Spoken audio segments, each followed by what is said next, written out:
language and is intended only for mature audiences.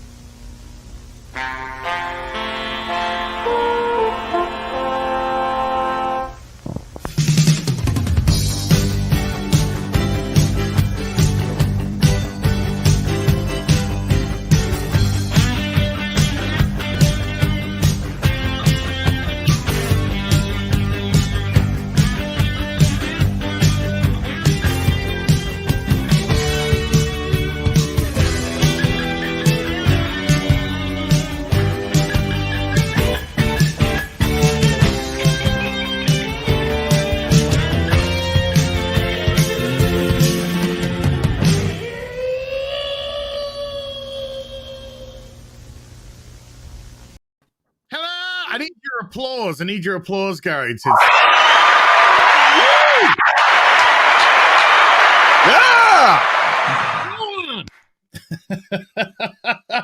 Hi, everyone. Sorry, it's my fault. My fault we're late today. Mea Maxima Cooper. His fault. There we go. That's where you're that direction. That's so bizarre. There you late, man. No, you're there. You're late and you're there. So I got a point right at Arwen, my 1/6 scale Arwen. And there you are. Like you're just sticking your finger at Cara Dune's Mo, to be honest with you. It does? Yeah. Oh, really? A little bit? Yeah. Feeling her booty. Baby got back. We're not dancing off college. Everyone. How you doing? I'm good. Oh, man. How's the audience doing? How are you? Oh, you beautiful people, you juicy stuff to discuss today. Oh my God. But before we get into any of it, we have a big announcement to make. We do, Gary. I'm gonna let you do the big announcement. Okay, let's see how the audience reacts to this. Az and I have finally decided to tie the knots. I'm leaving Mrs. Nerdrotic. We're gay! Get over it! FNT is finally part of the alphabet community, and now we can just be horrible as we want to anybody. Yes. We could be actual Yahtzees at this point. And we've got to protect the shield, so fuck you. And we love Captain America. Hell yeah! Everyone. Finally, the Captain America we deserve. Actually, the real announcement is the real BBC is now a weekly show starting in April. Going weekly starting in April. Come on. And we're going to be bouncing between my channel 1 week, Gary's channel the next week. Oh, yes. Oh, yes. No longer will you have to wait 2 weeks for a real BBC. We will actually be doing a weekly show of news, rumor, goss. Well, in other words, what DC and Marvel are fucking up that week. Yeah. And what a day to have a show. I mean, today is the 1 year anniversary of the announcement of Snowflake and Safe Space. Oh, I made so much money. I did too. I got thousands of subscribers. Yeah. With some serious cheddar. And I was genuinely pissed off. I lost my mind on a live stream. I never dropped that many F-bombs, man. And did you see the roller coaster? It was me laughing at it, and then you flipped. You flipped on a dime. Yeah, it hit me like how it's going to affect comic stores, and I just like went back to comic shop owner, and I lost my shit. I absolutely lost my shit because I knew what would happen, and what has happened? They lost count of how many comic shops they lost. Like they just stopped counting. And it's decimated the industry so much so that they need a sales bump from pandering to pride, which is, I mean, feel free, but pander with the fucking character that was actually groundbreaking. North Star. North Star, who's been a gay character since the fucking 80s. He's an original character. Build him up. Make him a leader. Do something, right? But you can't tokenize something which wasn't tokenized and was actually a character for decades. So now they had to take something which people, I mean, let's just be honest, Captain America was destroyed with the whole Hail Hydra business. Well, that Marvel was destroyed, but yes, Captain America was utterly destroyed. And actually, in the continuity, just some guy has it absolutely right. Captain America is still a Yahtzee. He is. He's locked up in a jail. Mm-hmm. And what we have is an ideal Cap running around that's not the real Cap. They literally took Steve Rogers from World War II and made him a fracking Hydra agent and didn't change it. So, fuck you, Marvel. Die at this point. I have a question for you. I got a question for you. Did you enjoy reading the New Warriors? I would have if I had a chance. Oh, why? What happened? Oh, it didn't come out. Oh, it never came out. And you know why it never came out as? I think it's because people spoke up. Mm-hmm. Mm-hmm. When you got Joe Rogan, Kurt Metzger was the Kurt Metzger, Joe Rogan. Yep. That's Kurt Metzger brought it up. Hail to Kurt Metzger, great guy. Yep. And Joe Rogan thought it was a joke. He thought it was a parody. He actually thought it was a parody of wokeness. That's how woke they'd got. They got so woke they were a parody of themselves.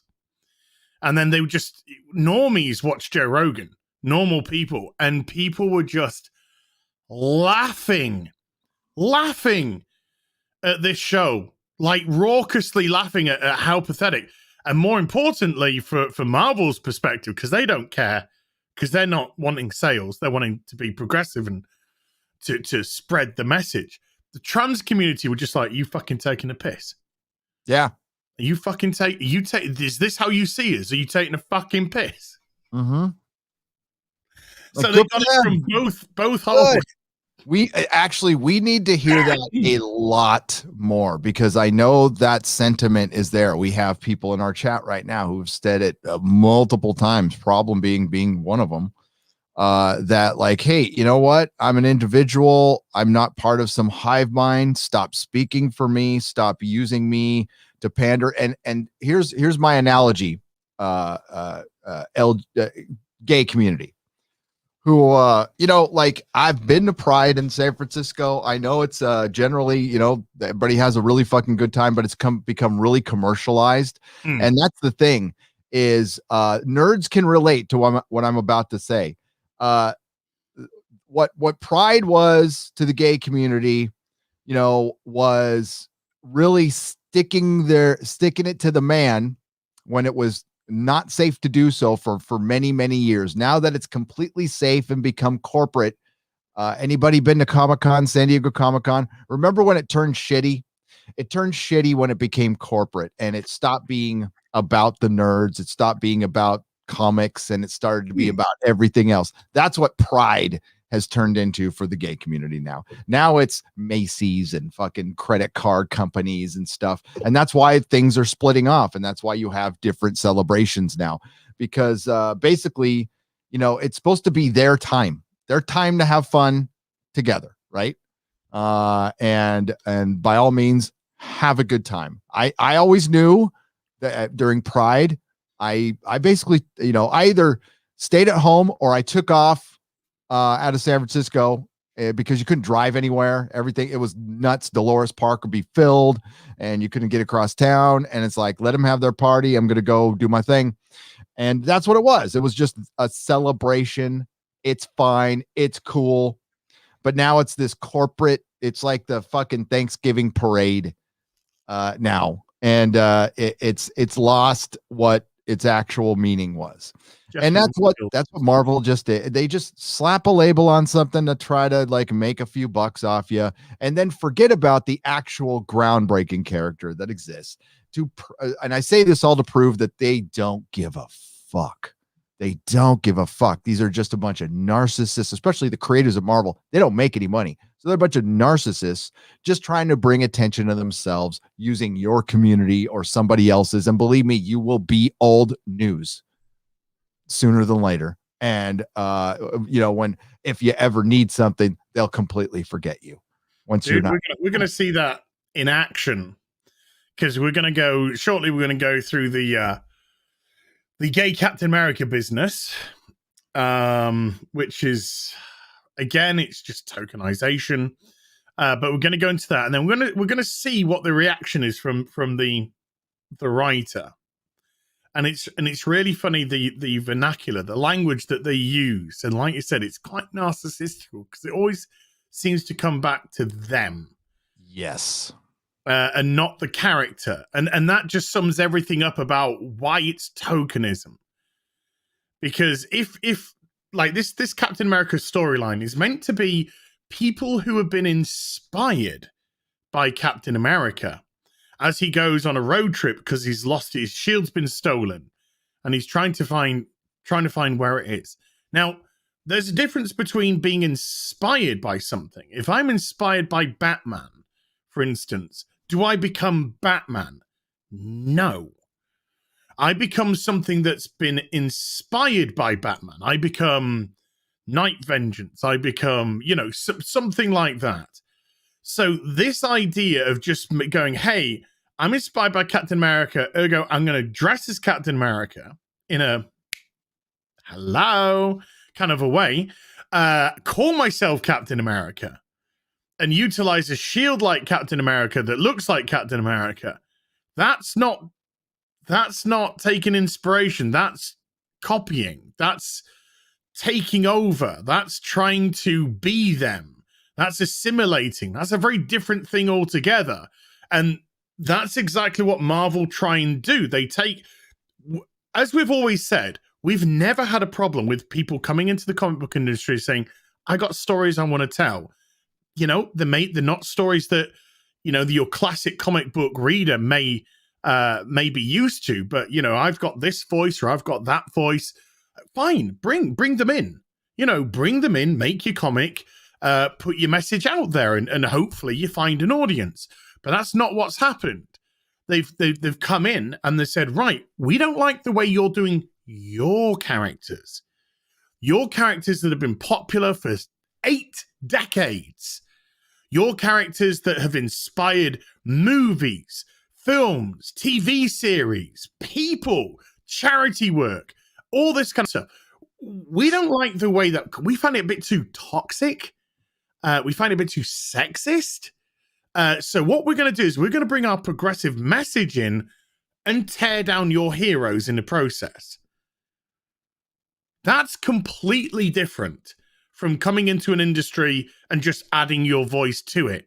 That's you coming into an industry and trying to tear it down. Take a character and tear it down because you, on a narcissistical level, because this is all about you. This isn't about how everyone else feels about it, because if you took into consideration how everyone else feels about it, you've got 8 decades of love. You've got 8 decades of Batman, 8 decades of Superman, 8 decades of Wonder Woman, the Joker, Catwoman, Robin, 6 decades of Spider-Man, Iron Man, Hulk, Wolverine, yada, yada, yada, yada, yada. But you, on a personal level, have come in and gone, don't like these. And if you attack me, if you challenge me, I've got a big wall of shields here. I've got the words gay and trans and Yahtzee and phobe and ist. I've got all these weapons which are protecting me here. And I will throw them all at you if you dare to challenge what I'm doing. This is blatant tokenism, but we'll get into it. But first, I'm going to go into a couple of I'm so excited we're going weekly, by the way. Yes. Can I just say that? I'm so excited. It's going to be great. It's going to be great bouncing between channels as well. It's what I do with Robert, and it's really good fun. And you get, because you get some audience from one channel, then you get some audience from the other channel, and suddenly they're just like, "Hey, do you do on your? Yeah, come on, let's go over. Yeah, no, we can. This can be a thing. We can. I don't have a lot of. I'm just gonna dip out once in a while, grab a box and alphabetize. I need to do that more than I need to bag and board anyway. I've gotten everything back and board, but it's not alphabetized now. That's bitch. So you're going to become part of the alphabetized community. Yes.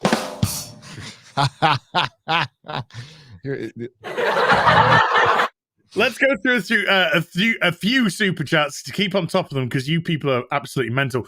Before I do as well, can I just say, folks, if you have got that earworm of a song, Meltdown Ocean Man, in your head, which you might play later on if you're kind and nice, down in the description box below, there's a link to Spotify and iTunes where you can purchase it. You can actually purchase it. Yes, it's been released as an official single and okayed by Spotify, okayed by iTunes. And the beauty of it is 75% of all profits made from that single are going to go to Zack Snyder's suicide prevention charity. So please, if you got a dollar and you're thinking of dropping $1 to me, could you drop $1 to the charity down below instead? And it'd be really great to see how much we can raise before the fundraising event, which is tomorrow, I believe. We'll give that a good plug as well. Today. So thank you. Hey, today? It's today. I thought it was the 17th. It's tomorrow. It's tomorrow. Because I thought today was the 17th. It's tomorrow. My fucking wife leaves. I am a fucking idiot. I am just like, I don't sleep. I stay up till fucking 3 reading books. It's like, yeah. It's a me and my kid eating. All gravy. It's all gravy. Yeah. It's all gravy, baby. Don't worry about it. It's all gravy, baby. So please, if you could contribute to that. So hopefully because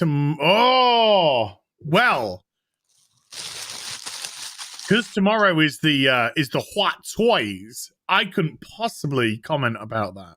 No, you couldn't. Although it's your fault. I got it. Gary's been telling me off behind the scenes. Dude, son of a bitch. It's been so bad on my wallet. I'm going to beat the shit out of him when I see him in person someday. Oh, my Lord. That is such Lord. Oh, I got a nipple slip in the box. Should I show it? I got a nipple slip in the box. Slip in the box. They don't really paint the nipples, but no. I mean, not that I've checked. I don't want to. If it was my channel, I would put it up, but I'm not going to do it to your channel. You can do it. I don't mind. It's a plastic figure, dude. We got a nip slip. She popped out. No. She is stacked. Let's just be honest. Dude, this is so fucking toxic. I love every square centimeter of it. It's such a great, not that I've got one. It's such a great figure. It's so good. It's really, really good. Right, let's go through super chats, people. And then we're going to go into the whole Captain Gay business. Because there is a lot actually to unpack with it. And it's rather interesting what's been going on. That is such a good base, by the way. Oh my God. Look at that base. Oh, that is something. Oh, yes. Beauty. I've got two $75 super chats I've seen as well. Marimba. Holy cow. Are they from the same person? Yes. I'll grab those before we towards the end of the first batch of supers. Thank goodness gracious. Thank you. Gary Al Ghul, leader of the radicalized Ryans, with a £5 super chat. Wow. So marrying a black woman means you don't love them. You just want them as a sex servant, according to a blue check mark. Hashtag Bill Burr is not racist. Did you see that? Of course you saw that. Of course I saw it. That guy, projection over 9,000 or what? Yeah. I mean, like, I love the racism showed. I mean, like, I can't even repeat the words that she was called. Oh, disgraceful. Oh, and by the way, these are the progressives. Oh yeah. These are the progressives. These are the progressives. These are the progressives that attack Mr. White Man, calling his black wife the most disgusting slurs. Yeah, Data Racer has them all Oh gathered up. yeah, that guy he's legendary. He is a legend. He's on it. He's on it like white on rice when stuff like that comes out. Sorry, this is like the Conan body, so it's all fleshy. Yes, it's fleshy. It's fleshy, and it's great because when you put the bangles on the wrists, you don't see the joint. I got to put the the thing over her. You got to put a tit back. Very weird. Back. No, Bill Burr's funny and comedy's dead to Twitter. Twitter isn't reality. Twitter is fake. It's where a bunch of fake people go to decry anything because their lives are empty and vacuous. Fuck Twitter. Oh, by the way, Russia are going to cancel Twitter in 30 days. Is Russia going? Oh, fuck. Russia are gonna shut Twitter down in Russia in 30 days unless Twitter remove all the chopstick parties from the website. The what parties? The first letter, chopstick parties. Why am I being dumb about this? You're gonna have to first letter of that. The first letter, C. Yeah. C. Second word, parties. The CCP? No, just chopstick parties. 2 words, 2 letters. Oh, CP. Oh yeah. Okay, duh. Okay, yeah. Please do. Oh, yeah. You know what? Why is Russia doing this? Why aren't we doing this? Well, it's not against terms of service to put up that on Twitter. Apparently, you know that guy. That poor fucking kid who got tricked into making videos that got posted up, which have got hundreds of thousands apparently of taken down views. yet? No, because Twitter said it's not against our terms of service. You know, what does that say about it? I'm just going to say, I've always thought very strange things about Jack Dorsey. Well, he's cosplaying Osama bin Laden currently. Currently, yes. And there's been a lot of rumors around San Francisco about that, dude. We'll just say. Well, I wouldn't be surprised. Nasty rumors about what goes on in Silicon Valley. I won't get into details, but you know who? Here's an interesting fact that you might not know. You know who one of the real high ups on Twitter is? Who? It's one of the girls who used to be on To Catch a Predator with Chris Hansen. Really? Yeah, who used to work for that organization. What was it? Whatever that organization was called. The name of it was, but I know you're talking about. Yeah, she used to work for that. She's just kind of like a little bit of like a tomboyish, and sometimes she would step in as the person in the house.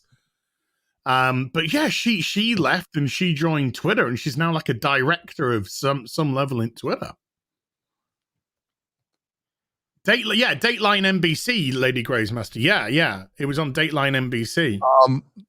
The funny thing about Silicon Valley is, I mean, you guys know this, but a lot of these CEOs, these guys, you know, these multi-billionaires, the ones who run Google and stuff, were like freaking programmers. Justice, that's what they were called. They were programmers.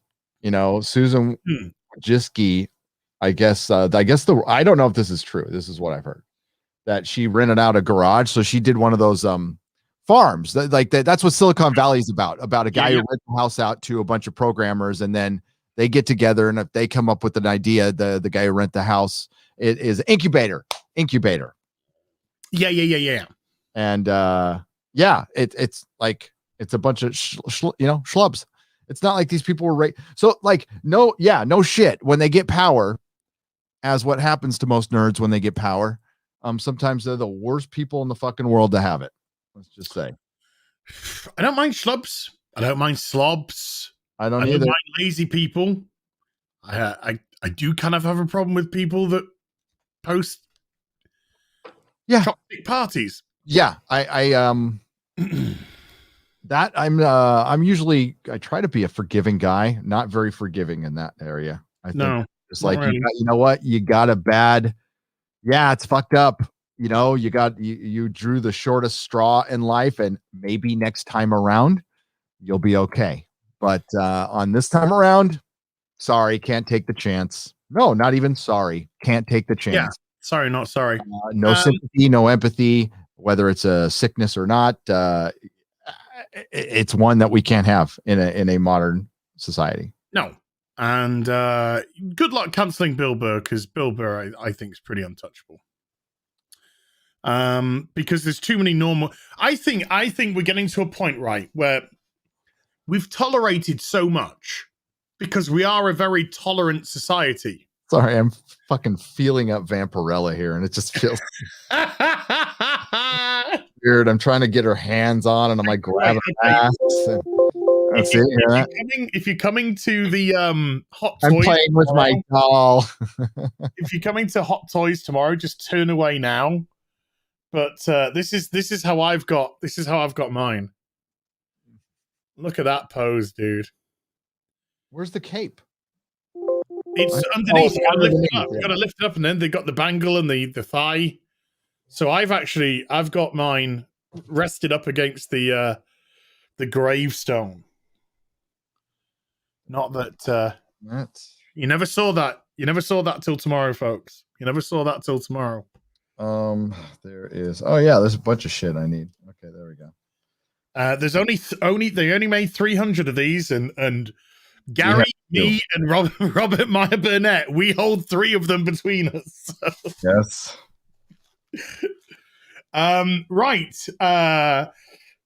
As touched my no places for £2. Are you guys gonna go on the Snyder stream? Hashtag Us United. No, we're not geeks and gamers. No, well, I can't. There's Jeremy will give you more information on that. Initially, we were talking about. I mean, Jeremy said like we want you part of it. So like I don't know exactly what we never got past the details, but this is strictly it's a Nuche. As far as I'm concerned, it's a Nuche, Lethal Lightning, Ryan thing. They have been there from the beginning, and I will support them. But no, I have no plans on being on it, and neither do you, right? So no. And honestly, I need to get on reviewing the damn thing once it comes out. I mean, like I'm locking everything out, and I'm fucking gonna finally finish WandaVision tonight, so it'll be out tomorrow and the day the Snyder cut comes out. But yeah. I rip WandaVision, fucking WandaVision. When it comes out, it's out for us on Thursday morning at 9 a.m. So I'm going to watch it Thursday morning, 9 a.m. Yep, and then work I'll all take day. me through to 1 p.m. Then I'll do a video on it, and then it'll all be ready to discuss on Friday Night Tides. Yeah, my video will not be out till Friday. I'm too slow of an editor, and I'm going to be cutting in footage and stuff. So, but I can't wait. No, I'm fucking so excited. I'm going to watch this on my 4K projector in my big fucking theater room, and I am kick back with some popcorn and Junior, and we're gonna watch the shit out and have fun. I'm gonna get some popcorn in. I think I got some in the I think I got some in a cupboard downstairs. Actually, yes. Excellent. Yeah, takeaway popcorn in a cupboard downstairs. No, this is a popcorn movie. It is straight up popcorn. There's gonna be no like identity politics. It's gonna be superheroes jumping around and like Zack Snyder, like just over the top beauty. It's gonna be rough dudes smacking big beefy villains. Yep, with sexy ladies who are strong and capable. Just the stuff we've always liked. Yep. Mr. Tuckle Trump with a 5 Canadian recovering from a small eye surgery. So I'm just listening today. Oh my God. So do me a favor, lads, and just BS for a few hours and entertain a lad, will you? Hey, done and done, sir. And you get well soon. close your eyes, put your hand, sit on your hand for a bit, and then have a wank later on and tell me if it feels like somebody else was doing it to you. Horny Dr. Zeus with a £5 super chat, standing up in a chair. Oh my goodness. It's a Dr. Zeus poem. Standing up in a chair, I fap to canal everywhere, at the park, in the dark, with a cat in a hat. Until a day when I'm dead, I'll fap to canal on my bed. Okay. I wish you would have done that on Friday Night Tights. That would have been amazing. Holy cow. God. Ryan's radicalized semen. There's like, gone through like 6 super chats and 4 of them have been Ryan Cannell. Did you see Ryan Cannell sexually related? Hey, I'm trying to figure this thing out while I'm poor Ryan. It's all started because of a super chat square up I did, and somebody did Ryan Cannell's like small penis or something like that, and I laughed for 10 minutes. So it encouraged the army. Fuck the Jer army. Now it's the Cannell Peen army, whatever it is. I know it's the Jeremy faux hatred, because it is all faux. Yeah, that's gone. It's all Ryan's penis and stuff now. Muffet won with a $15 super chat. Murphy's law is if something can go wrong, it will. But remember, Murphy is an optimist. Murphy's law, if something can go wrong, then it will go wrong. Fernando Pina with a $13.99 Canadian. No message, but thank you very much indeed, Fernando. Oh my God, I'm going to absolutely annihilate somebody's good name here. Ondrek Medelsky with 50 Czechoslovakian Hoovers. Have some time left figure. I finished the newest episode of As versus Batwoman in the meantime, and since I'm sure I'm back by now, good evening, gentlemen. Good evening, sir. Waiting for Neurotic's internet connection with a £2. Hey. I resemble that remark. I resemble that with a £2 super chat. Full English beats breakfast burritos any day, Gary. Bullshit. We're gonna go to war. SJ Almighty with a £1.50 super sticker of a diamond. Diamond back at you, dude. Opposition Transmission with a £2 super chat. Did Gary get lost on his way to the stream? No, my fault. My fault today. You want to tell why? My fault today. Because it's because of a hot dog. Hot dog. That was in my new. Oh fuck! I've left it on. Oh shit! That was in my best New Jersey. How are you supposed to get this thing over her arm? Do you got to squeeze it a little bit? Squeeze the flesh. What? You trying to get it up here? I'm trying to get it up. Yeah, where it's supposed to go up on her arm, right? Yeah. You got the tube angle. You take the hand off, and then you can. Yeah, you got to. This one needs to go up her arm. Yeah, you got to slightly like turn as you're going up. Okay. Oh God. Be careful so you don't slice the flesh. Yeah, because you got to slightly like twist back and forth as you go up, ladies. Oh my God, it looks like I'm fucking working it. I'm working. Oh yeah, you got to work that Vampirella, dude. You got to work it. Eugenio Olivencia with a $10. Hey guys, Gary, you mentioned on Friday you were in the market for a red Sonya figure. I saw it, Gary. I saw it and it said sold out. I know. I am in the market. Yes. Have you checked out the She-Devil with a Vengeance statue from Prime One Studios? I have. Pricey, but I'm not a statue person because I break them. I break them all the time. I do too. I found a red Sonya on eBay, $800.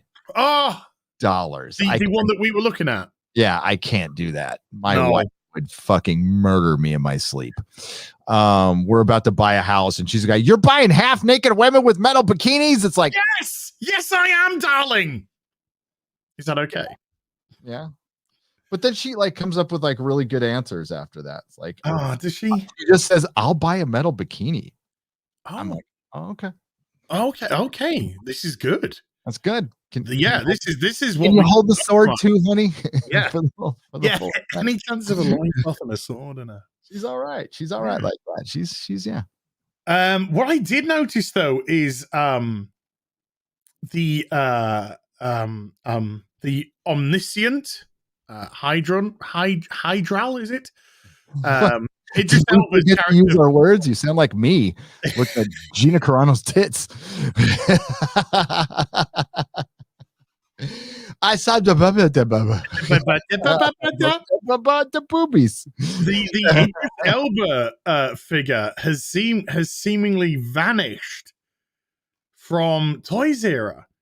So I don't know what's going on with that. The what figure? The Idris Elba. Is it how do you pronounce it? Is it Hydral from Thor movies? Hydral? Hydral or Hydral? Okay.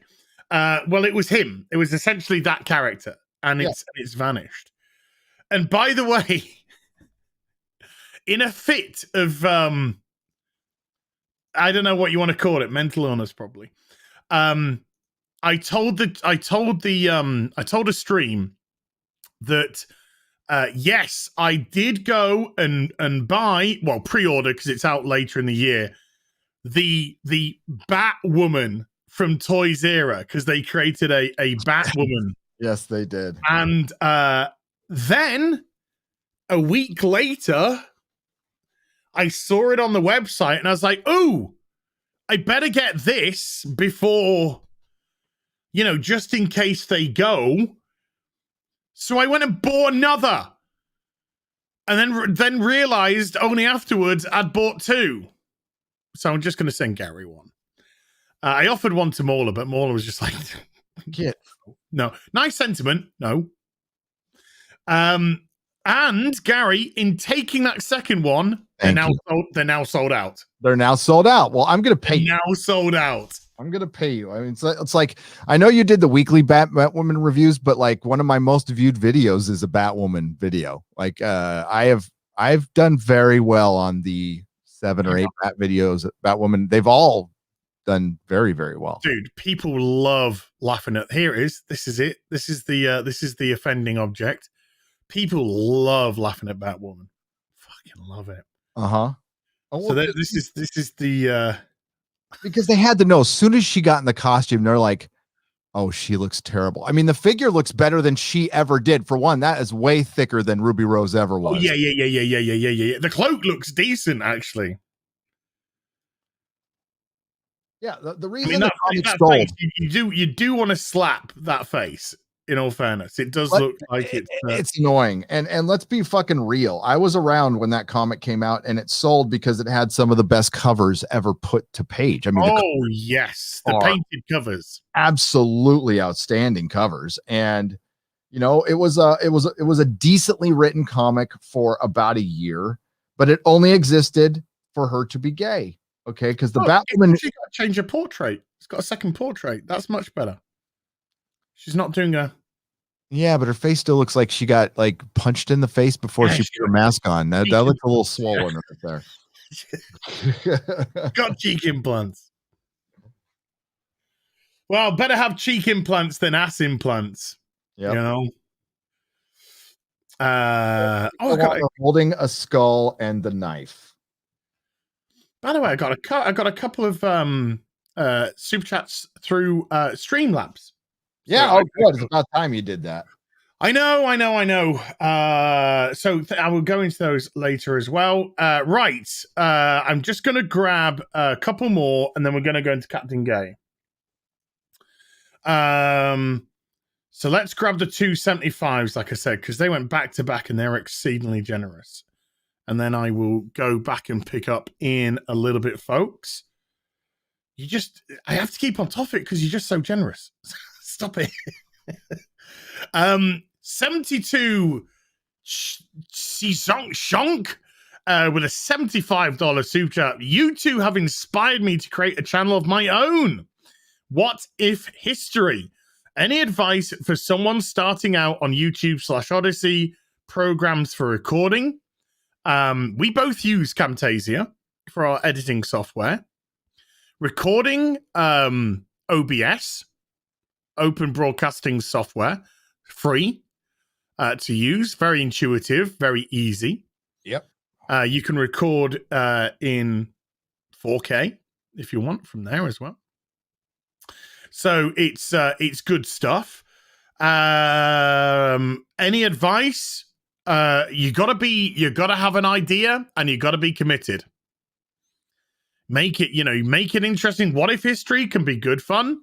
What if the Roman Empire fell in Britain? What if, I'm just using that as an example. There's so many avenues that you can go down, but make sure that you got a plan about how it could legitimately turn out. What if Alexander the Great got stopped at So there's make sure that you're committed. Hard work. Yeah. Oh yeah. Absolutely. To be prepared to whatever your style is. If you just sit down and record a video for 10 minutes, or you edit over time, and there's like there's like what I do, which is a couple days, and then there's Mahler that takes 6 months to, and like I know exactly how Mahler edits. So I know how much time it takes, and he has to go and double check, reviewing stuff is the easiest and it's the hardest because you have a frame of reference to follow. You're reviewing something. When you're coming up with a take on an article or a piece of news, that is purely you. It still has to have beginning, middle, end, and it still has to take people somewhere, and you have to have a different point than everybody else. And, and it's okay. Definitely best advice I have ever heard was compete against yourself. Don't worry about what anybody else is doing. Don't worry about if somebody got to the story before you, even if it's a day before. Just make the video. Just fucking make the video. That's what I did. I mean, like, I thought I hit a subject a couple days ago that I was like, oh, this is gonna be hot, and only one person talked about it, but I made a video on it, and it's coming out today. So, and it's George Lucas coming out and saying I think Ryan did a video on it, but George Lucas coming out and saying like, yeah, Disney trilogy, that ain't mine. That ain't fucking mine. That ain't my direction. I disown this shit. And then more importantly, he comes out and he explains mythology and how fucking important it is for a civilization. And I'm like, that's the part. I'm like, oh, dude, that's what I want. So, yeah. And we can talk about that. What he said. Oh yeah, I got Lucasfilm Strikes Backers to try and get into that. Yeah. It was fucking great what he said. And I mean, it's like, and full credit to A Black Jedi. It's an up and coming channel. He's the first one I think who found it. And Star Wars Theory was looking at his videos, full on YouTube Inception. But A Black Jedi, go check out the kid's video. He's a nice kid. And yeah, sorry, but that's it. That's what we do. And it's if you want to live stream, practice it. Get a good one of these. You got to have a good mic. I have to have get good at that. Yeah. But the best advice: compete against yourself, and before a good camera, get a good mic. It's really important. The echo, people can't stand it. So if you want to get serious about it, it's worth a couple $100 or even $100. How much did your mic cost? This one was about £160. There you go. Yeah. Basically a good mic's going to cost $200. This one costs $200. And yes, go XLR if you can. You got to get some extra things. I am eyeing up a podcaster though. You can start. There is a USB, a Rode USB podcaster, which is a great starter mic. It's still $150, but it just plugs in with the USB. You don't need an XLR, and it sounds pretty good. It sounds good enough.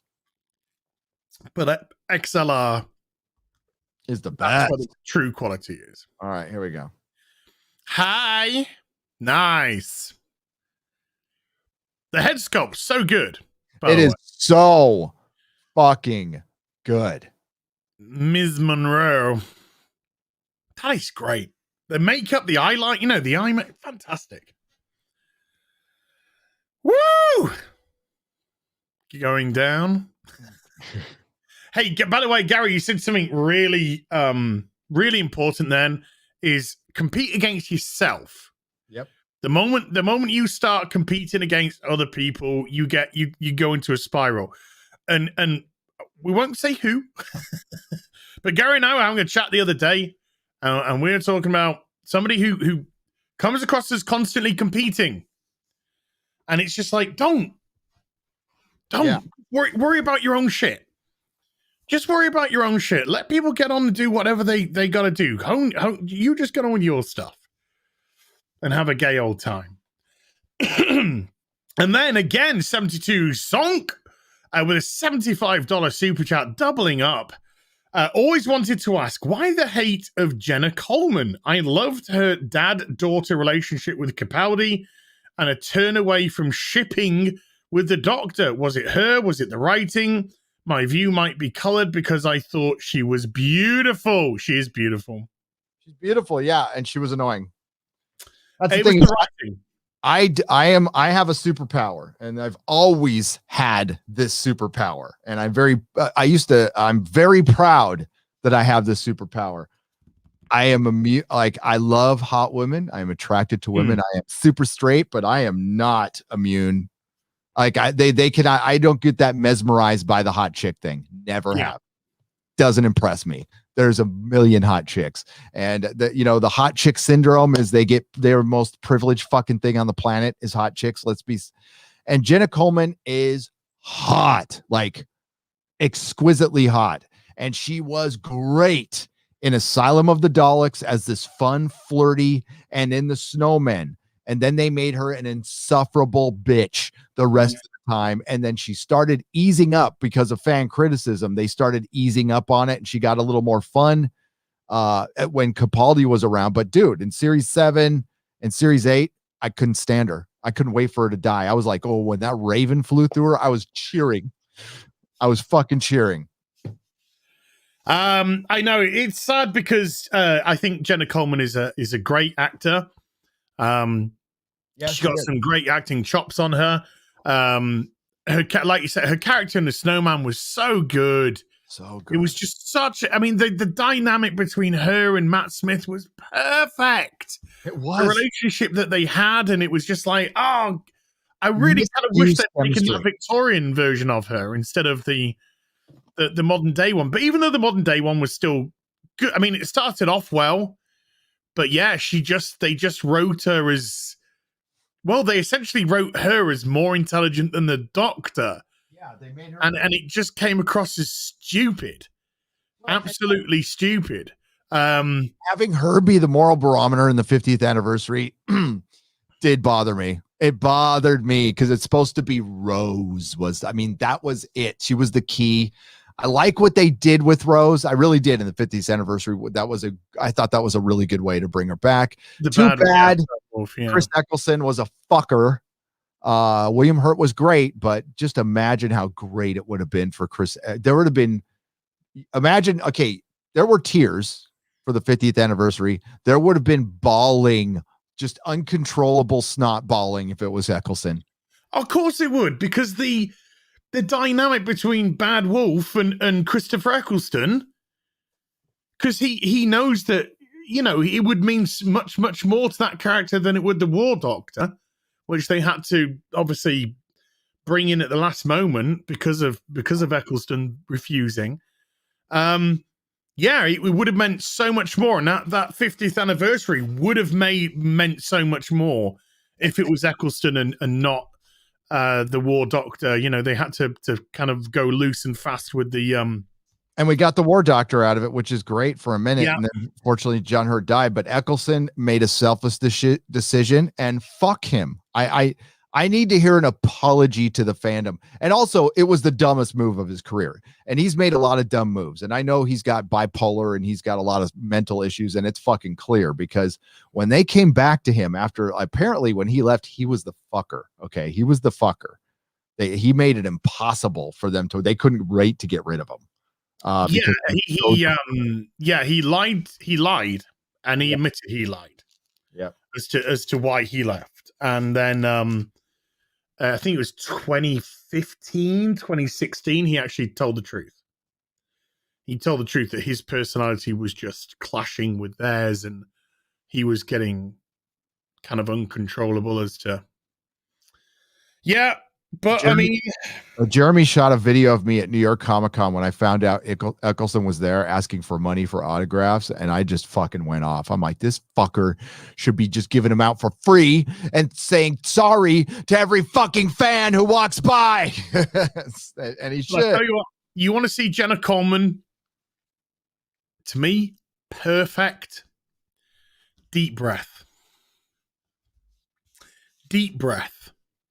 That to me is the best that she ever was, because for once she was playing very specifically the role of through the eyes of the companion, and that's how it should be, because they are the companions. They are the eyes to which we see the Doctor.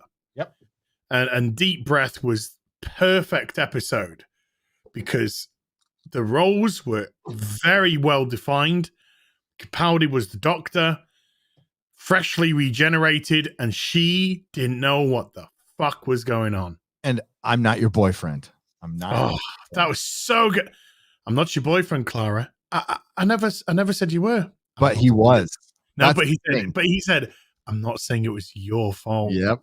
And he was like, oh, what a comeback. What a comeback. He was like, no, I was your boyfriend. You know, I looked at you as my girlfriend, as Matt Smith. Oh, he's so good. And that's one of the things they've taken away from Doctor Who, because within this shell is the real Doctor. The number one Doctor is in there. And what happens is he'll pop out this is how I've always had it in my head. In the beginning of regeneration, that baseline Doctor is there while his other personality is working itself out. And he's like, the fucking 1,000-year-old Doctor.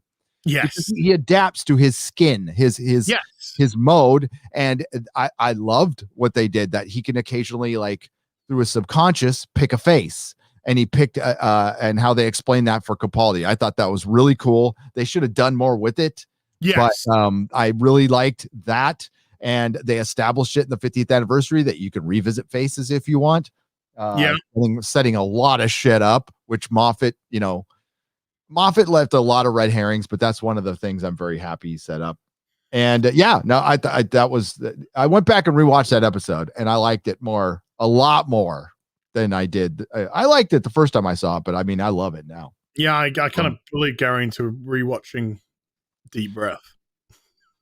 Well, because I think Deep Breath is one of my favorite episodes ever. Yeah. 11th Hour, I think, just tops it. Yeah, of course. Because 11th Hour is probably the greatest regeneration episode ever.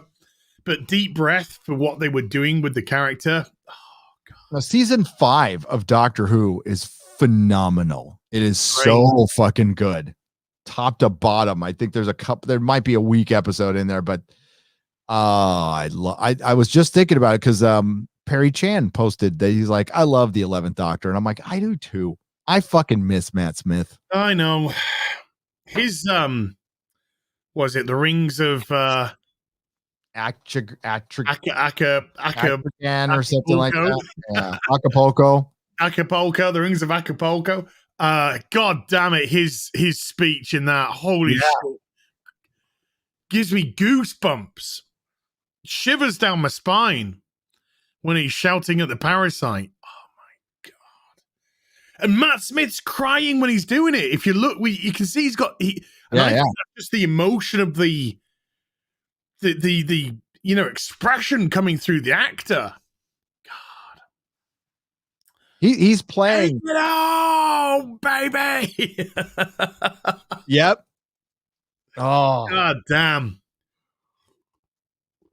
Jesus Christ. And if you didn't know, the girl who sings the beautiful song in that, the little kid, she's the kid from the Stephen King Key series. Lock and Key? Lock and Key, yeah. Oh, yeah. She's the daughter in Lock and Key. Oh man, right. Let's get into a bit of oh God, I'm emotional now. Oh yeah.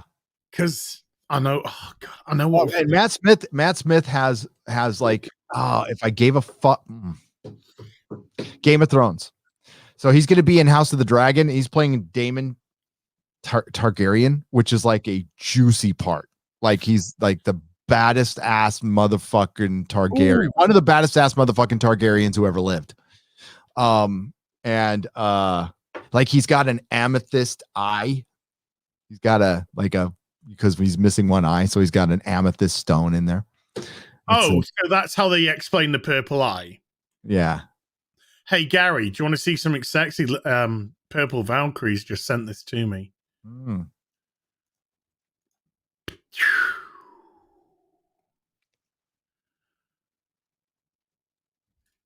Oh, where fucking shoot it to me. Red Sonia. How is it so cheap? I don't know. Oh, it's a 1 in 12. So it's okay. So it's like a mezco. It's 1 in 12. Damn it. I still take it to 1 in 12. I got the 1 in 12 Conan. I've got the mezco Conan. So I'm getting it. I ordered it. God, is it coming out? I ordered it like 1,000 years ago. I'm just seeing when it says it. I think it might even be out. Oh, you know what? I keep sending shit to San Francisco. I got to stop doing that. I probably sent it to San Francisco. I think it's already out. I think it's in stock. It's in stock. Oh, okay. Well, shoot me the link. I'll get it. I'm sure there's an American version of that. Yeah, where's my fucking Conan? Where's my Conan? Where's my Conan? I got a pass though, but thank you, Purple Valkyrie. I got a pass. I'm a 1 in 6er. Yeah, I got the occasional 1 in 12 like Dark Side. You can't get. There's no like Dark Side 1/6 that I like. So the mezco one is. Oh, it'll come. Oh, it will come. Oh. Is Hot Toys going to do Snyder Cut stuff? Well, if they don't, a third party I always guarantee you will. Yeah. Let's have a look at. Hey.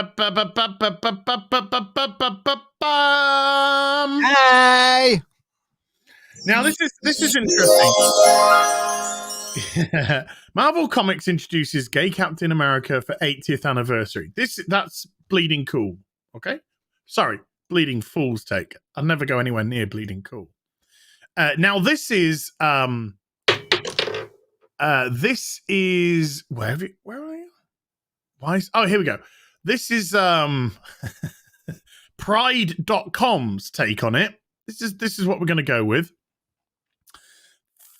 We finally getting the gay Captain America we deserve. That's how you really sell it. Okay, so you deserve a gay Captain America because why? I mean, like, I want to put up a headline. We're finally getting the straight North Star we deserve. North Star is pounding the pussy now. That's, I mean, who cares? For one, like, this is for personally comic books, sex. There's a lot of people into sex. I'm not. I've never been in the cartoon sex and 2-dimensional sex or eating. It's weird to me. It just doesn't work. It has no impact. I don't care. And when I saw this, I didn't get mad. Actually, I do have a video, and this is honest to God. I was going to put it on Twitter, and I thought, better of it. I have a video of my first reaction because somebody sent me the link and I was recording a video and I popped in the link. So like I was still recording when I saw it and I just laughed. I just started laughing. And it's just like because of the hobo. And I'm like, of course they make him a fucking hobo. Mm-hmm. And like a street urchin, and like, is he on drugs? Why would a gay guy ever have a successful career? Yeah, because I know, like, it's not like Hollywood isn't filled with like gay guys who are really fucking rich. Yeah, and very talented. And also hobos. Let's talk about the because they go off the hobo thing, which is a real thing here in America. There's a bunch of teenagers and stuff. The hobo lifestyle. It's like but it's drugs. It's the hobo lifestyle. What they always leave out of the equation is it's a drug thing. It's people just getting high. Groups of people just getting high. Like that didn't show up when I clicked on it. Let me just jump to this. Dude, this thing stands on the base. How does it do that? That is kind of fucking genius. I got to take a picture of it. I can't lift it up. Oh yeah. Here we go. Look, you can see that he's got his commie star tattoo. He's got his commie star. Where? What the? He's got his commie star tattooed on his neck. Communist Captain America. A fucking that's what every Captain America needs is a commie star. Woo! It stands on the base. Yeah. That's awesome. She knows how to work those heels, baby. Mm. So, okay. Don't be fooled by this because on his neck, he's got a commie star. He's got his little ascot, because and his dungarees, because he's a fashion victim, I suppose, because he's living that railroad life, and he's got a dustbin lid. Is that band around his arm supposed to cover the track marks? Yes, is the answer to that question. Yes. Now why? Look, if you want to, we always get told about inclusion, diversity. We just want to be treated like everyone else. Fine. But how can you expect to be treated like everyone else when you, as a community, always lead with gay, trans, dumb labels? When you always lead with labels, how do you expect to be treated normally? Instead of Captain America's 80th anniversary, Captain America's shield is stolen and he goes on a road trip with former Captain Americas, Bucky Barnes, Falcon, and the other dude who I don't personally know about, as they discover themselves, discover more about themselves, America, and and come across people who have been inspired by him over the years. No, what do they lead with? New gay Captain America. It's just labels. So when people go, oh God, here we go again, how can you blame them? Because that's exactly what you've led with. That's your opening gambit. That's your first move. Is he's gay. So when people roll their eyes to the back of the head because, oh my, here we go, more pandering, and you want to get mad about it because we're going to go into how the writers responded to it. You want to get mad about it. How can you get mad about it when this is exactly what you've led with? This is exactly how you've decided to introduce the character. Instead of saying, I don't know what this kid's name is. Let's just call him Ryan Wilder. Let's just say, I think that's a good name. Why don't you just say Ryan here is, we meet a young lad. We meet a 19-year-old teenager, homeless teenager who runs the rail tracks, inspired by Captain America after being, orphaned or and actually give the character some depth. No, You go with the most superficial, uninteresting aspect of he sticks his penis in men. You said the character's homeless, right? The character's homeless. I imagine Why so. not focus on that? I think that's a much, I mean, like, I'm still not super interested, and I've been homeless. I'm like, you know, like, you know what? In those circles and stuff, it is fucking pure survival. 99% of it is not drugs, it's mental illness. Hail, young Ripa. Then it's drugs, and it's usually drugs with mental illness. And yeah, there's a lot of horrible things that go on, like fucking dark stuff more that would not interesting bring up than where he sticks his Yeah. dick. Yeah, exactly. And you know, It's Pride Month, you feel as if you have to lead with that. Why? It's meant to be, more importantly, the 80th anniversary of Captain America.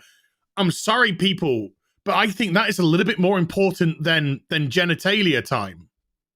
well, they're wasting it too. They could have used a multiple story event to have the best star, you know, bring Alex Ross in to do a Captain America book that would actually fucking made them money.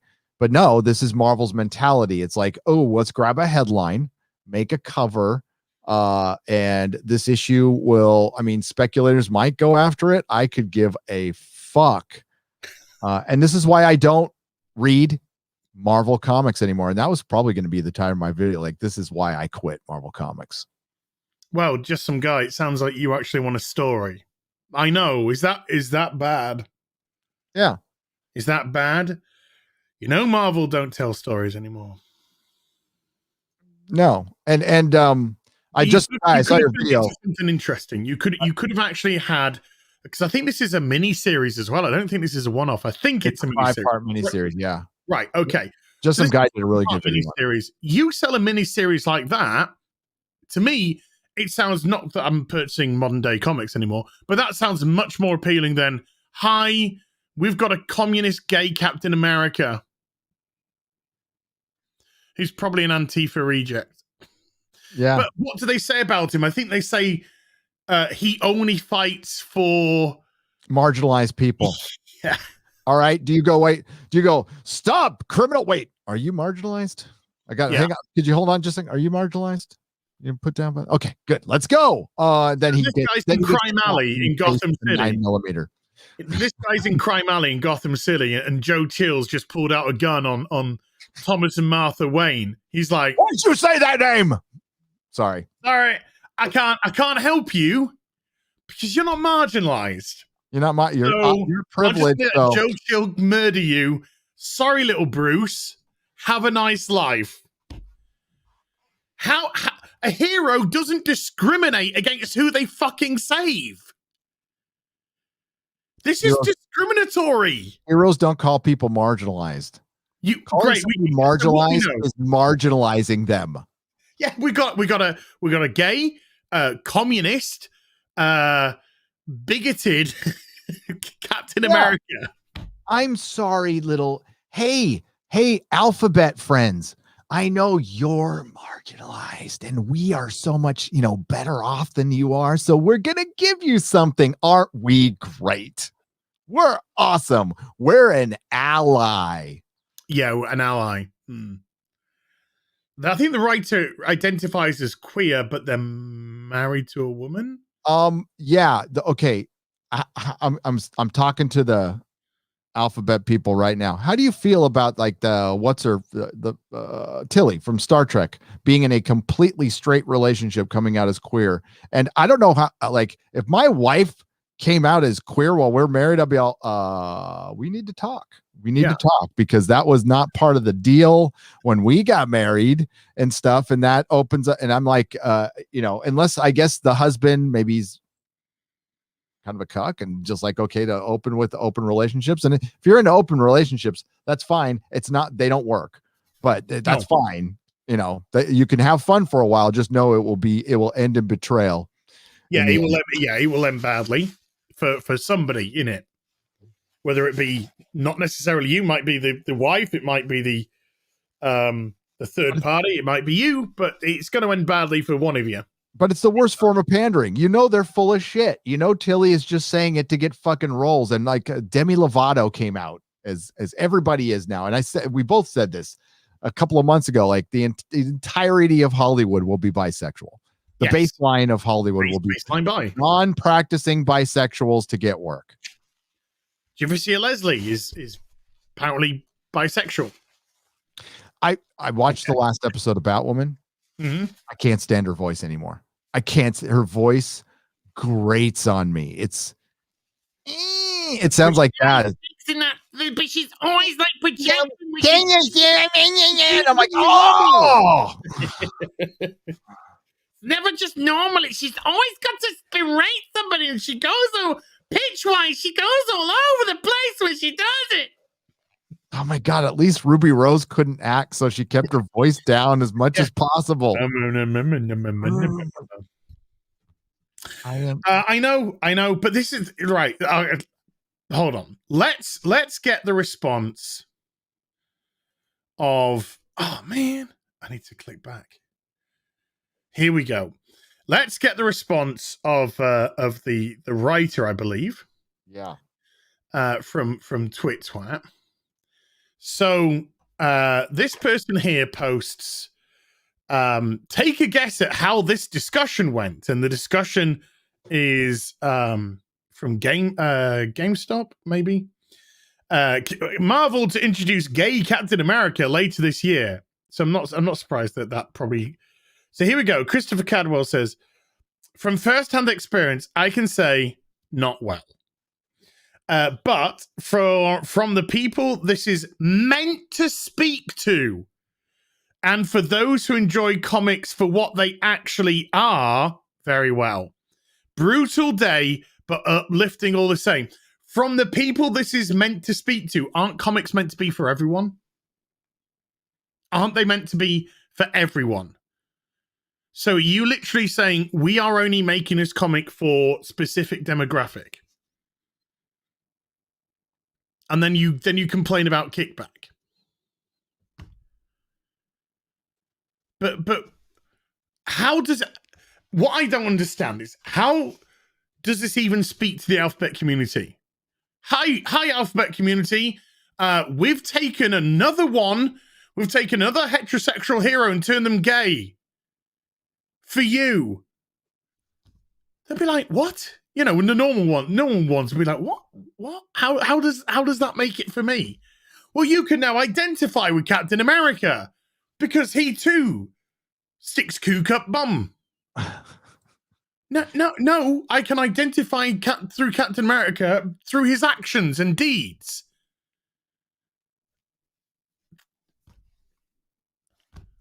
It's I like I said, when the queer one. My wife received a second negative this morning. Okay. Apparently you're queer. Okay. Whatever that fucking means nowadays, I don't know. My wife. Well, maybe maybe that's what he refers to his partner. I don't know. Well, your female wife? I mean, like, I don't know these days. I would just say my partner or anyway. They're all weirdy woo. Here we go. Let's go to the let's see if we can grab this next one from him. So here we go. This is Newsrama. Marvel's newest Captain America is an LGBTQ plus activist. Yeah. So here we go. Christopher Cadwell, Cantwell again. The comments here are pretty fucking disappointing for a miniseries book that also features Steve Rogers, Sam Wilson, Bucky Barnes, and John Walker as the main characters who meet other people they've inspired. Well, it's not inspired, he's just taken a shit all across America to fight for what they believe in. Well, this person only believes in helping marginalized communities, and that's it. So that's not heroic per se, because that's exclusionary. I'm only gonna help what if I just said, right, I'm Gary, I'm becoming a superhero, right? I'm only gonna help white people. Yeah. That's not a good look. No, it's not a good look. Not a good look, really, is it? Unfortunately, there is a group of people out there who currently work in the comic book industry who thinks that's what happened over the entirety of comic books since the 20s, as they were only helping white people. Like Right. Spider-Man never saved a black girl. And they've made comments as a matter of fact, in Batwoman, superheroes don't save little girls like me. Oh, and then by the way, 2 episodes before then, Batwoman had saved Javicia Leslie. Yeah, in the actual show. She did. So characters like Lucius Fox, for example, who was created in 1979. Batman's one of Batman's closest allies in the fight. 80. So 80s, 90s, 2000. So Lucius Fox is over 42 years old in the comics. Nearly half a decade. But, black people have never had significant roles. Batman, probably the biggest superhero. If you asked the regular person on the street, name a superhero, Batman. Probably come top. Batman, Superman probably come top. Spider-Man, Batman. Yeah, but I reckon probably Batman would be the most known superhero. 50 years almost, 42 years. All right, over 4 decades. And what role did Lucius have? Was he a bum? Was he a criminal? Was he a deadbeat? Was he a drug addict? No. He was the CEO of Wayne Enterprises. Smart, resourceful, rich, self-made,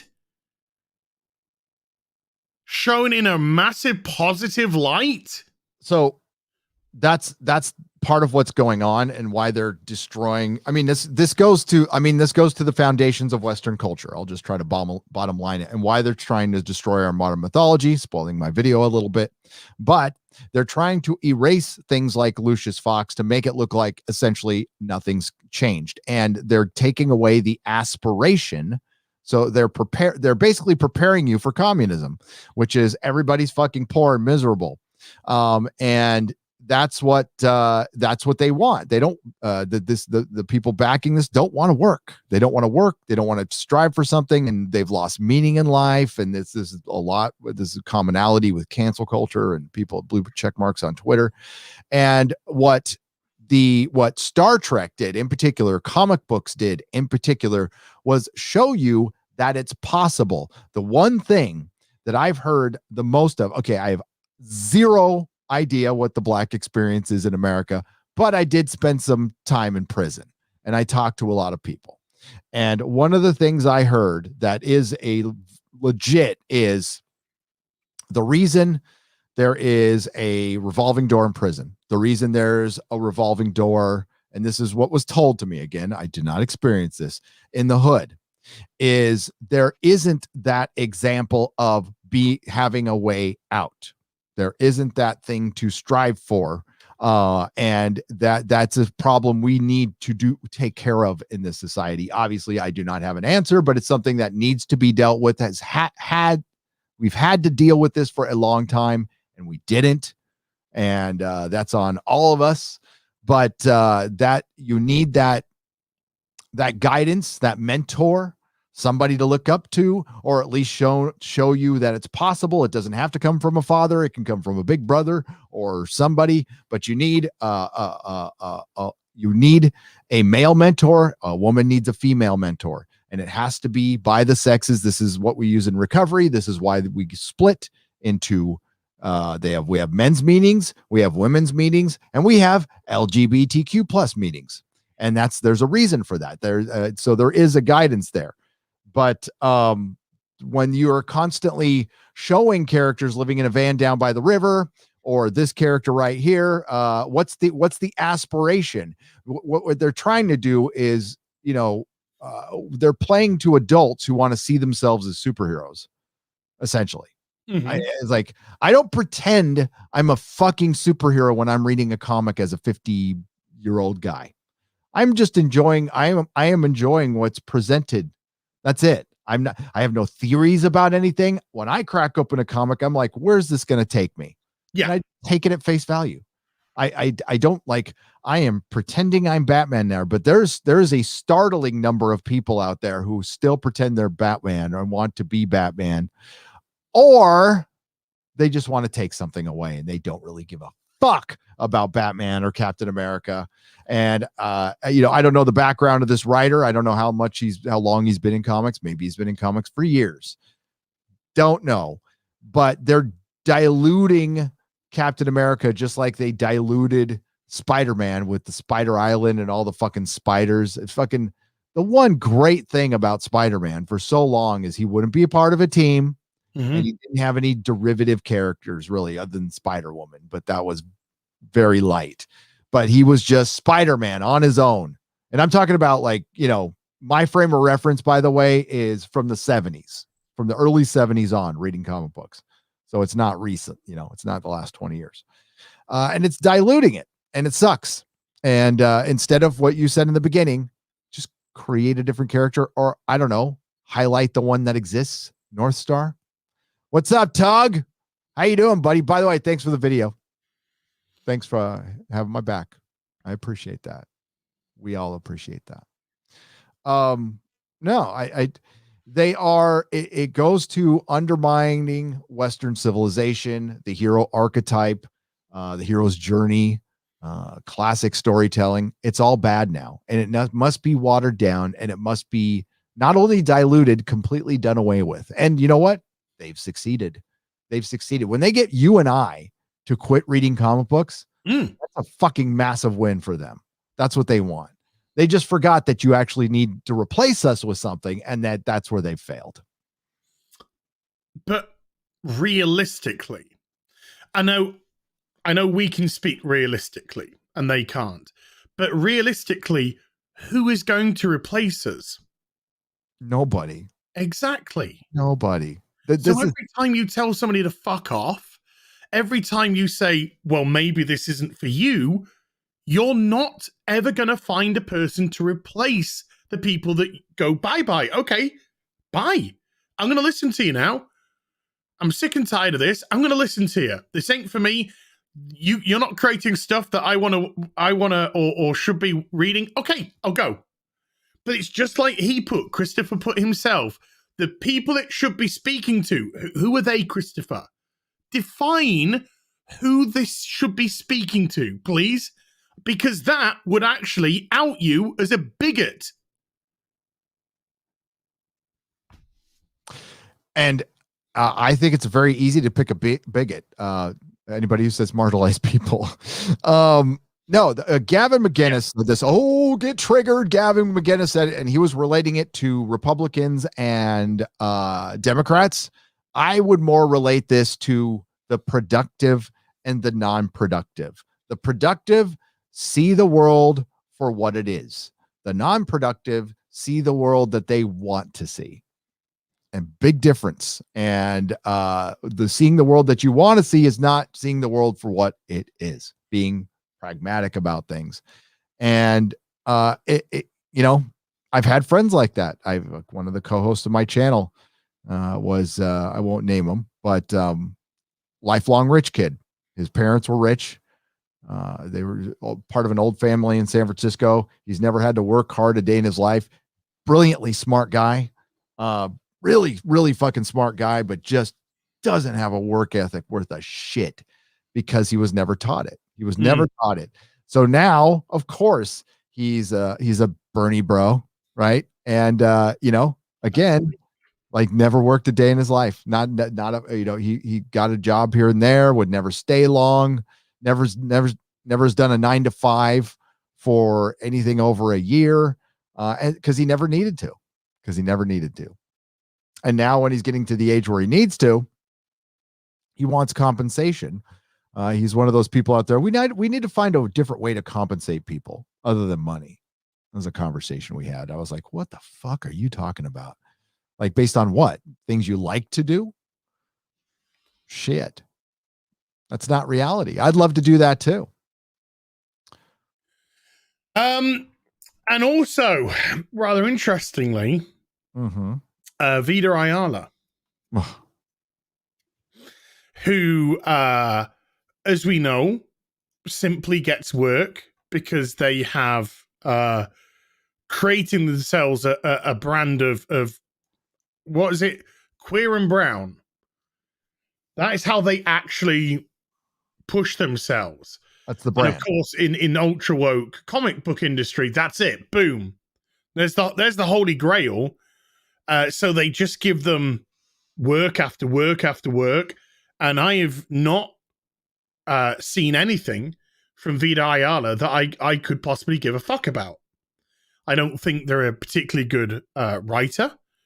I've not been interested in anything. I can't look at their tweets because I'm blocked, because the great thing about bigots and phonies and fakes like Vida is that they can't actually tolerate any criticism. But they put out a tweet a few days ago saying something along the lines of, if you want to support something, buy it now before it's gone, and then you're going to regret it.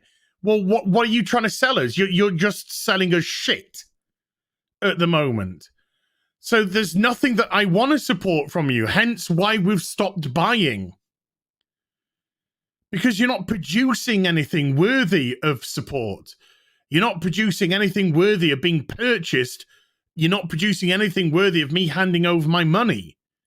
If I want to read a distinctly average comic, there are millions out there over decades and decades and decades that I can pick up for 10 cents, 10p in a bargain bucket in a comic store.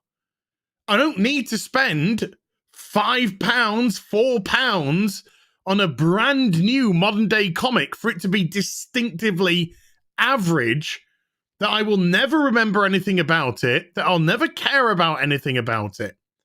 And this is the person that's being pushed and pushed and pushed and pushed simply because of the way that they project themselves as queer and brown.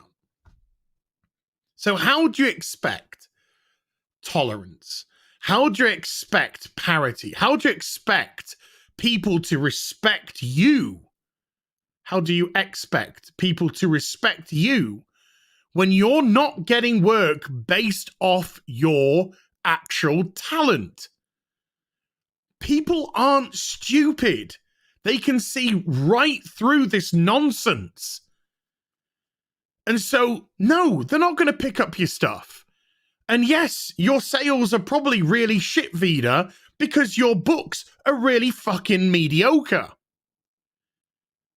And then you want to complain.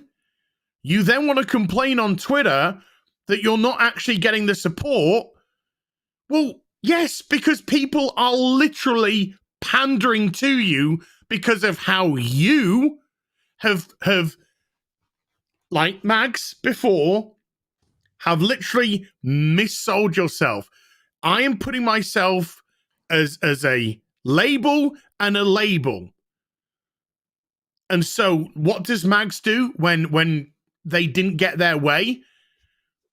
They take to Twitter and they try and cancel you. Look at the way they went after Sean Gordon Murphy 3 times to try and cancel that man. Look what Heather Antos did with Scott Snyder. Now Scott Snyder's a bitch. An absolute bitch. Who's lauding praise onto Vida Ayala. Because Scott Snyder's just probably like, I just don't want to get fucking cancelled. I don't want to get attacked by the Harpy mob. So I'm just going to do all the right things and say all the right things. These people, they've destroyed their own industry. I got no sympathy. You're not producing anything worthy of purchase. When you tokenize a character like Gay Captain America, How can people get interested when they see exactly what you've been doing for at least 5 years now, which is tokenizing, but more importantly, taking characters which people have loved and are beloved and are just trying to reduce them down for your own selfish benefit?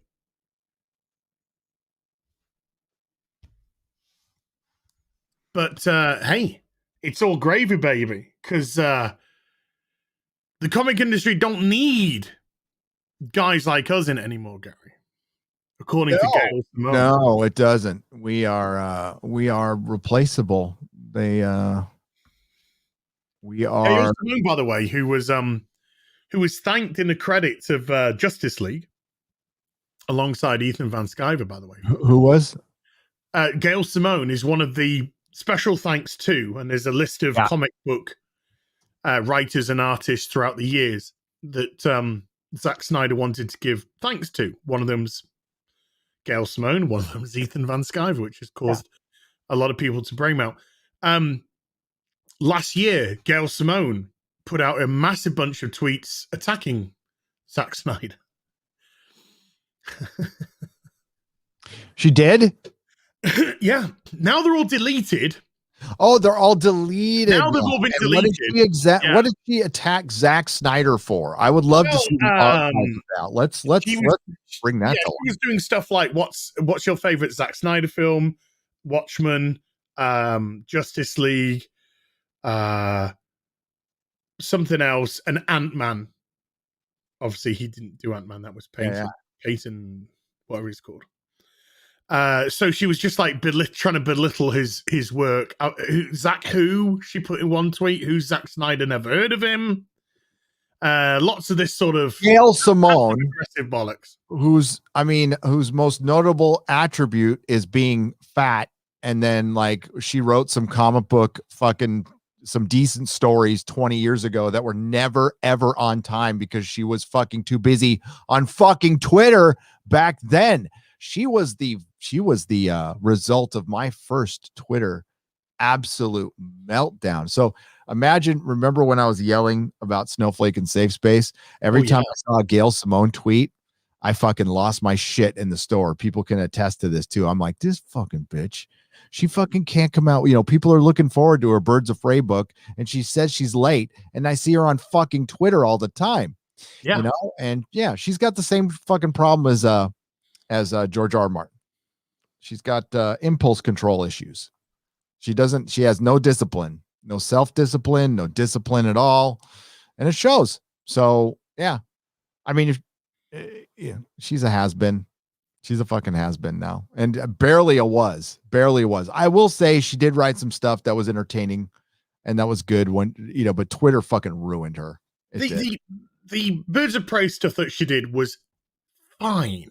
It's good. I read it. I'd never say it was great stuff and heralded as a great writer. It was fine. She got overshowered with praise because she was a girl. There was a couple of girls writing for DC. One of them was sleeping with Mark Waid, and the other one was Gail Simone, who nobody would sleep with. And then and they wrote decent stories, but they would get like everybody be like, Gail Simone. It's like, stop it. Okay. Like her work is okay. She was capable of writing dudes. I'll say that. The one thing about female comic book writers, focus, if you're listening, frenemies out there, y'all don't know how to write men. Everybody bitches about dudes not being able to write women. Y'all don't know how to write men at all. You're terrible at it. Get better at it.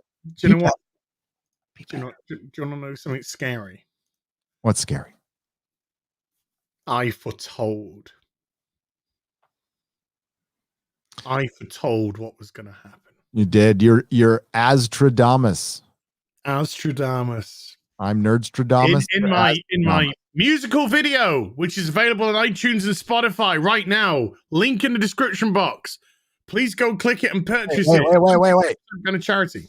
Is it available on Spotify and iTunes? It is available on Spotify and iTunes right now. 5% of it's going towards Zack Snyder's suicide prevention charity. Suicide prevention. Okay. Yes. Right now, links are in the description box. Please go. This If is you one listen of to the this song, you'll actually want to one of- live. when I said Captain Gay, and this is how it's interpreted in the video from Problem Being. There you go, the Captain America. We got there you go, boosh. It was foretold. It was foretold. Or play or foreshadow. Oh, that's dark. That could get dark, you know. But yeah, it's you can't get mad, and you can't expect to have your work treated as legitimate if you yourself aren't on the level. Yep. When you're trying to pander, and then you come out with comments like "the people it was meant for" and stuff like that. You can't get mad. This is your own. You did it to yourself. When you pander, you do it to yourself. When any moron says this book wasn't meant for you, then you have failed utterly as a writer. Does anyone want to see? Does anyone want to see the single? Should we play the single? Gary. Yeah. You're reading you're reading a huge book. Giant book. I feel Your like, giant marvels with that great Alex Ross cover. oh, this thing is fucking Woof. awesome, dude. This thing is awesome. I wish they would do Kingdom Come. It would be thicker, but Oh, I have this poster. It's nice. but yeah. That is nice. People are saying yes. Okay, let's see. Let's see. Here we go.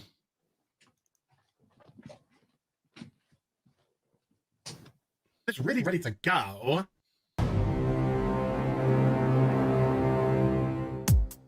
Okay, sizzling!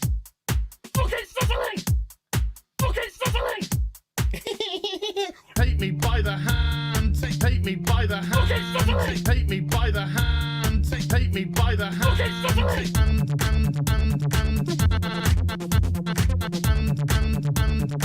He, him, they, them. He, him, they, them. Some people just call me Fluffy.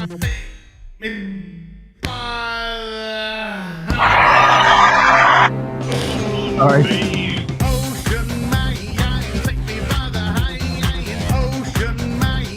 What the fuck is you wearing? It's not Halloween.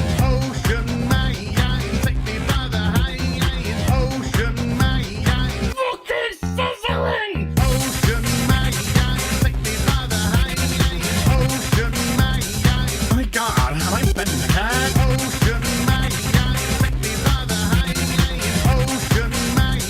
Oh my god, my dad.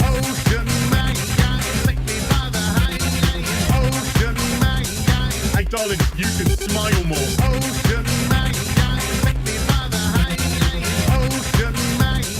That's what we fucking do. Fuck off! Ooh, me by the hand. Ooh, Mr. Ocean Man. Ooh, me by the hand. Ooh, Mr. Ocean Man. Yeah, she is all gangrenous. That's cute, you massive fucking soy cock. He, him, they, them. Superficial bollocks. He, him, they, them. Spider monkey fucker. Some people just call me Fluffy. Holy shit. Yad, yad, yad, yad. It's Captain Gay. Yes, of course it's Captain Gay. Yad, yad, yad, yad, yad, yad, yad. It's really ready to go. You're some Hollywood horse bitch.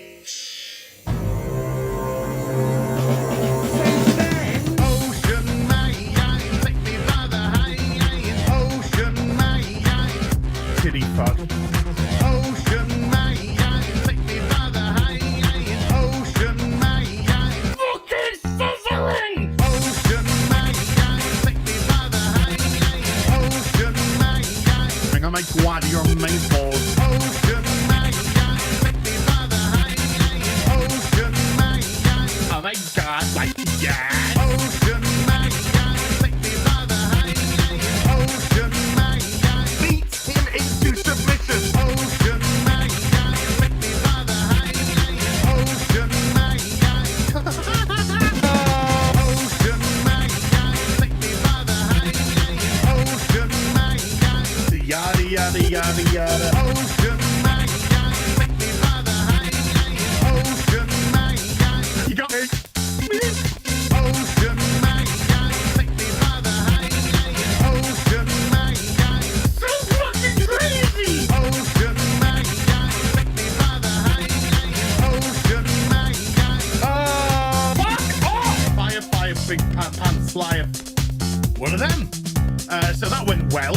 Let's move on. She's like, it's so. Oh look, what a coincidence! God damn, I hate this thing. I can't say the word tampon. Who fucking cares? Tripe, it's regurgitated from the fucking bowels of some talentless hack. You've been very kind, but thanks. Problem being, and the guy's talented, and the song is incredible.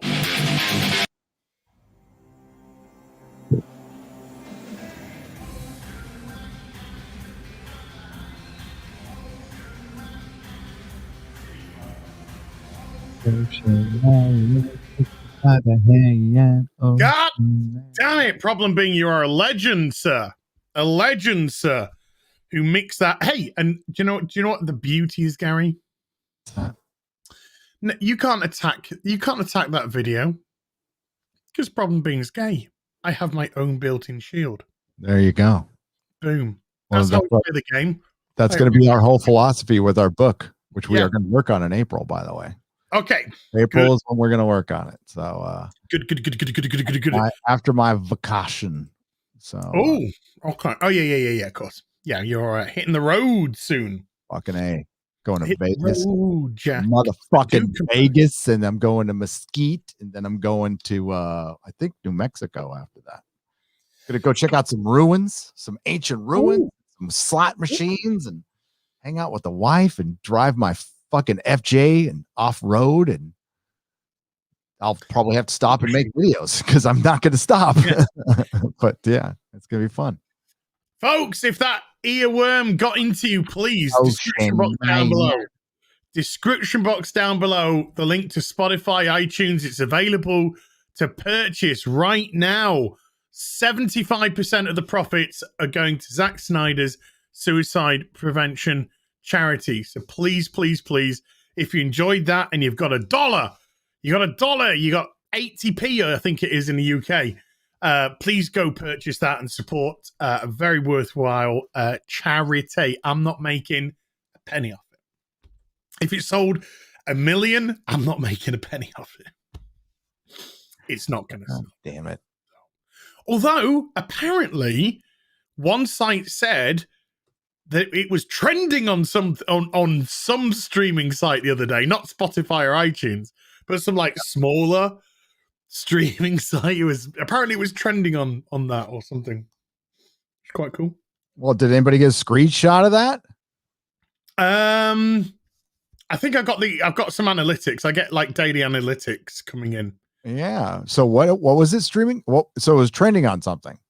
Yeah, the analytics site said it was trending on one of the like really small streaming services. That's fucking awesome. But we shall. Yeah, that's probably because they've only got about 3 songs on them. But it doesn't matter. It's trending somewhere. Let's go through some more super chats because I'm probably behind.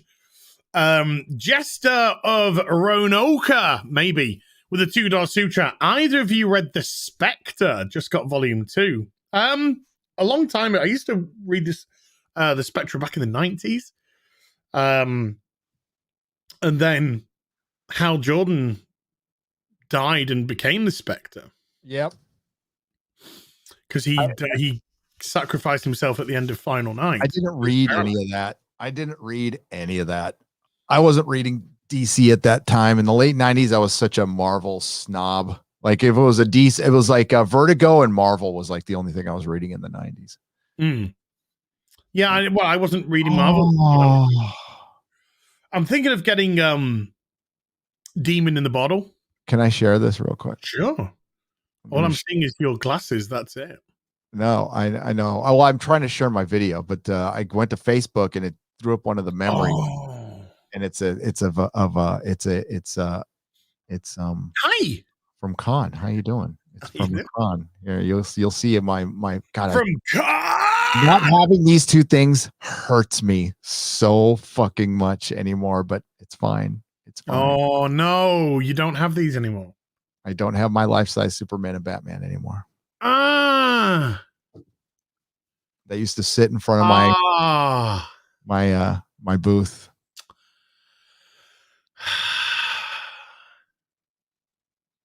Damn, that Batman's great. It's fucking awesome. Oh, I put the cape on. It came with a plastic. Both of them came with plastic capes that I ripped off. And I bought them from Germany online fucking 10 years ago. They came in pieces. A buddy of mine who worked in a body shop put them back together, repainted Superman. And then I put legit capes on both of them. And the Batman looks fucking awesome. I guess I could ask Brian if he'd really sell it to me. I hate talking to Brian though. Because like when I have to talk to Hibbs and ask him a question, he treats you like a lord, like you're petitioning a lord, you know, like he's on his chair going, "I will think about it." Yeah, you know, like he is such a pretentious motherfucker. Like, oh God, I can't even tell you how irritating it is to talk to him. Damn, they look good though. They do. He's got my life-size Iron Man too, and he told me how much he'd sell it back to me for. And I'm like, motherfucker, that's not what I sold it to you for, asshole. Yeah. He platted it $2,000. That's how he is. He's like, I'm a really sensitive. He's a fucking pure capitalist, which I'll admire that part about it. But he comes off like some old San Franciscan hippie. And people figured him out pretty quick during the whole comic crisis in the first couple of months. They're like, listen to this guy, Brian Hibbs. Then he went on a live stream and they're like, oh, guy's kind of a dick. Oh, yeah. Yeah. Who's I forget, my brain's a bit fried. The guy from Diamond Distribution. Oh, why I almost said Nick Ferrucci. It is, I am blanking on his name now. Oh my God.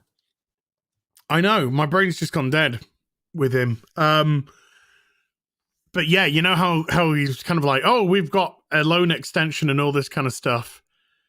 Apparently he's got a shit ton of money in property. That's where his money is. It's all in fucking property. So he ain't giving any of that up. Cheeky what's it? Steve Jeppy. God, yes. Yeah. No, Steve Jeppy. Listen,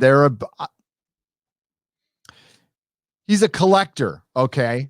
So I'm thinking, collected a lot of property. I'll use the I statements here. I did a lot of when I was a middle class guy collecting like I was fucking a rich dude. So I was like always moving money around and trying to trade stuff and buying shit I couldn't afford. And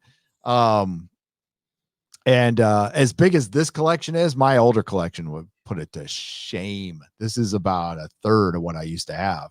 And I dumped it all, and I'll eventually dump everything because I don't want to sit there and drag this shit around forever when I eventually go travel the world and give up on YouTube. Putting your Hulk, by the way. You like the Hulk right there? Yeah, that's the deluxe Age of Ultron Hulk, which I think is the best. I nearly pulled the trigger on it the other day. Doctor Strange, and then there's Black Widow. I've had Black Widow, and then Red Skull. I've had Red Skull, and then and you did like I got the Geralt, and then Judge Dredd, Hellboy. I had, and I've got a bunch I haven't opened up yet, and I'm looking on my pinball machine is filled with Lord of the Rings stuff that I just opened up last night. Lord of the Rings is what I have the most of. I have fucking everything. I have everything. I don't have Thranduil from Hobbit. That's the only one I don't have. And Galadriel hasn't come out yet. Okay. Roger Haynes with a 2 Canadian super sticker with a thumbs up. Thank you, Roger.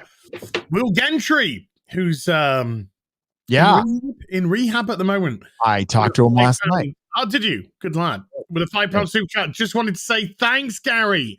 That meant more than I can say. And as I'm no longer down the road, so it'll have to be another pub, not the Flotch. Oh, okay. Gary Walker with a £1 fiddy phallic. How dog. I was pressing the wrong button. The Grand Authority with a $5 super chat. What do you guys think of this Kung Fu remake from the CW? Looks nothing like Kung Fu. Don't know why it's called Kung Fu. Why couldn't they have just called it an original fucking name? Because it doesn't resemble anything to do with Kung Fu. Nothing. It's just an Asian chick who can kick ass. It's feng shui. City. It's feng. Exactly. Should have called it feng shui. She would go from town to town, rearranging everybody's furniture.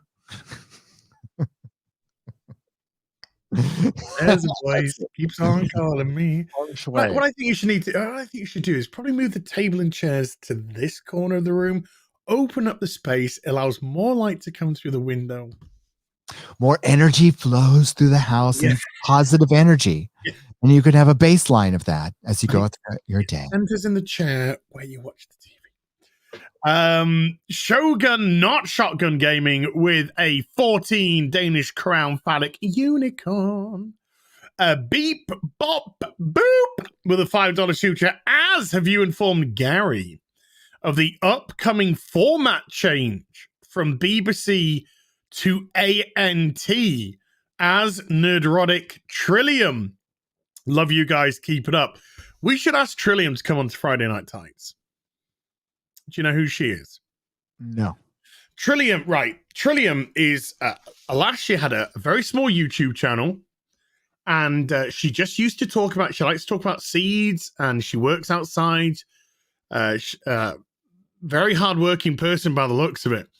And she decided she likes the video games and she likes watching us a lot. She likes watching Jeremy from The Quartering. She likes watching Jeremy from Geeks and Gamers. And she likes watching me for some reason. And she put out a video, apparently. I think it's deleted now, so I haven't seen it. Where she was talking about how she doesn't like The Last of Us Part 2. And she got absolutely attacked on the internet. She got absolutely attacked by the progressive people, you know, the tolerant progressive lot. And so she didn't know how to handle the hate because, you know, it's not something that was used to. No. And she deleted a channel and she started a brand new channel. And then she just started talking about her seeds. Anyway, the story got to Jeremy. Seeds. You said seeds? Yeah. Okay. Yeah, she's into her seeds. So the story got to Jeremy from The Quartering, and he actually did a video on it. He told the story about what happened, and he said to people, "Hey, please go to her channel only if you want to subscribe. Only if you're going to watch her content. You know, don't do it just out of sentiment or out of you know, just whatever. But please go subscribe." Now she's got over 20,000 people subscribe to her channel. And she pops out a video again. She just talks about this, that, and the other. And she's lovely, like lovely. And she put out a video last night where she was talking about Jeremy and me. Where she, talking about how, you know, whether or not you agree with an opinion or disagree with opinion, people have got every right to give an opinion. Which was a really interesting video. And yeah, she's just an absolute sweetheart. She just comes across as so sweet, so nice. But at the same time, she has her own mind and she has her own thoughts and she has her own opinions. And I think, I think it'd be, if she was up to it, because I don't know if, you know, if she could, you know, she'd be like, I don't know if I can handle this. But I think she'd be great to either get onto Friday Night Tights or maybe try and get her on here or just get her onto to have a little chitty chat with, but she's an absolute sweetheart. Excellent. She's the type of person that make, you know, the audience that we have. I know we hate to use the word community, but she is the type of person that makes this community better. You know, is an asset to this community, and we have to understand that this community is made up of people like her, made up of normal people, made up of rational people. The channel's called Trillium, 2 L's, TRILLIUM. And you know, this community is made up of these type of people who come into these streams, who you know, go to Friday Night Tights, who go to your Nerdrotic Nooners, who just are sick and tired of bullshit, and they just want to hear somebody who has at least an honest opinion about something, whether you agree or disagree with it. Yep. You know, I don't like The Last of Us Part 2 because, and you give your reasons why. Now they can choose to agree or disagree with that, but they're like, okay, I get where you're coming from.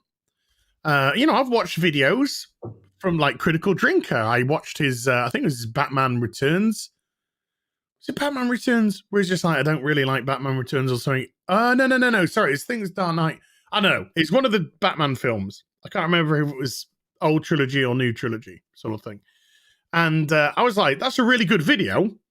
But I personally don't agree. I think it's quite good. Oh, I totally disagree with this Hobbit one. I completely. I mean, it's a good video, but I completely off on that. But he structures his arguments well. So you can understand his arguments, and you can understand where he's coming from and why he's saying it. So there's no need to kind of like get fucking stressed about it. And like, okay, I hear where you're coming from. You know, I personally. Yeah. I mean, it's like, listen, the most of the justification for liking bad shit is we watched it as a kid and it had some emotional connection when we were a kid. That's it. So that's the irrational love for Star Wars this far along, is a huge generation of kids who were the first like latchkey kids, who were us, watched Star Wars and we were into it. The prequels have a smaller fan base, but it's just as it's rabid, but it's much smaller. And the prequels have their fans. The prequels are mostly really bad movies. They're not well put together. They're not well acted. They're not well edited. Effects aren't even that good. And that was fucking but people just when you're like, no, it's fine that you like it. I mean, I like The Hobbit. It's because I have an emotional attachment to Tolkien. I'm not going to tell you that it's great art. So I'm not gonna, the acting is better than in the prequels, and the music, everything. I like Solo. Yeah. I would accept your apology. I would be sorry for liking Solo, because I think Solo is as bad as The Last Jedi. No apology. Get up. Thank you, Joe. Get out. Solo lost money, by the way. Hashtag Solo. Going? I think he's gone now. Shut the door, Joel. I need to have a shut the door sound effect in this. That's I totally stole that from Dr. Disrespect, by the way. You did? Yeah. He does it to his producer. He goes, get up. Get up. Get out. and he'll just go. But you need the footsteps. You need to. Yeah. Get those sound effects in. It'd be. I've got a whole board I can do that with too. Yeah, baby. Well, yeah, I have too. I gotta start doing stuff. What do you have? Because I don't have the Echo. I have a Go XLR. Okay. From Go XLR, and it's beautiful. And like, listen, Snyder Cut. I know how it's structured. I read through. Ryan sent me the storyboards that Jim Lee did for the fucking. Those are awesome. There's one part I'm not going to like about it. I know full well I'm not going to like about it. I'm not going to say what it is yet, but I am not going to like it. I mean, I think Ezra Miller's fucking terrible. He runs like I won't say what he runs like.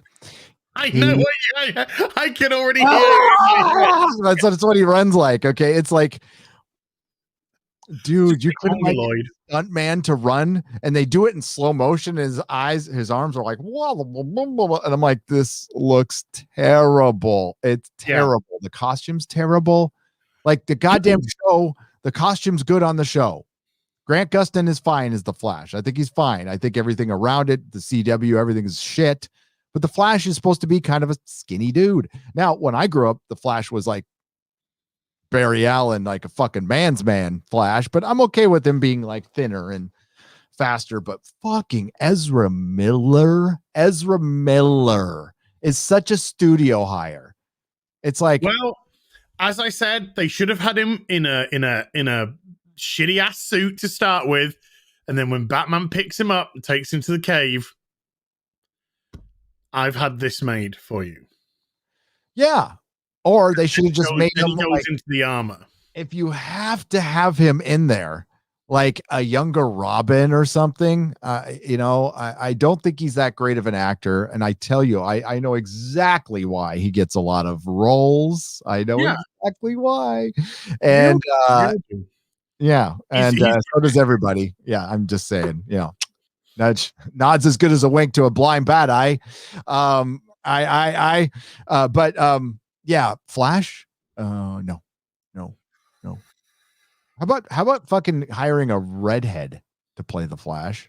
Redheads are banned from Hollywood now. I guess they could never hire a redhead for fucking Daredevil either. Charlie Cox. No. Charlie Cox is brunette. He is good though. He is a good fucking Matt Murdock. He's great. I think he's absolutely great. Booby Doobies. Jourdain with a $1 super chat. No message, $1 super chat. Thank you very much indeed. Zdenek Toms, maybe, probably butchered that. Likely very much butchered that. With 50 check. If you mispronounce the last name now, you're racist, and okay. And I'm. By the way, I actually messaged this to that Star Wars girl because we were talking about it for a second. But I said, if mispronouncing a last name makes you a victim, I fucking win. I win. Everybody mispronounced my. There is only one human being alive who's ever gotten my name right once. So I got it right. Well, because you heard me say it. No, but that's how I got it right. That's why you got it right. Before people heard me say it, nobody could get it right. I wouldn't pronounce it the way that it said. Yeah. No way. I would have been like Buchia. Yeah. It's always Buchler. And I'm like, for one, the U goes before the E. So everybody automatically goes for the E before the U. I'm like, where do you get BU? Yeah. Exactly. Buchler. Well, they say, hi guys, any thoughts on the planned history series about Anne Boleyn starring the black actress? Anne Boleyn. Do you just want to rewrite history in their image? Well, when you start rewriting history, it's no longer history. It's fake. No, it's fake. It's fiction. So a black Anne Boleyn is not history. It's fiction. So it should not be treated as history. It should be treated for what it is, which is fiction. Because that's what it is. It's Hamilton. It's fucking Hamilton. Alexander Hamilton. I remember when I first heard that, I'm like, oh, the PBS crowd is going to love this shit. The white wine drinkers in fucking Marin County. They just eat that shit up. Once it looks a little exotic, and it's like, oh my God, have you heard Hamilton? It is so powerful. So powerful. Well, they got their Zinfandel in their fucking hand. They're talking about Cody and Dakota going to soccer practice and, having to fuck somebody to get them entrance into Harvard or some shit. Yeah, that's their life. Oh, it's a tough one. It's a hard knock life. It's a hard luck life for fucking white women. Not really. Oh my God, the bridge toll on Golden Gate, I think it's like $12 now, right? It was 10. Oh my God. Do you still have to go across? I used to have to go across that every day for work. It's probably just covered in shit now. It probably is. They have to paint that thing constantly. Once they go end to end to paint it constantly. Literally, do they? Yeah, because it rust. Wow. Why don't you use rust-proof paint? I guess it's too. I guess it's the whatever they used. It's impossible. What have you to a Gail? It's a fucking awesome bridge, though. I mean, it's better than the newer one. Feel much more safer on it. Well, they built this new bridge to Oakland. It was Arnold Schwarzenegger started it, and they finished it in 2012. And that thing's gonna come fucking down. They said like wind could take it down because some of the galvanization wasn't done right. So every time I drove over it, I'm like, and I stopped driving over it. I started going through San Jose to go to San Diego. Oh my god, I think I'm just in the funniest thing ever on Twitter. I gotta find it here. Okay. Show. So you may or may not know, Gary, but Elliot Page. Oh my. Is on the front cover of, I think it's Esquire or GQ or. Oh my God. Chrissy Meyer just tweeted this. I know. That's what I'm going to show. No, okay. So here's some photographs. Chrissy, if you're out there, we want to get you on Friday Night Tights. Yeah, there's the first. Okay. Yeah. There's the second. Okay. For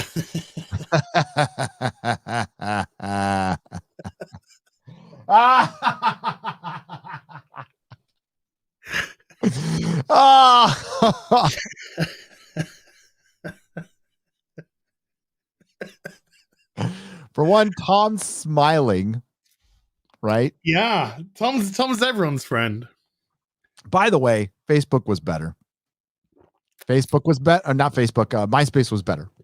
MySpace was so much better. You get to put your tunes up and your cheesy little background, and you put your top 10 lists, and yeah, Facebook is my hashtag MySpace did nothing wrong.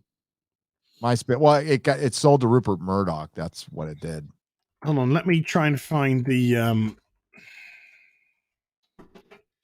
actual. Here we go. What is it? It's Time Magazine. It's Time Magazine. Here we go. Right. Okay. So this is the actual Time. I'm fully who I am now. Well, they did file for divorce from the partner. So I got a question after this, and I think it's a legitimate question. I think very much a legitimate question. Okay, so there we go. They can cut their hair and wear boys' clothes. Great. Congratulations. So what happens to the Umbrella Academy? Yeah.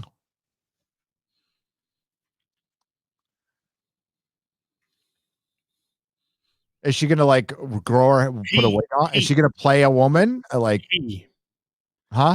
Is he? He? Oh, is she gonna play a woman?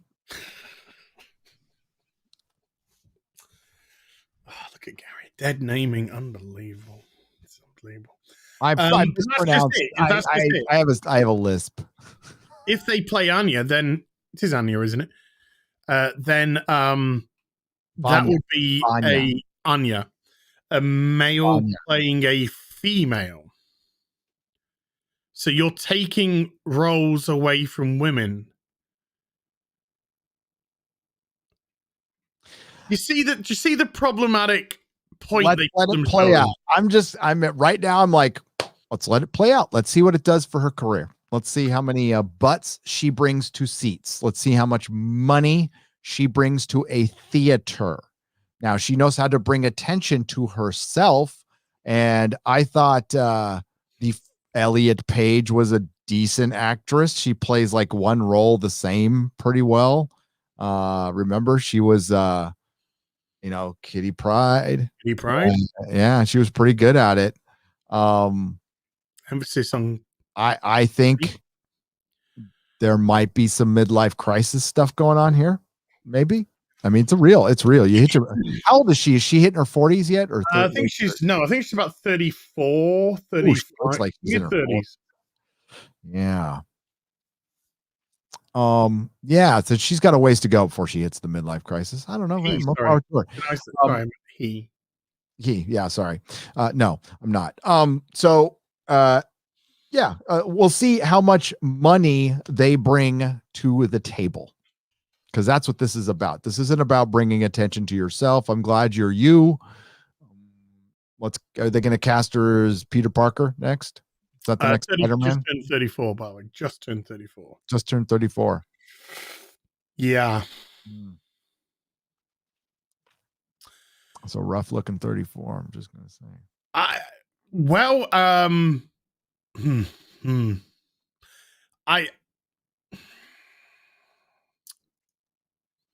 I would, from this, obviously, I have no idea what's going on in their life at all.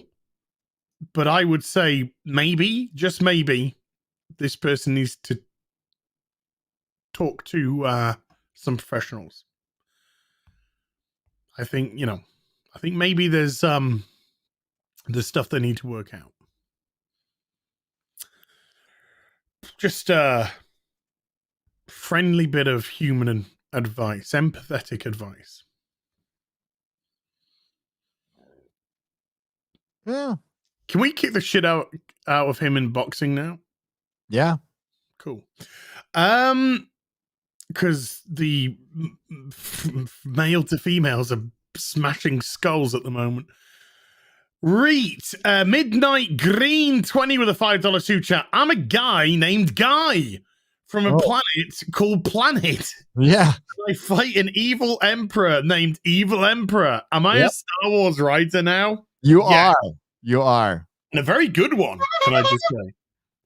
A very good one indeed. Carrie Malone with a $5 super chat. Thanks to the show, guys. I have never seen a single character get more origin retcons than Batwoman's Alice. It's a revolving door of what happened to that fucking crazy bitch. Yeah, dude. Her origin has changed like 5 times now. Yeah, well, yeah, it's in transition again.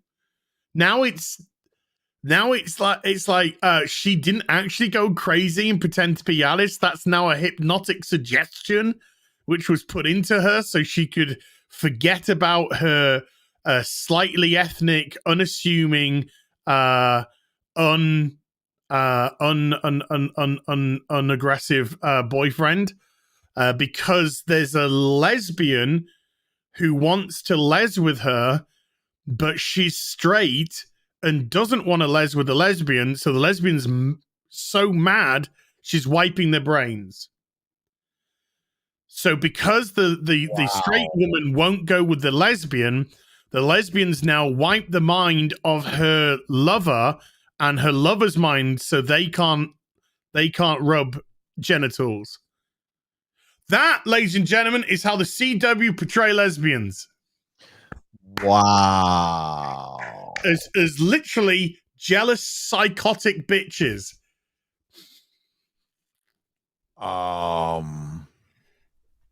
Yeah, I mean, I watched the episode. I faded out in parts, but it was all flashbacks. Dude, I fade out all the time. No, dude, fucking Rayshaw Girl's screaming voice is almost as bad as fucking Javisha Leslie's. I gotta say. Yeah, but it's true. Phoenix Tangent with a $5 super chat. Money for actual tacos. There's nowhere that does tacos on here. I need to find tacos. No, I'm actually ordering some right now as we speak. Are you? They look so good, and I just want an authentic taco. I forgot. I was supposed to order my son lunch when we started this. He's been sitting there for an hour. Oops. That's a jig me going. Damn, I'm fucking hungry. I mean, it's not like he can go fucking get himself some food. He's fine. But Jerry Mack with a $5 super chat. Since you're part of that community, they have to add LGBTQ Friday Night Tights. Yep, they do. Get married. Chuck Senhausen with a $5 super chat. Last BBC, I mentioned Cobra Kai by calling it a hash brown legend. The term is a running joke from Johnny when he means hashtag. That's all. Yeah. He calls Hash brown. Yeah, hashtag hash brown, doesn't he? Yeah. Corey Timmons with a $5 super chat. Sorry, no vid about how the media is actually liking the Snyder Cut. It must have a woke scene in it to satisfy them. I think it's gone down reasonably well with the Yeah, I think a lot of people are being nice to it because of the Autumn situation. I think a lot of people are just showing a lot of heart, and that is totally okay. Wow, people being empathetic. That's crazy. People being empathetic, and I'm down with that. This is all for good. This is a fan movement. The fans need to back this, whether you like it or not. And of course, there's one YouTuber out there who just acted like, God, I can't stand that guy. I won't say who he is. Who? Type it in the private chat. Hang on. You're gonna fucking hang on. Okay.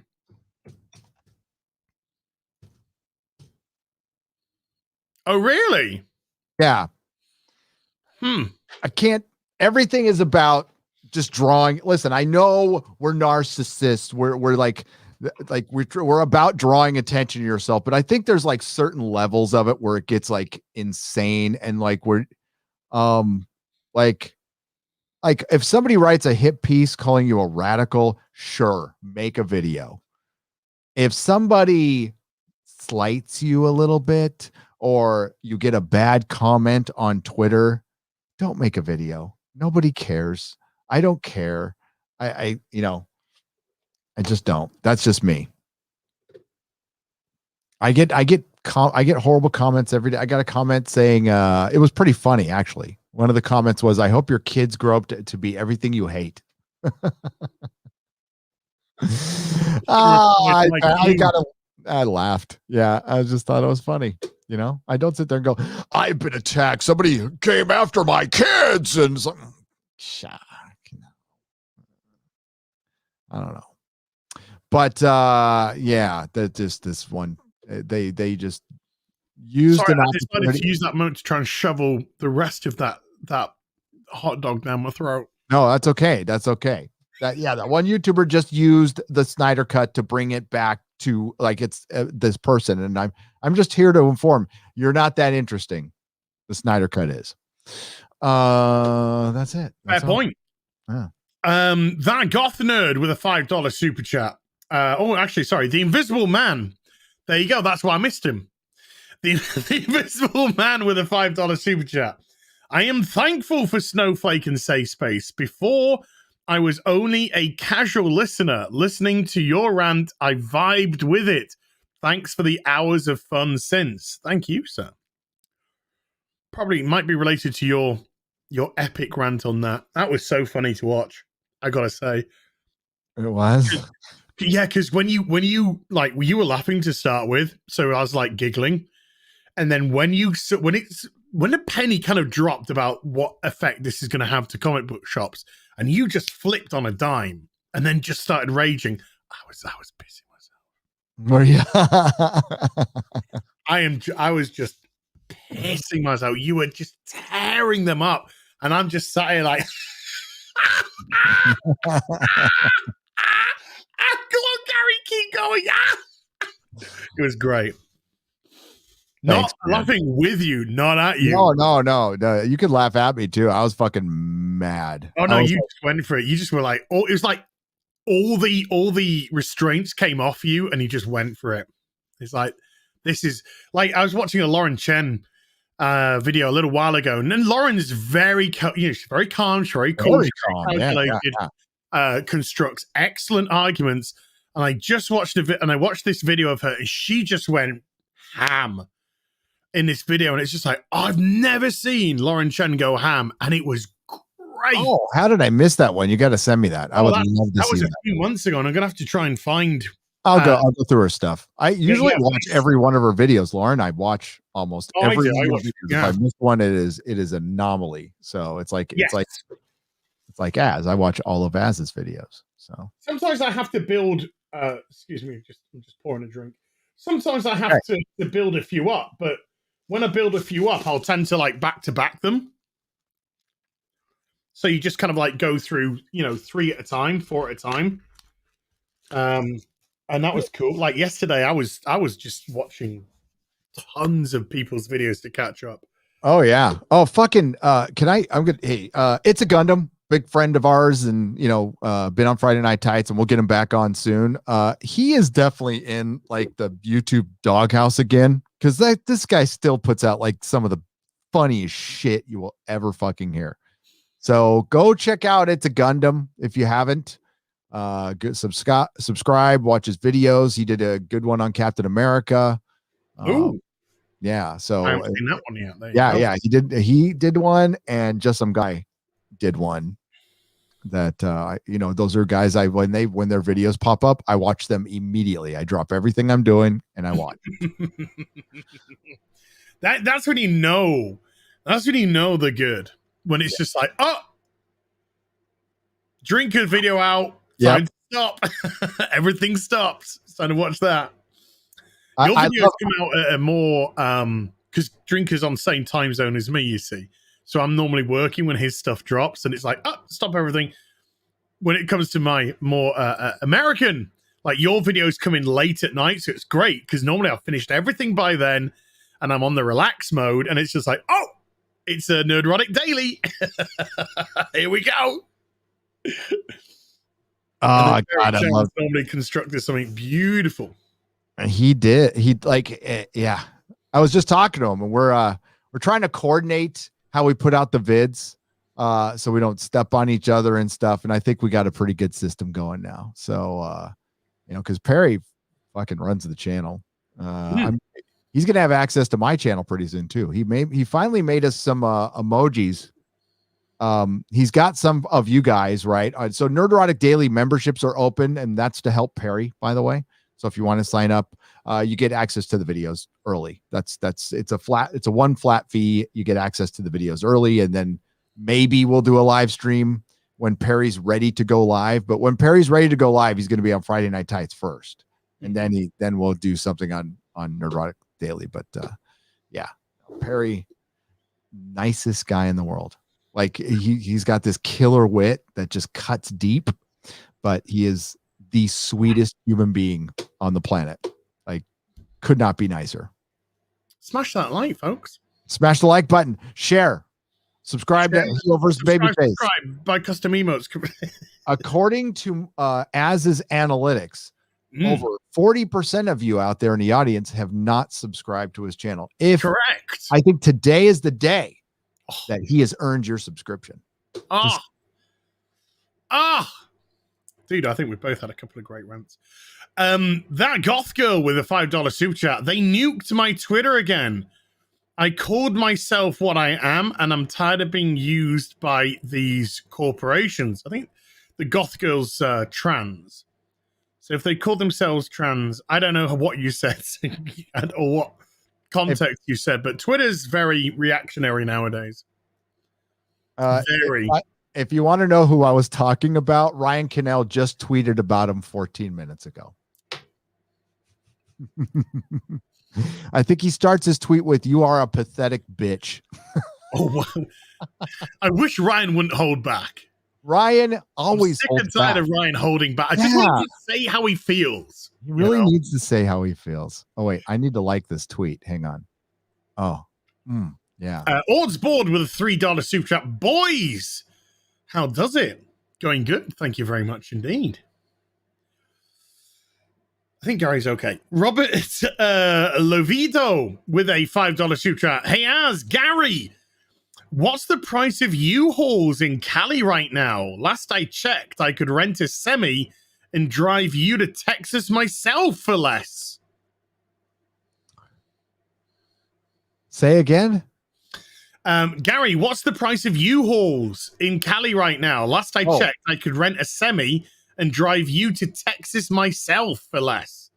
I have not checked, but when you can get them, which you can't, like it's still a week out in some areas in the big cities, you got to wait a week or two, but it's a couple hundred, it's thousands of dollars. So if I wanted to go to Texas with the U-Haul, it would be minimum $1,200. And I think it's half that, if not a third, if the other way around. But it's really, really expensive. I haven't gone on the site and checked lately. When I move, I'm going to just get a truck. I'm going to get a company. I'm going to pull a little Joe Rogan and usually we move ourselves. I am not going to do that. I'm going to hire some people to do the Hey stuff. folks, since we're kind of over 3,000 at the moment, if you missed the announcement, the big announcement at the start of the stream, Gary, do you want to announce it again for people that may have missed it, the new people that have come in? Oh, I mean, after the fact that I'm leaving Mrs. Nerdrotic and we're tying the knot, that part? No. And that we're alphabet now, so you can't attack us and we can behave as badly as we want and we can actually be Yahtzees if we wanted to. Yeah. Gotsies. The other announcement, though. The real announcement is the real announcement is the real BBC in April is going weekly. It's going weekly.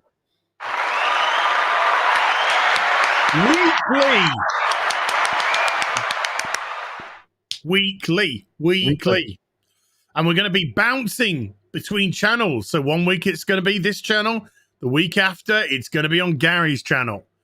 So we are going weekly with the real BBC and we're divvying up the channels. So we're giving everyone the opportunity to jump in from both channels and support both channels. So there you go. From the April. In April, we will be going weekly. We will talk some Babylon 5 in a moment. A moment. Yeah. And we'll have comics. I ran out of supplies and all the comic shops here open up at fucking 12. So I couldn't run and go get supplies before the show. I might have Lego. We do need to talk about Babylon 5. Hang on. I need to message my kid. I'm going to go through more super chats because they're like, I got to go talk to my kid. I'll be right back. Okay. You go talk to your kid. I'll run through some super chats. And then if they're levied at you, I'll just pretend. P. Gombi with a €5 super chat. The guy calling Bill Burr's wife those ugly things actually ran for office in New Mexico. Yes. In 2018 for the Republicans. Very confusing. Yes, I heard about this. People said they went through his and there are woke people on both sides. Woke isn't just exclusive to the left. There are wokies on both sides. But Christopher Gorey says, I've missed your super chat. I might not have even got there, Christopher. Let me just go through.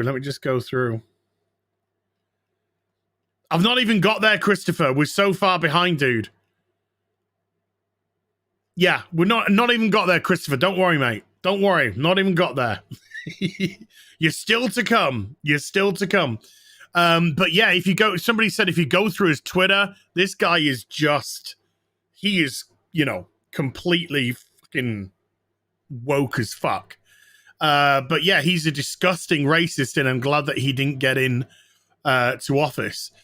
Oh my lord, how do I pronounce this? Sultan Nokiba. I am so sorry for destroying your name. With a $25 super chat. Blame the two of you for my newly developed plastic addiction. Went from 0 hot toys in February to 4 in hand and 4 on pre-order. My wallet thanks you. Oh. We're not a bad influence. We're just showing you the way. We're just showing you the way. TJ with a $20 super chat as well. You guys rock. Thank you both. I guess I'm going to be the next to get cancelled for saying you guys. Yeah, did you just assume our genders? Oh my God. I'm a ista ama amathea thema uka. I must be an istaphobe. You are. That's why you're here. Just to suffer. Connor Williams with a £2 super chat. Love both you guys. I can't wait for the Snyder Cut. Neither can I. Matthew Sturgis with a $20 super chat as well. As cool as that Vampirella looks, I just keep thinking of the police chief Wiggum quote. Just get one of those inflatable women Just make sure it's a woman, though, because one time Commodore Stargazer with a $5 super chat. Watched Babylon 5 yet? Question mark.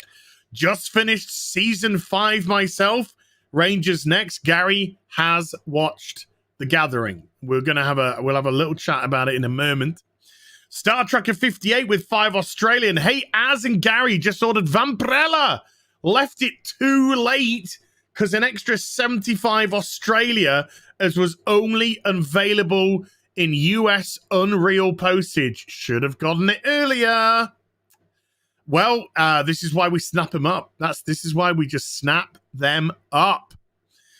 Just a Kid from Brooklyn with a $20 super chat. As I wanted to buy you a pint a few weeks back, you defended 9/11 first responders on Friday Night Tights. Yes, because of that fucking disgusting piece of filth called Ta-Nehisi Coates, who said that he was he watched what happened with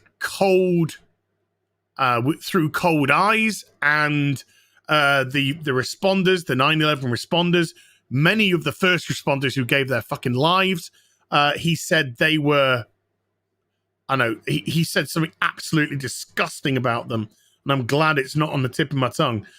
I had a few good friends who ran into those towers to save many who were trying to run out. Cheers. No, you know, as much as they're really kind words, and I thank you very much indeed, I think we can all say anybody with just the slightest bit of empathy in them sees that immediately. And anyone that tried to diminish what those insanely brave people did, insanely brave, I couldn't do it. I couldn't do what they do. I can't. They are so brave. They're so selfless to do what they do. I know that I don't have it. I couldn't do it. So to see quotes like that from disgusting pieces of filth, it drives me insane.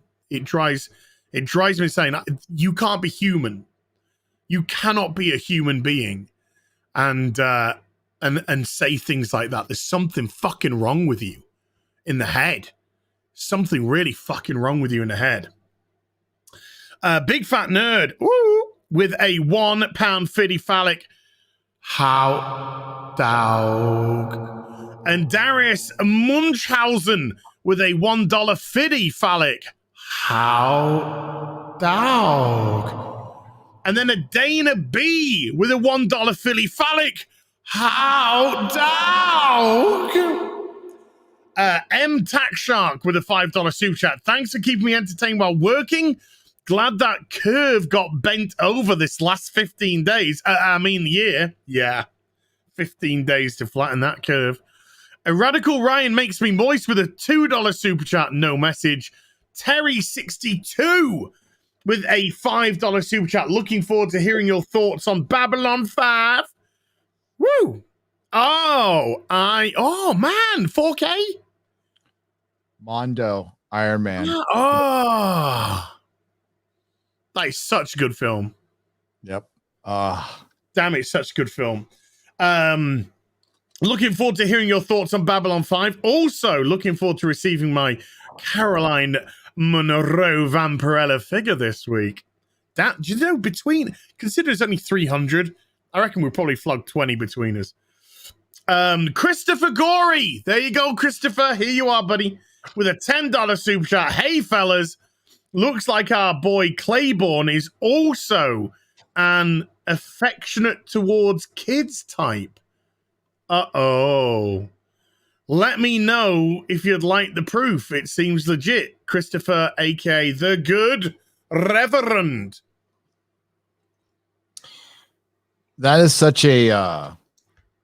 that's going to be a big topic in the coming years, because there is a very large contingent of people who want to normalize that shit, and they're going to do it under a certain flag. And there are what they believe is nuance. Cut the dicks off. Yeah. Cut the fucking dicks off. Yeah. And anybody gets maybe the heads. Anybody gets near my kid's shit and tries to get my kid near my kid's shit. Dude, if anyone goes near my fucking nephew, I will fucking kill them. Yeah.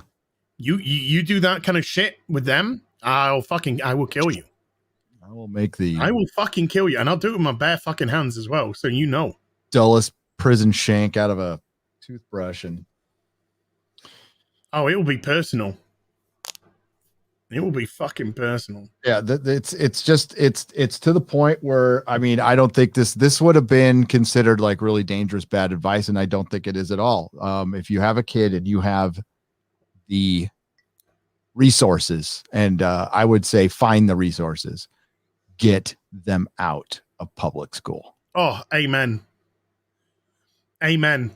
Yeah, I totally agree. Good God, with what's being...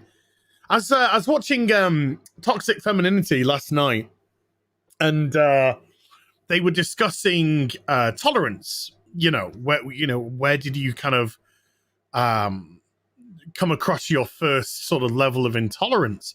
And really oddly enough, because I came from a very predominantly white town when I was growing up. Literally, it was like 99.99999 white, And, every time we you could literally say who the minorities were in the town because there were so few and far between. And yet they were always, treated just like regular people because they are just regular people. The first time that I truly started to see intolerance was when I went to university. Mm-hmm. When I went to university, holy shit. It was like intolerance central. It was fucking segregational groups. You can't, I won't say what groups, but let's just say there was a lot of segregation and they wanted segregation. And I couldn't understand it. And there's me from this very,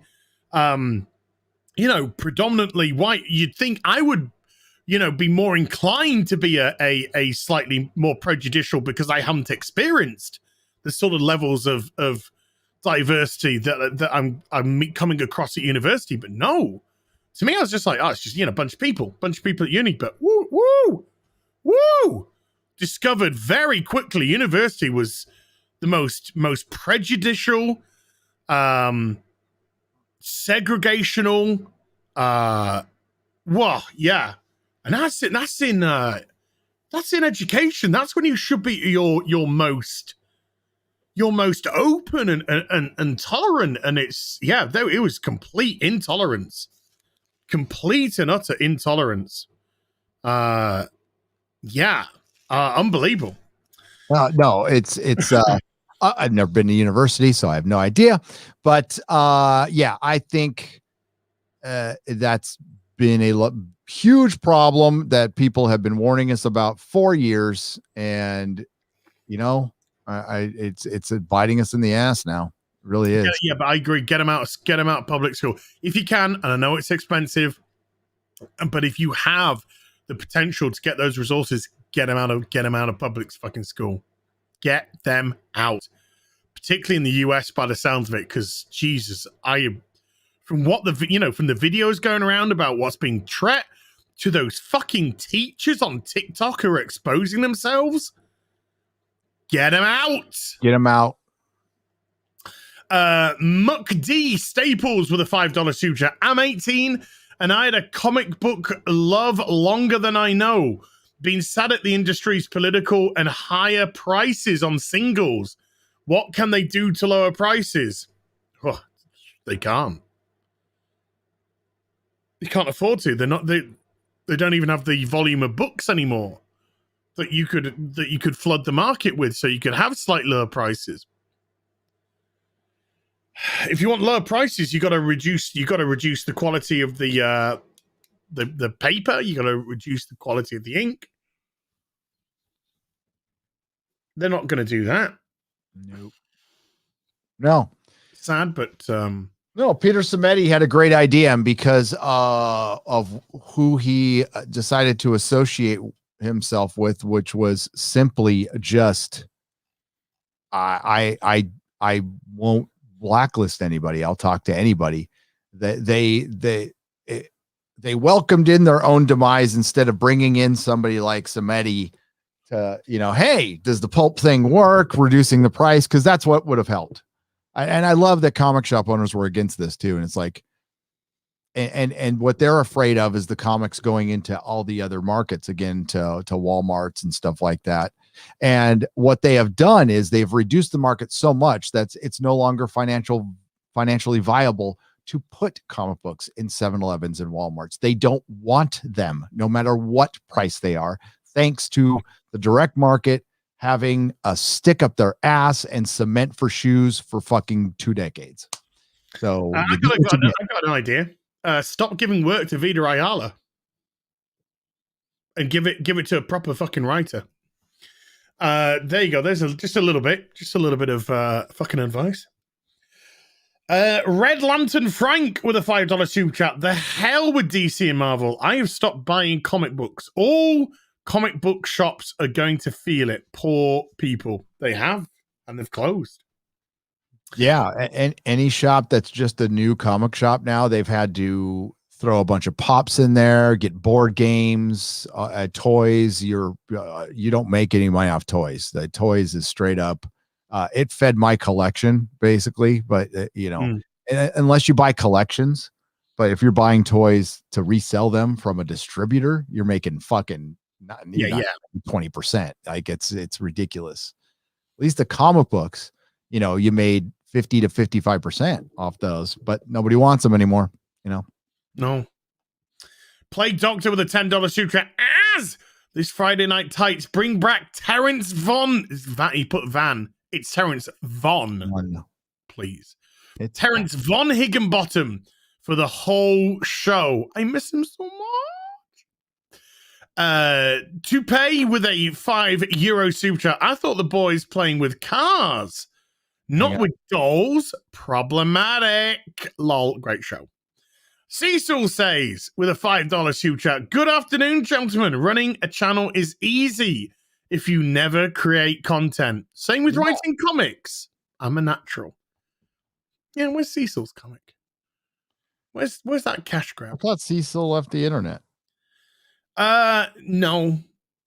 But he's currently skiing down slopes in Aspen or somewhere. Yellow Flash 2 with a $5 super chat. I wish I could be oppressed like Meghan Markle. I know. Yep. Don't even get me started on that fucking shit. Protege Music with a $5 super chat. What's up, guys? Great to see you both together. It's not even Friday. Christmas comes early. Dude, this was a bi-monthly show. Now it's gonna go weekly from April. Yeah. It was bisexual. Yeah. No. Bisexual lighting show. Bisexual lighting. Get some purple bulbs. Stick them up there. I've got a little bit in my background. A little bit of bi-lighting. Yeah, you got a bit of bisexual blue. Right. It's right. Yeah, some purple there as well. Yeah. Behind the Cybermen and the... I've got those little LED glowy balls that you get at Home Depot that change colors behind the masks. Behind the masks. Molded by it.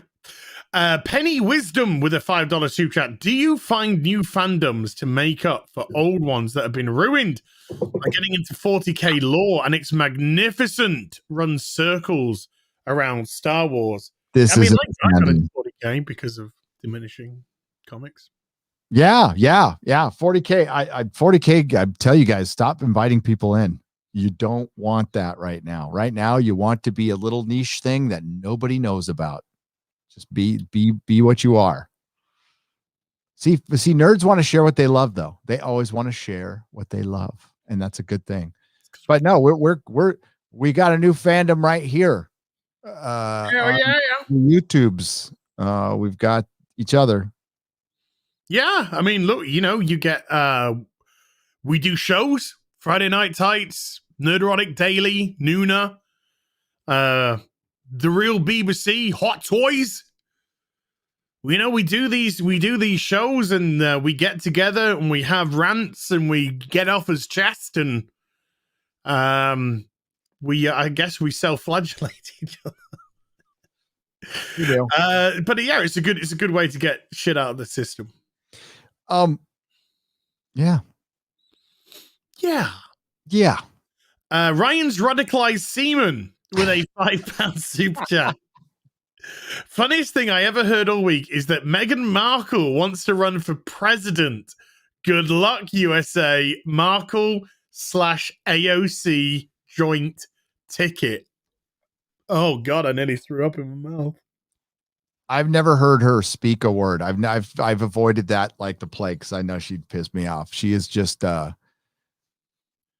when you're complaining, what your complaint to Oprah is, I never received like royalty training. I didn't know that you were meant to like curtsy in front of the Queen. And you're just like, I don't ever want to fucking hear another word out of your mouth. Mm-hmm. You fucking spoiled, privileged little bitch. I'm so oppressed being married to royalty. And we had to live off like $25 million a year. And now we've been cut off. That's all. Yeah. I thought they wanted to be cut off. I thought that was their desire. Oh, God, look, they can be cut off. They can be cut off a fucking cliff. Oh, they wanted the money, but not all the rules. They wanted the money, but not the responsibility. Responsibility. Yeah, that sounds familiar. King Laquifo, a.k.a. the Equalizer. Oh, my God, that is so toxic. Uh-oh. With a $5 super chat. Hail as Nerdrotic. Damn it, as I will not stop sending you money demanding Shequalizer episode breakdowns. Your fans demand Shequalizer content. Oh, God. Hold on. Let me have a look at the ratings for this week. See what it's doing. The Equalizer ratings. Let's see if it's maintaining, because I think it's doing pretty well in ratings, you know.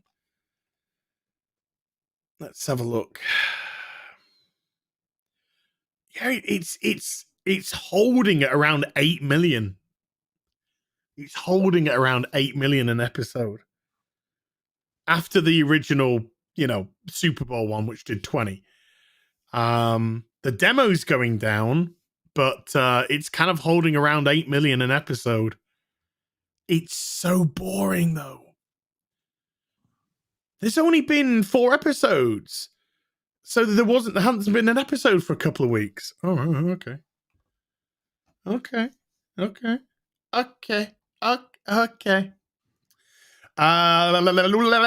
Platt with a £10 super chat. Hi, Az and Gary. You both have rekindled my love of comics, and I enjoy reading Wolverine. So I bought Rob Liefeld's variant Exit Wounds and graphic novel Wolverine by Chris Claremont and Frank Miller. Great read. Well, that was just a pornographic list of names right there. Chris Claremont, Frank Miller, Liefeld, to some. Galactic Dude with a $5 super chat. Is the new gay Captain America's shield an actual pillow that he can squeeze when he needs to? Oh, that'd be great if it was. In one of those, what they called? What they called? The pillows that you hug. What they called? Come on, chat. Come on, help me. Pillows that you hug? Yeah. What the pillows called that you hug? The weeb ones with the waifus. What are they called? What's their name? Yeah, I forgot what they're called too. Damn it, we looked at them on Friday Night Tights. Body pillows, waifu pillows, body pillows. Yeah, maybe it was.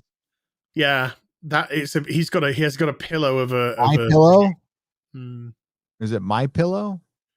They're called body pillows. Body pillows. Yeah, the big long ones that you Yeah. The chicks dig those. That you can dry hump. La, la, la, la, la, la, la, la, la, la. Penny Wisdom again with a $5 super chat. I didn't watch the Grammys, but I have an early prediction for next year's winner. Ocean May and by the hay and fucking scissoring. Hey, Fragga Boom, one of like something he worked on won a Grammy. Dan Fragga. Yes. Yeah, yes, storyboarded won a Grammy. Yeah, he's doing a lot of storyboarding work. I know some of the stuff that he's doing storyboard wise. Well, not all directors can read storyboards, apparently, because they can't read comic books. They don't know what cell to look at. They don't know what fucking cell to look at. But I'm writing Black Widow. I was a showrunner for WandaVision, and I worked on Captain Marvel. And I'm shit. And I'm shit. And I'm dog shit. And I didn't realize that fans would read anything into the fact that we use the Quicksilver from the other universe as a Quicksilver in this show and expect something to actually come of it. Yep. Fuck out of here, dude. That was. I gotta finish my video because I fucking hate it so much now. I think WandaVision's like one of the worst things Marvel's done, if not the worst thing they've done now. I've gone from kind of liking it to like going, this is absolute shit. And it's funny. It's Kevin Feige. I mean, she outed herself. She outed what they do at Marvel. Kevin Feige pretty much comes up with everything. They have this team of people and they just come up with everything and they plug in somebody to stand behind the camera so they can virtue signal some fucking hiring and shit. It's so Disney-fied now. Disney, Marvel. Marvel doesn't need to be autonomous anymore. Kevin Feige just, sold it out. It's sad but true. I mean, the EFAP we did on Saturday was, I think, pretty. I really enjoyed that. I thought it was a good show. And there's a lot of interesting discussion points about WandaVision in that show. Yes. And it's amazing what we kind of thrashed out as well. But yeah, that sword stuff was just garbage. Just garbage. Jeez. And as soon as they split Wanda and Vision away from each other, that was it. Right? That's when it fell apart. Skyjumper 12 with a $5 super chat. Thank you so much. Loved Matt Smith as the Doctor when he had his clay double. Loved it. I've asked The Flash. Oh my God, they had the best action figure set of that. You can make I have it. You can make a flesh figure. You put a little goop you put some powder in a bowl, and then you put it in the mold, and you make a flesh figure. Oh, yeah.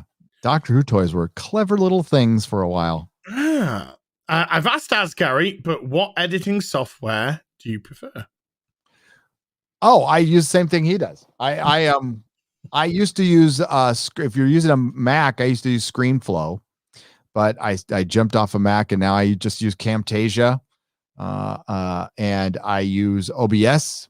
You can record in 4K if you want. I'm going to start going back to 4K for my videos. I do 1080p 60 frames per second on my live streams, except when it's Friday Night Tights and we have to run it through StreamYard.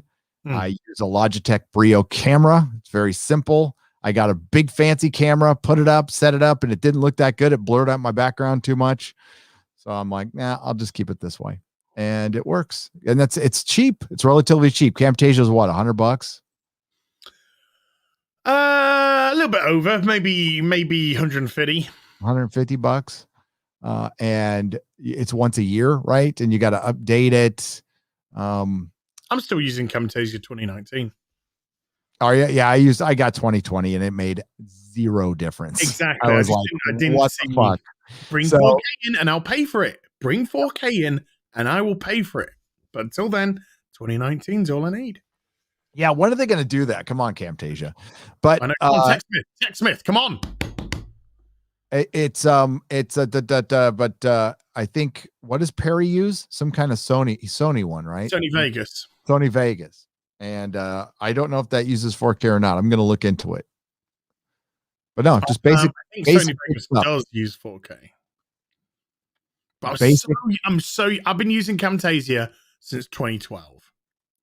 Oh, so you've been using yeah, you're just used to it. Yeah. I am so used to this program now that the thought of going to After Effects or to Sony Vegas scares me because I'm old. Yeah. Learning's hard. After Effects is still cumbersome as fuck. I mean, it needs to work. Final Cut Pro got a little bit easier. That's only on Mac. Premiere is what I love Premiere, but again, Camtasia is just easier. I'm not like doing a gazillion things. I'm just cutting clips. And if you're just cutting clips, you don't need the fanciest software unless you're planning on putting a bunch of effects and graphics in and stuff, which I don't do. Monotonous pleb with a $2 super chat. Comrade America. Yeah, commie little bastard. Soul Fiend with a £5 super chat. Is he going to break out singing Come On Eileen? Yeah, he does look like a member of Dexy's Midnight Runners, doesn't he? He does. Josh P. He does with his little ascot and dungarees. Come on, Eileen. And I do anything. Josh P. with a $15 super chat. Comrade America, defending the world from the menace of the Muslim community. Yes. Probably nicking all of that. Never mind. Rebecca Gold, Ian, how you doing with a £10 super chat? Deep breath sucked. Ian thinks that all the modern stuff sucks. Get up. Yeah. Get up. Get out. Oh, sorry. Get out. Shut the door. Unbelievable. A T-Rex turns up and a crowd stand around looking at it. Why aren't they running for their lives? That's one problem out of many. It sucked. Great show, as. Stay frosty, Gary. It was... I mean, it is a plot point for sure, but... I don't know. People were inquisitive. Yeah. They're inquisitive. Why do we have a... If the dinosaur was running them up, fine, but it wasn't. It was kind of like just chilling out. If a T-Rex was walking down the Thames, is that what we're calling it? The Thames. People would fucking be watching. Yeah, and recording. Be running, and there will be a bunch of people watching. Absolutely. And especially in the 1800s, you know? I mean, maybe we just saw the people who were watching as opposed to the people who were running. And they'd probably be shooting at it a lot. True. Yeah. Yeah, very true. Corey B with a $5 super chat. I'd pay real money for an unwoke comic where the heroes time travel from the 60s to current day and try to be a hero. Imagine the dialogue. There could be a lot of comedy in that. It could be a lot of comedy in that, you know. Powers, except do it with Doctor Who. Cried laughing at the Austin Powers movie. I gotta watch it again. It's been so long since I watched it. It has, yeah. Yeah, I just love the part where they're on the plane and he's just talking to what's her name, and he's just like, do you want to go back and shag? Yeah. Austin. Elizabeth Hurley too. Elizabeth Hurley, yeah. Wow. She's hot as fuck now. She is one of the most beautiful women to ever live. And Hugh Grant fucked it up. Shouldn't have had your cock sucked by a dirty hooker. Yep. Naughty boy. He's having a bit of a career revival at the moment as well. He's The Gentleman. He's fucking great in The Gentleman. Incog Cheeto with a $5 super chat. Hey, Alphabet community, we know you're marginalized, so we're going to marginalize you even more by continuously reminding you that you're marginalized. No, they're doing it to themselves. We're marginalized, and we're going to keep saying we're marginalized, and we're going to keep putting labels on ourselves, and then we're going to start shouting at you for putting labels on us. Meanwhile, we want to be known as this, and this label.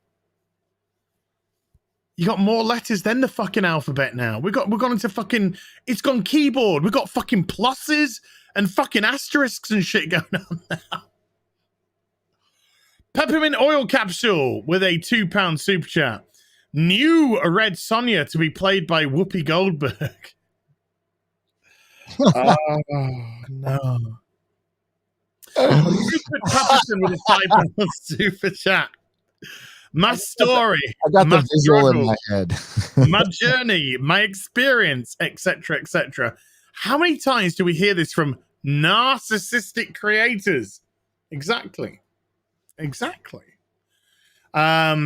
all my, me, I, which is very narcissistical type of language. Why don't you try and think of it from the perspective of, I don't know, a purchasing audience?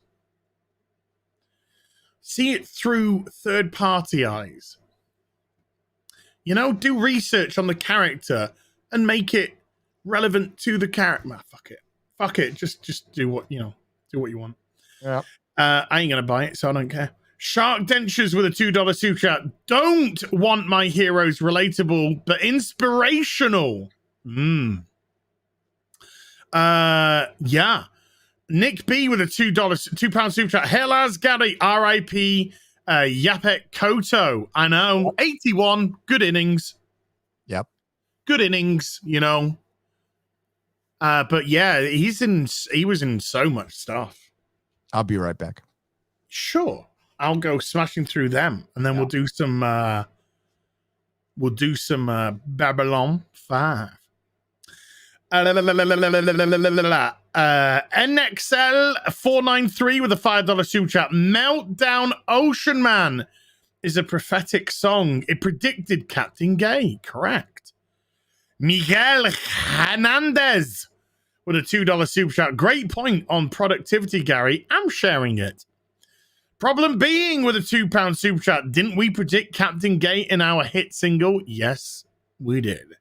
Captain Gay! And then learn hold. What happens? T Not a Post with a $20 super chat. Spider-Man rejected Cap's first offer to join the Avengers. He only reconsidered when he found out from She-Hulk Avengers earned a weekly $1,000 stipend. He tried joining, but it didn't work out. He was just too much of a loner. Boom.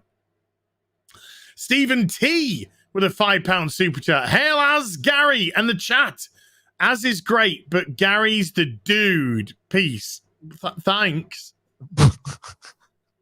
Who cocked a better streamer than you? I get that all the time too. It's like, you're all right, but Az is like hilarious. I'm like, yeah, I know. That's thanks though.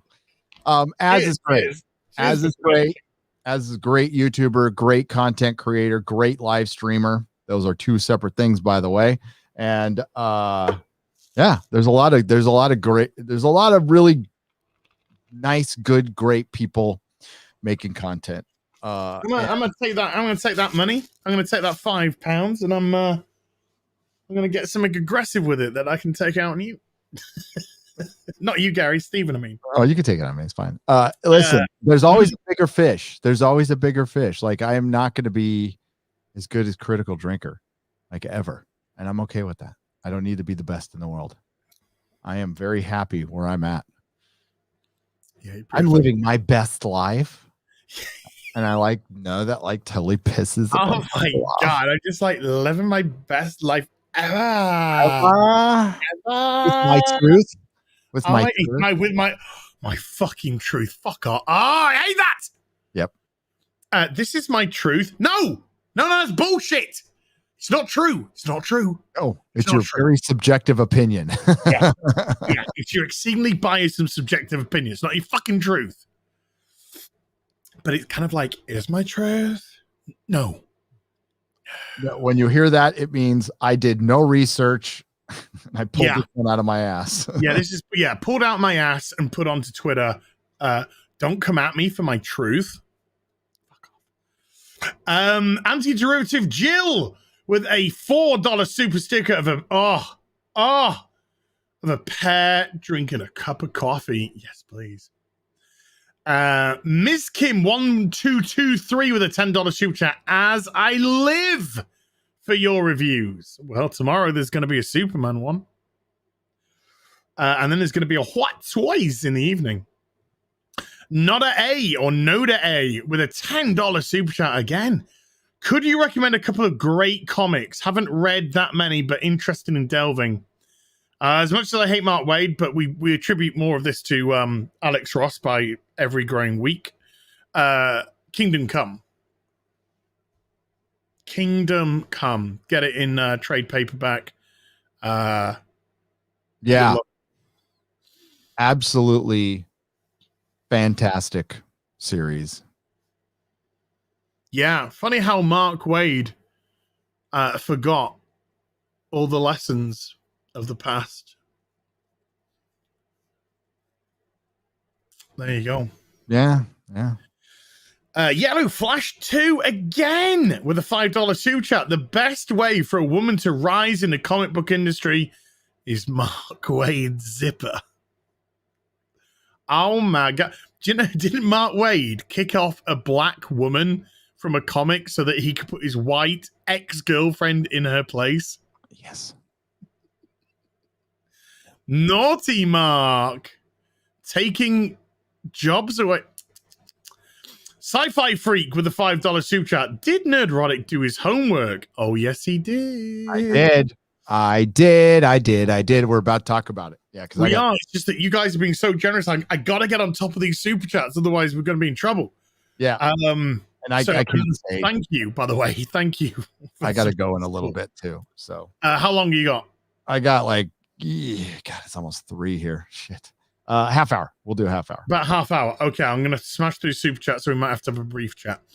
Take a 610 with a $2 super chat. Is that Gary the woman? Oh, is that Gary the woman at the end of The Ocean Man? Yes, it's Friday Night Tights. Yeah. Gary is Gandalf. There's a Friday Night Tights cameo at the end. Quarter Black's there. Comic Division's there. Gary's there. Jeremy's there. Ryan Cannell was Gollum. Yeah. And Odin is there as well. He was Dwarf Man. So yeah, there was a Friday Night Tights cameo at the end there. Rover with a $10 super chat. Hail, gents. Speaking of large books, today I received My Prisoner, Jack Kirby Art Edition, near mint, unopened. Oh, Jesus Christ. Got it for $100.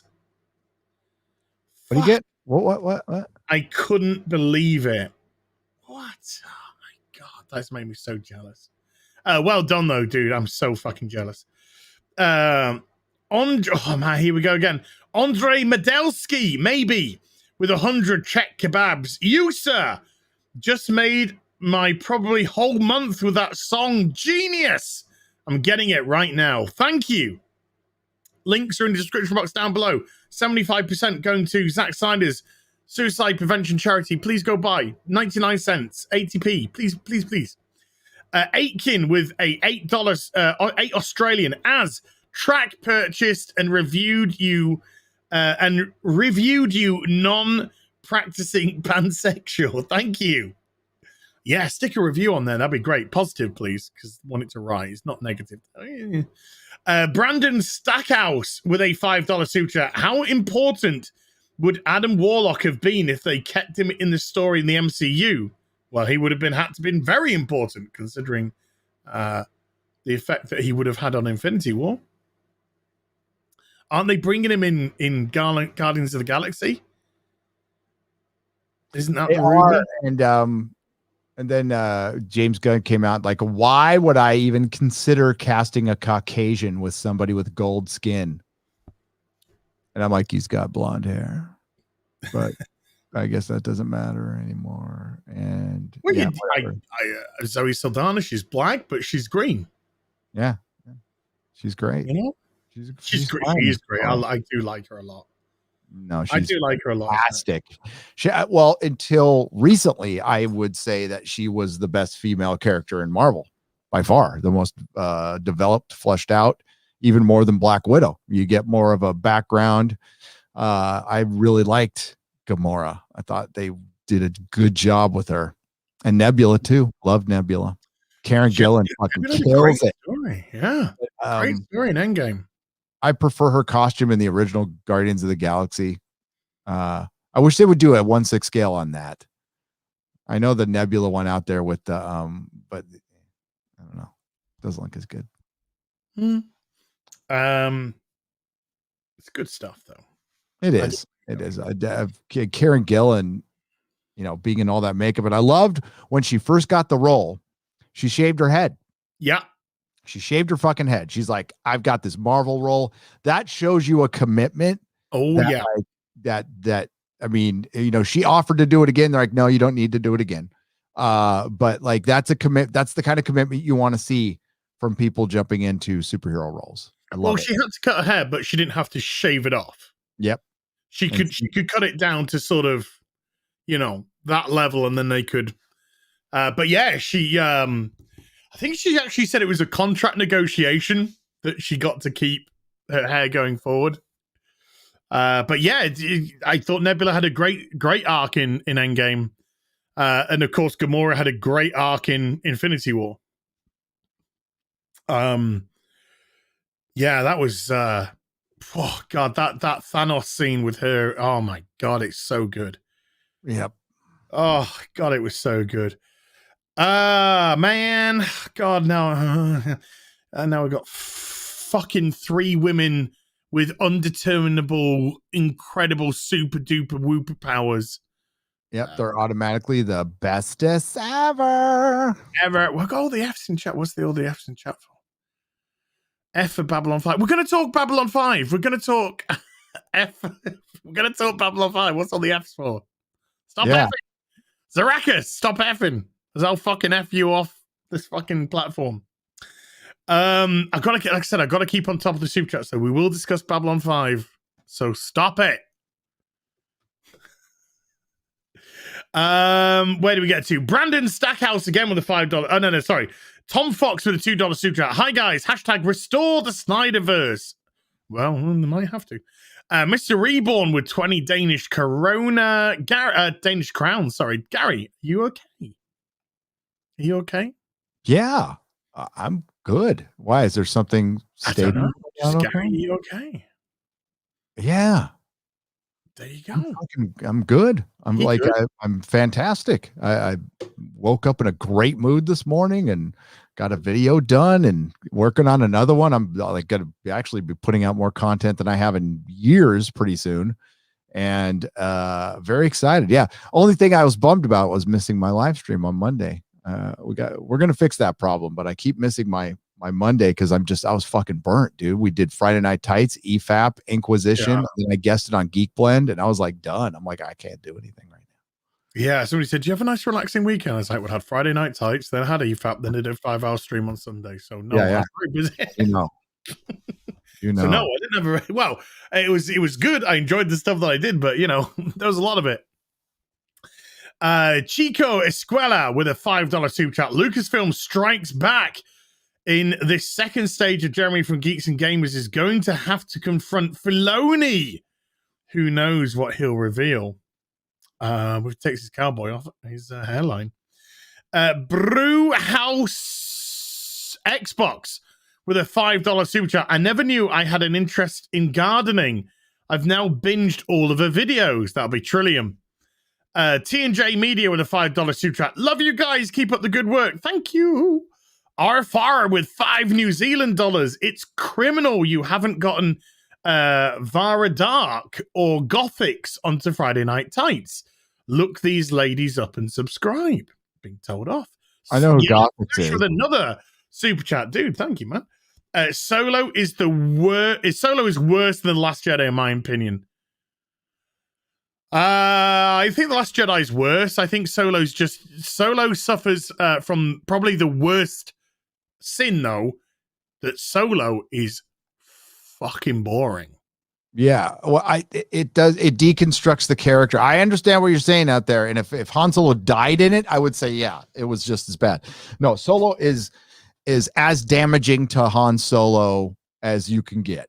It does not help the character at all. No. About all the other characters, and he's just kind of tagging along for the ride, and it's about that stronger woman that was behind him, and then infest, like our big bad criminal fucking was a 16-year-old girl with a bunch of freckles. I'm like, are you fucking serious? And I'm like, if you're trying to sell me that 16-year-old girls can be dangerous, you need to sell that shit. You can't just say she's dangerous and then hire some hot actress at the time and like expect me to buy it. I'm like, I'm not going to buy it. And there's no sexism. It's just reality. It's just reality. Verisimilitude is an important thing that Disney's trying to completely ignore right now. It's all tell, don't show with them. Yep. And it needs to be the reverse. You need to show, not tell. Very different. Crazy Cat Guy with a $1 Fiddy Phallic.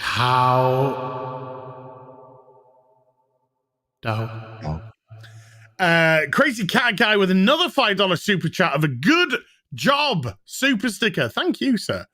Joreas with a €2 super chat says, can I come back in now? It's raining outside. Yeah, I ushered you back in earlier. Come back in. Don't make me kick you out again, though. Vigilante Williamson with a $2 super chat. For Grin Akuma Mannix would be good for Friday Night Tights. We've got a lot of people that we want to get on, trust me. Well, you know what? Email me the suggestions or message and I'll get on it. We're bringing on somebody else that's going to help out a little bit with the show. I've spoken with her once, and she is effing cool and right for the job. And we've got to do some stuff first before we officially announce her, but it's a her. And she's going to help out with this. She's going to be specifically helping out with Friday Night Tights and a little bit, helping me with stuff, but mainly with the guests. Eric July this Friday, by the way. Gothics, I would love to have on. I mean, a lot of these people don't, I don't think they have any idea who I am. I don't want to speak for anybody else, but I don't socialize big time on Twitter. I think that kind of hurts. I probably need to do that more, but I just don't. I with my followers and stuff, but I don't go out there and try to meet other YouTubers and stuff. Not that I don't want to. It's just I'm very busy watching the almost 300 people I'm subscribed to. So, but Gothics, I want to get on, dude. Yeah. Wake up. Wake up! Babylon 5. Crazy Cat Guy with another super $5 super sticker of a painting doggy poo. And then Crazy Cat Guy with a $1 Fiddy ice cream for Gary. Oh, thank you. With a $2 super chat as per Ocean Man on Amazon. We good. It might be. I think it was the only place I think we've been rejected is YouTube Music. I think we got rejected from YouTube Music, but that was it. Speaker to Felide with a £2 super chat. Disney pulled Gina/Bear Grylls episode. Yes. Cowards. It is pathetic. It is absolutely pathetic. Fuck Disney in their fuckholes. Shane O'Reilly with a €5 and a penny and a cent super chat. Hey, Laz and Gary, it would have been a full €6, but I had to buy a single. I hope you all got your Cara Dune Funko Pops. Yep, they're right there. They're right there. I've got 2 out of the 3. I need one more, the 356. Soul Fiend with a £5 super chat. Is it just me, or does Elliot Page look like Bern Gorman? No, it looks like Ricky Gervais's character, Derek. Bobby Sharps with a $5 super chat. YouTube has been putting an ad on your videos with about 20 to 30 seconds left in the video. I assume people just stop watching. Does this hurt your dollar? Don't worry about it. Don't worry. Yeah. Don't worry about it. You can't. The thing is, I don't know. I hate it when they put it in the beginning, and I don't know. I usually remove it eventually because I don't know if it's really fucking bothersome that they do that. I hate fucking mid rolls in shorter videos anyway, and I always got to remember to go in there and make sure it's not in the first 5 minutes or something like that. Yeah, they've got one towards the end here. I mean, me personally, if I do a stream like this, and as you can see from the fact that I'm trying to keep on top of super chats, you guys are exceedingly generous. I don't get worried about ad revenue from the video. I don't. If it does get monetized and put up, great. If YouTube want to demonetize it, fine, whatever. But I hope, don't worry about ad revenue on something like this. It's all good. It's all gravy, baby. Yeah, on live streams, I try to move it or at least separate it as much as possible. But fucking sometimes they load, especially reviews. If you do a review of a show, if you upload a lot, they would put like 4 ads in the first minute, and I had people pissed at me. And I'm like, I was away doing something from my computer, and I had that Star Wars girl contact me, and she was going fucking nuts at me. She's like, I'm trying to listen to your interview with fucking your boy Zack, and it's just fucking an advert every 30 seconds. And I'm like, I'm away from the PC. I can't get to the PC. I think I was at the gym at the time or something. I was away, I was like, I'll deal with it when I get back. But she was going nuts at me. It's not my fault. Yeah. It's where YouTube stuck the adverts. Right, Gary, because you're up against the clock. Let's just pause that there. Babylon 5! Yes. It's all right. The Gathering. Yeah, that's right. It's okay. Okay, moving on then. Yeah. So how did you find The Gathering? I got to get I don't like you. I just watched it once. So let me get the IMDb going so I can get my names right. Yeah. Let's get some names right. I watched The Gathering. Okay. So a bunch of people were saying, watch this, watch that. And I did start. I went to the movies and I started watching the movie one, and I immediately got that was going to spoil the shit out of a bunch of things. So I stopped watching it, but I watched the first 15 minutes of the movie, right? Which is so then I went back and I started watching The Gathering.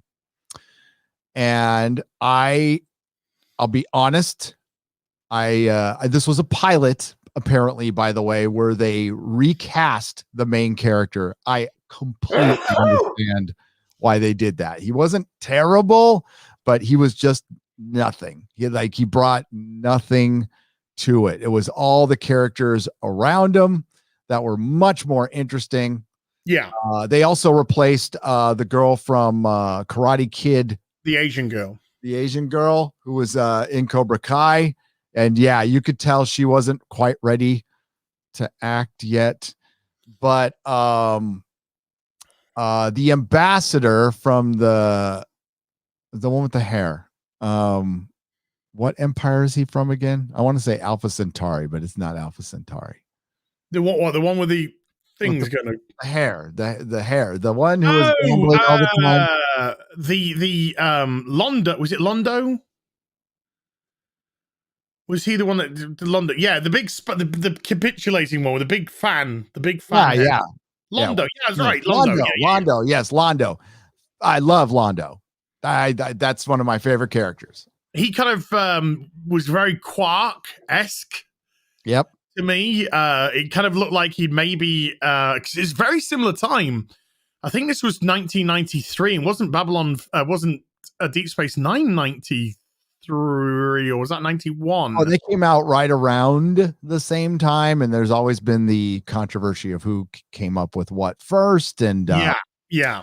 I think we just got the best of both worlds. I would say, why bother comparing them? You both got full series, and Babylon 5 is like, I haven't watched it, and I know what it's known for. It was one of the first ones that was a straight up fantasy novel or sci-fi novel that they had a beginning, middle, and end planned from the beginning, and that is really interesting. And I thought it was cool.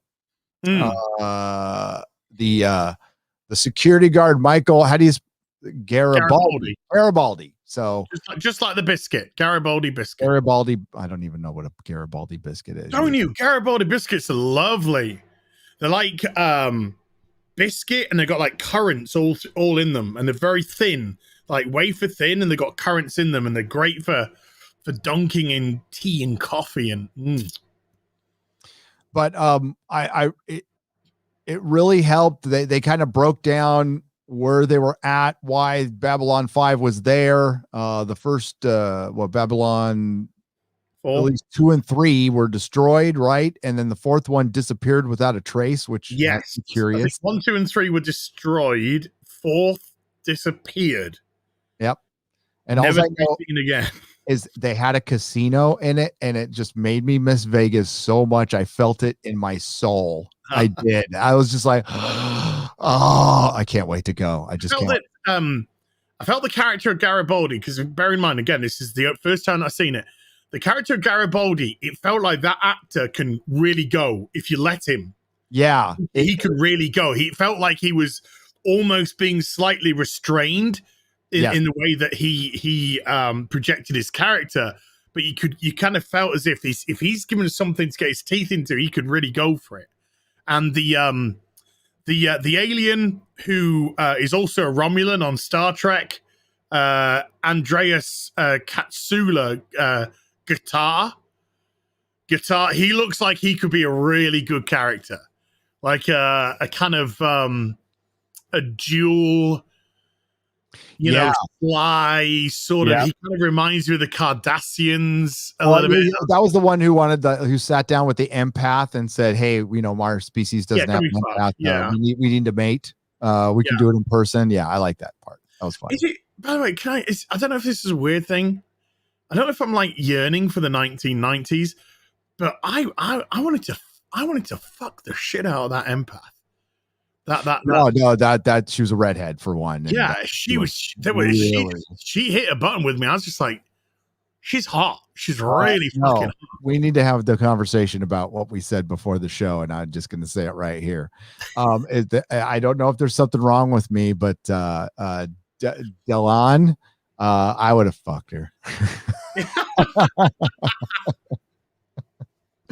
And the late great Mira Furlan, who just passed. So what I caught in the movie before I stopped watching was the Grey Council stuff, but I'm glad I caught that one part, because she was one of the alien we were just talking about confronts her in a room and brings up the Grey Council, and she puts a ring on her finger and starts choking him and says, "Do not ever bring up the Grey Council in my presence again." Oh yeah, like, that was great. Yeah, I was like, there's clearly something about that race, because we know for the fact that the commander has lost 24 hours. And something happened in those 24 hours that actually made this race that was winning the war, was whipping Earth, to turn around and say, "We surrender." So you know, when we discover what actually happened in those 24 hours, that's going to fill in a lot of gaps this is what I suspect. I think it's going to fill in a lot of gaps as to why they actually they surrendered. Because the commander described it. He said, they told us to surround the Earth, and it was filled with stars, and those stars were all exploding ships. Our exploding ships. They were dead to rights. And somehow, now the one thing that has me curious is I started watching the movie, and it's got the ambassador. I won't spoil it for you, in a certain position in a certain place that's being destroyed. And I'm like, whoa. And he's telling a story to a couple of kids. Right. So I did catch that part. And they had some, again, really hot blonde, like French lady there. There's always hot women in these shows, because they were like, we need hot people on TV because people like to see hot people. So what a strange phenomenon. But I don't know what happens later in the show. But Delon, am I saying her name right? Is Mimbari, and what was the ambassador? It was like a little mystery because one of the ambassadors got something with a V. Now it's Valron. I'm missing it now. Help me with chat. Who's the ambassador who got poisoned? The ambassador of that race of weirdos. Yeah, well, the Mimbari are connected with them in some way, right? Or they know about them. Kosh, people are saying, Valon. Thank you. We don't. You're gonna have to forgive us because we're not au fait with the names yet. No, we did. I have watched one episode and 10 minutes of another. This is all of my frame of reference, and this is exactly the way I want it. See, when people were telling us, and I loved it, were telling us what order to watch it in, I would return the question: what order did you watch it in? Did you catch it in the second season and flipped back? I mean, like I can tell you how I started watching Buffy. When Buffy came out, I didn't like it at first. I was like, I watched like a half of the first episode, didn't like it. About 4 years later, started watching it again and went, oh, I like it, and went back and caught up on everything. So like everybody catches it at a different time, but I want to go into this fresh, right? Because I did this with Farscape and a bunch of people wanted to help, and it ended up getting convoluted, and I like how we're doing it now. And I guess we could talk about how many episodes we want to, because I want to kind of I want to watch like 3 or 4 episodes next time. I'm going to have to just interrupt for a second. Sure. Folks, this is the iTunes electronic charts. Look at number 22. Oh shit, man. 22 on the electronic charts on iTunes. Number 22. I put that on Twitter right now. Holy shit. Let's give that a like. Let's give that a retweet. Please, link in the description box down below to iTunes and Spotify. Please go purchase it. It's maybe $1.20. I thought it was 99 cents. Yeah. Nobody's 99. I'm pretty sure it's 99 cents. Is that an American 99 cents? And yes, American 99 cents, British 79p, I think it is. Yeah. So sorry to cut you off there, Gary, but that really excited me. Oh, that's fucking awesome, dude. That is unbelievable. I fucking love it. Let's get it to number 1. Come on. And remember, folks, I'm not making a penny off this. Not a penny. 0. I put all of my profit into the charity. So to me, I don't care. I just want it to get up, and I just want it to sell, and I just want to get as much money to charity as possible. Yeah. So as far as this, like, I'm intrigued. I'm absolutely intrigued to what's going on. The effects don't bother me in the least bit. I don't give a shit. All I need to know is a frame of reference for what you're trying to do. Yeah, somebody was kind enough to send me the set, and I honestly, I'll break it out at my home theater when I was watching it on computer today, so I just went to Amazon, and it was fine. That shit doesn't bother me. I love Doctor Who, and what I loved about it, what I loved was the creature makeup, was the alien makeup, and it was all practical and didn't look perfect, but it had puppets. And I loved when he was, the commander was walking around Babylon 5 and he was showing, like, here's methane breathers. And I'm like, why would they all have windows into their rooms? Like they're in a zoo. I know, that was a bit weird. Yeah. Do you just want everyone to look in on you? Yeah. Or maybe that was open during like social time, and when it came to like nighttime, they would come down. But obviously they were trying to show off. Yeah.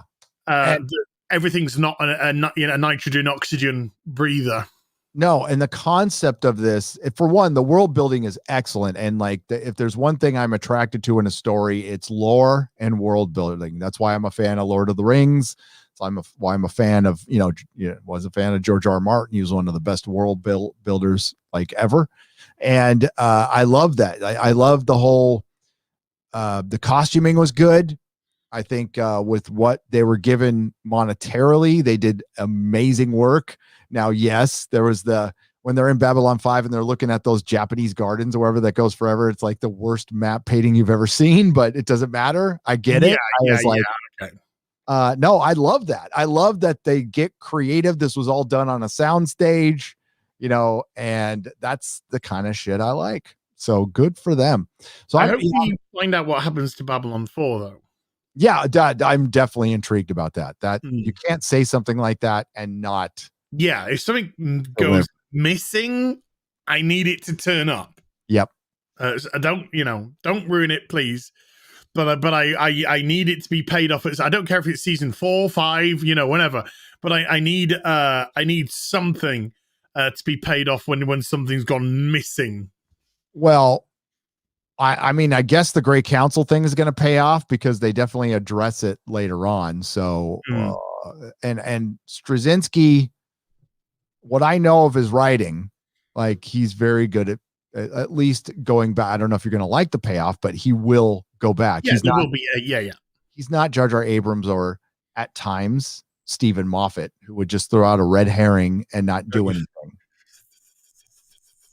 Remember Rory as the master theory? I fucking loved that theory. I was obsessed with that theory for a year. I was on Reddit. I was writing. This is the only time I've ever written theories or read so there's old Reddit posts. I don't know if they're still around. Thorn Knight was my name. And I was totally obsessed with Rory being the master. That would have been fucking awesome if they pulled the trigger on that. That would have been a great surprise. Yeah, the man who never dies. Yep. But Mira Furlan was great. Like in the beginning, you could tell, like, I can see why people liked her so much. And she was really fucking good. But it is interesting because the two weakest characters for me was the security woman and was the commander. Yep. And both get replaced for the series.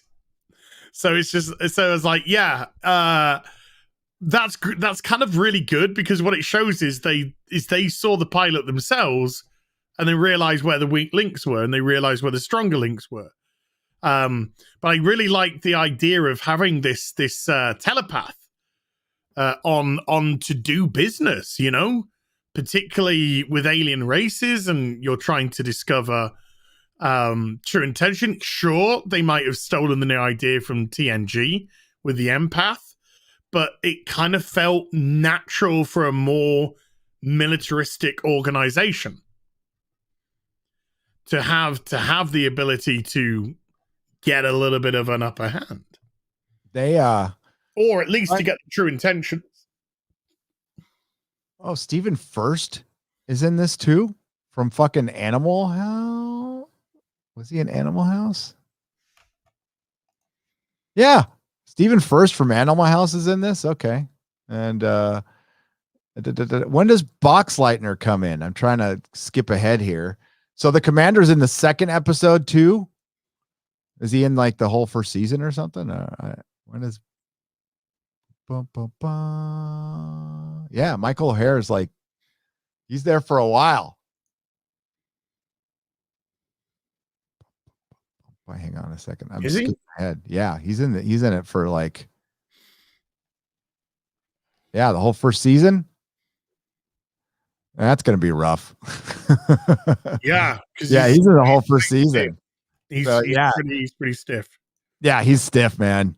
He is stiff. I gotta share this. In the UK, we're number 8 in the electronic charts. And damn. I thank the person who's tweeted this at me. I also noticed that you haven't bought it.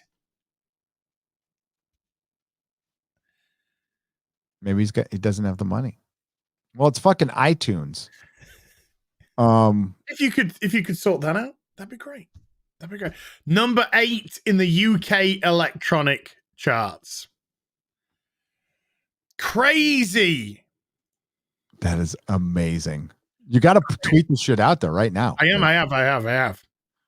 This is This is the electronic charts. Sure, it's niche, but I'll take it. Top 10 iTunes hit on my resume. There you go. So how would you... I thought it was a decent story. I enjoyed the story. I like a bit of a whodunit.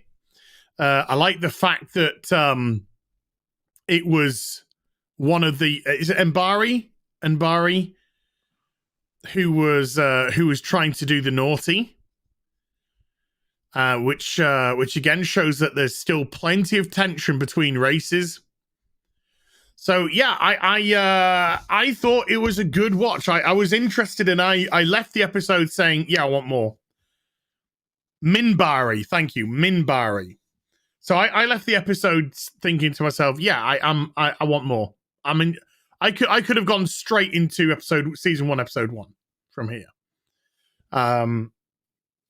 So yeah, I enjoyed. I liked. Give a good solid 7 out of 10 for the first episode.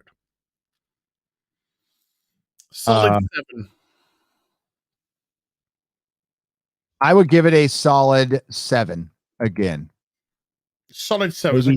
Maybe 7. Yeah, if and which is really good for me. I'm gonna stick with Gakar was great. Gakar, he was great. He's the guy that plays the Vulcan. The Romulan Star Trek, I think, from time to time.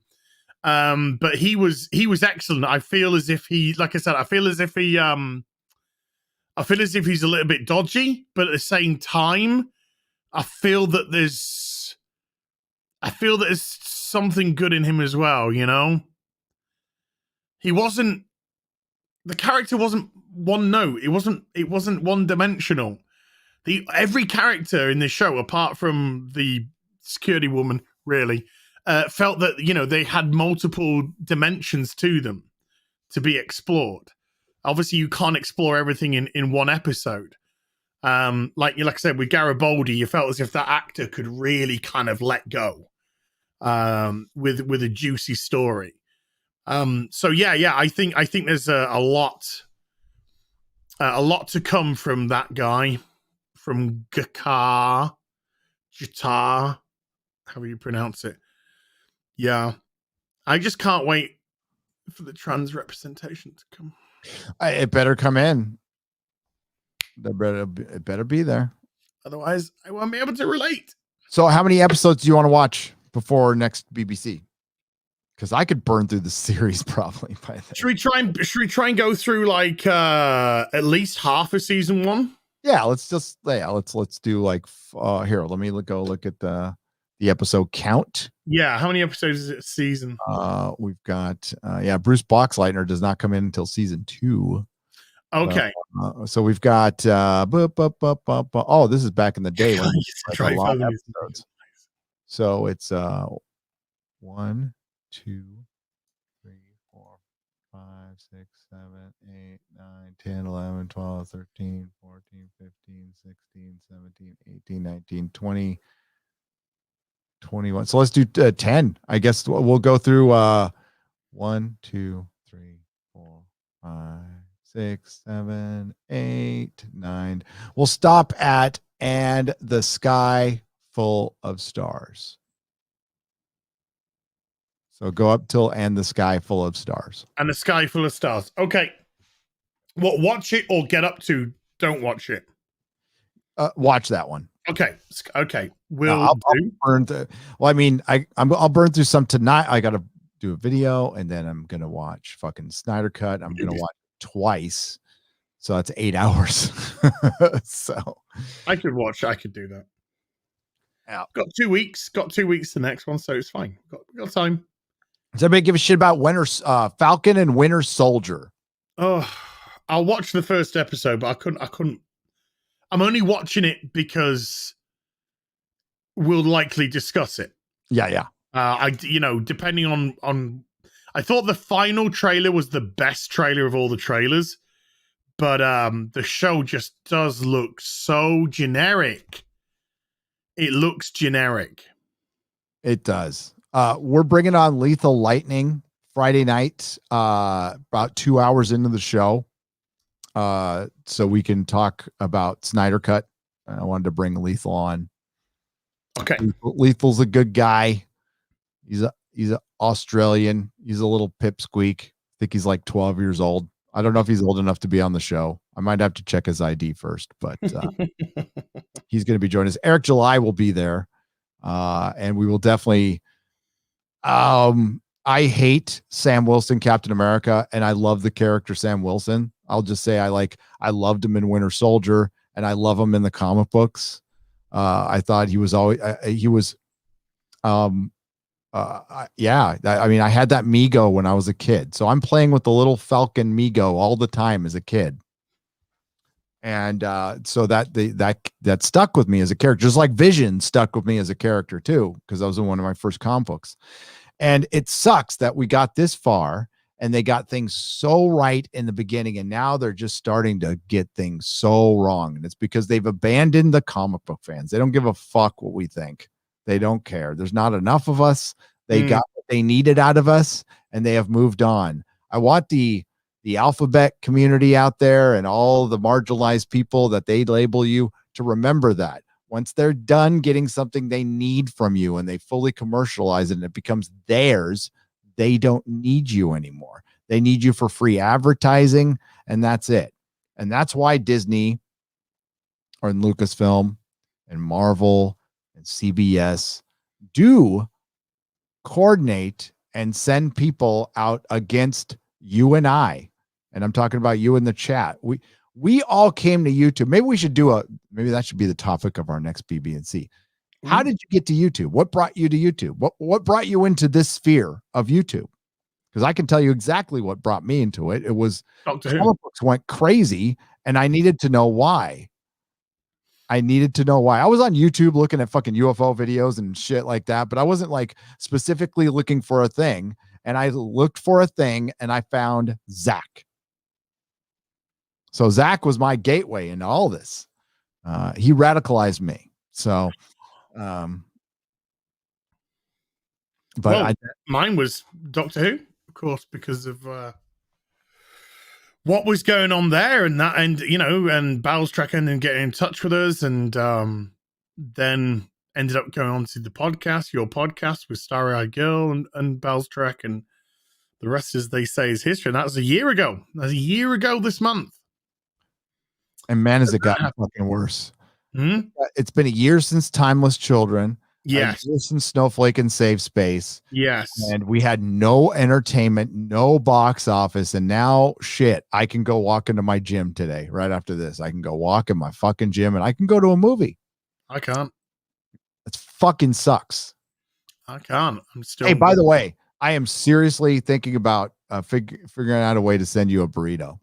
There might be a possibility. If they loosen up restrictions, I got to make sure they don't add guacamole to it, because that guacamole will never make it. So, which is kind of a bummer, because that's the best part. I don't know if you'd like it or not. Do you like avocado? Sure. Why not? Okay. But I'm going to find a way to send you a burrito, because you need to have one. I do. I need to experience it. And a proper one, not a fake one. No. Proper one. Nope. No, there's tacos. I need tacos as well. Tacos, which is just a burrito. Is it? Okay. Yeah. I mean, it's just, but there's a definite difference. There's the hard shell taco and soft taco. And I would definitely say try a hard shell taco first. Try a traditional good. Yeah. That's what I'm, yeah. When I say taco, that's what, yeah. A hard shell. Taco.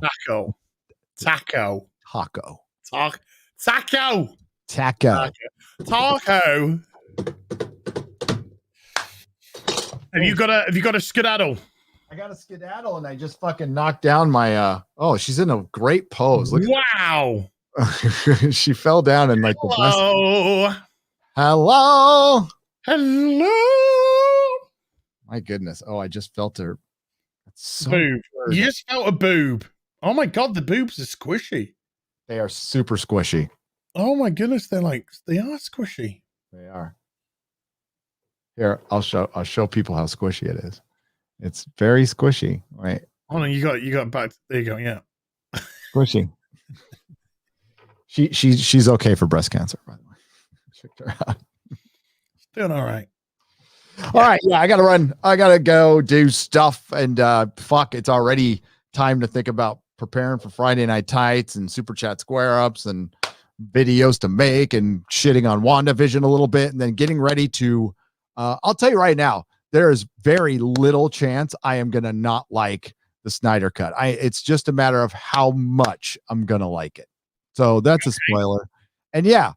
I'm a human being. It's because it's a fan movement, and it's because Zack Snyder has been such a fucking good guy, and because the horrific tragedy of losing a child is a parent's worst fucking nightmare. I don't know how he goes on. I don't know how he's able to smile again, and the fact that he can do that shows how strong of a guy he is. Yeah, and he's also got a great family unit around him. So please check into Uche's live stream, which is tomorrow. Do we know what time it is? I don't know. I'll text Jeremy. Yeah. And if you could afford to donate, great. If not, if you could at least share it, that would be great out there. And I think it's gonna be Ryan, Uche, and Lethal, and I think they will have some guests. I'm going to probably slide in there and be some very big competition for you bidding on those items. So I gotta get something. Yeah. I gotta get something. Me too. Unless it gets ridiculous. And then it's like, I can't. Yeah. I mean, I've got to get something within reason. Within reason. Let's just stress that last point, within reason. Within reason. Because but I would love to have a little something. By the way, fuck you. I went on one Hot Toy show and I have gone nuts. You asked me. It's your fault. Asked me. You could have said no to me. I don't know how to quit you. I can't quit you. I can't quit you. Oh my God. And like, I got to figure out a way to display them now. I'm like, well, my wall is like 90 feet behind me now. So like, you can't even see my Batmans up there. I love my Batmans. You can't see them. So I got to find something. I'll pull the desk in the middle of the room or something. Thanks for having me on. I love you. And we'll talk. We talk all the time on WhatsApp. So bye chat, bye mods. Let's get Ocean Man up to number fucking 1. Woo! Number 1. Is there anything you need? Shout out. Just you, baby. All right. Just more Gary in my life. That's all I need. All right. Well, my plan is I talked to my members and I'm going to be putting out more content, but it's going to be varied in quality. Not that my stuff was quality in the first place, but it'd be a little less. All right, dude. Congratulations on the song. I'm very happy for you. Yeah. I'm just wanting money for charity. That's it. I just want to see that charity get some cheddar. No, I'll shout it out. I'll share it, and we will be in touch. See you on Friday. Yes. Take care, my buddy. Take care, brother. Bye, everyone. Right, folks. Let's smash through some super chats.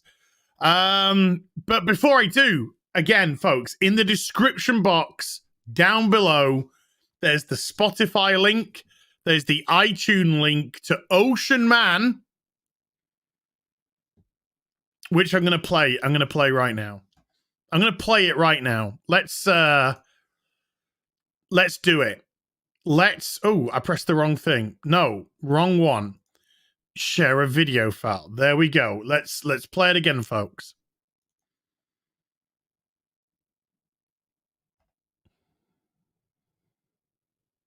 It's really ready to go.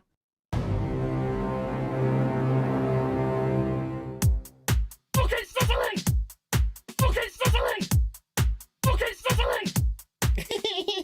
Take me by the hand, take me by the hand, take me by the hand, take me by the hand.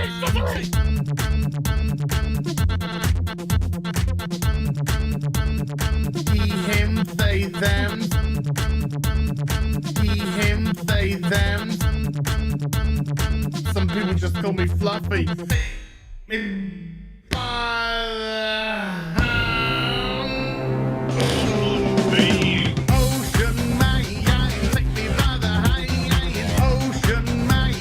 What the fuck is he wearing? It's not Halloween.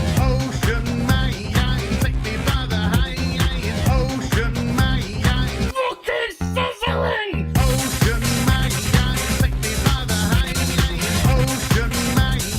my god, have I been in the head?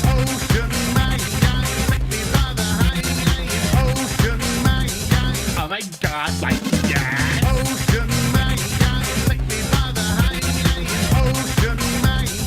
Hey darling, you can smile more.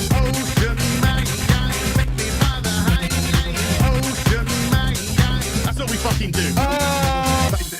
Fuck off! Dude, me by the hand. Ooh, Mr. Ocean Man. Dude, me by the hand. Ooh, Mr. Ocean Man. Yeah, she is all gangrenous.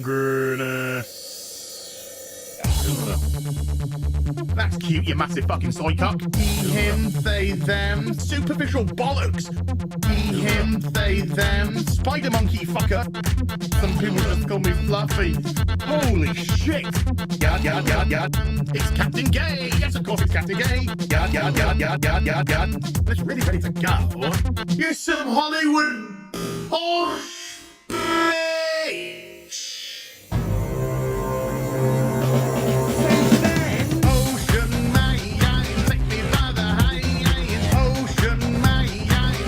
Kitty fuck. Ocean man, take me by the hand. Ocean man, fucking sizzling. Ocean man, take me by the hand. Ocean man, think I make quad your main balls. Ocean man, take me by the hand. Ocean man, oh my god, like yeah. Ocean man, take me by the hand. Ocean man, beat him into submission. Ocean man, take me by the hand. Ocean man, Ocean man, take me by the hand. Ocean man, yada yada yada yada. Ocean man, take me by the hand. Ocean man, you got me. Ocean man, take me by the hand. Ocean man, so fucking crazy. Ocean man, take me by the hand. Ocean man, fuck off. Fire, fire, big pants flyer. One of them. So that went well. Let's move on. She's like, it's so. Oh look, what a coincidence. God damn, I hate this thing. I can't say the word tampon. Who fucking cares? Tripe, it's regurgitated from the fucking bowels of some talentless hack. You've been very kind, but thanks. Problem being, and the guy's talented, and the song is incredible.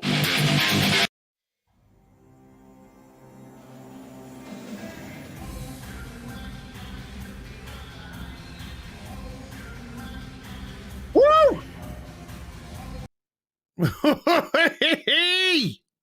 So, folks, that is the single. That is the Meltdown Ocean Man, available now on iTunes and Spotify. Link in the description down below. 75% of the profits are going to Zack Snyder's suicide prevention charity. So please, please, please, I'm not making a penny off this. Not a penny.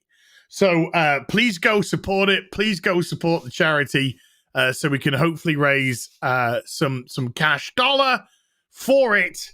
We are number 22 in the iTunes electronic charts in the US, and we are number 8 in the iTunes electronic charts in the UK. So there you go. So please, please, please, please, please, please, please, please, please, please, please, please, go support it, and let's try and push it over the limit. Right, let's go through these super chats. Erica Sullivan with a $15 super chat. Hello, You handsome faces. I'm close to pulling the trigger on a soul of Chokogin Yamato 2199. It's the Argo of Star Blazers and has Season 1 or S1 and S2 Scale Black Tiger Squadron and Wild Stars Custom. I blame you. It's all you. It's all you. It's all you, Eric, and thank you for the super chat. Matt Guy with a £2 super chat. Gary, you should check out the B5 dolls and figs for your wall. Yeah, you should actually, yeah. Because they did do them. They did do them. Where were you when you first heard Ocean Man by Az? That's a good point, folks. That is a good point. Taker 610 with a $5 super chat. Gary, I had a Jude Beatler baseball card in the 1990s. Totally thought it was B.U. Clare. It's not bad. Yeah, it's close. Beatler, though. Never guessed Beatler in a million years. Lord of the Rings is going to suck. If you talk about the new series, probably likely. Yes. SJ Almighty with a £1 phallic. How? Dog. Canadian Jedi Knight with a 2 Canadian super sticker of a thumbs up. Matt Deckard with a $5 super chat. You turned me on to Batgirl. Best anthology series about a super suit since Greatest American Hero. Josh Quevedo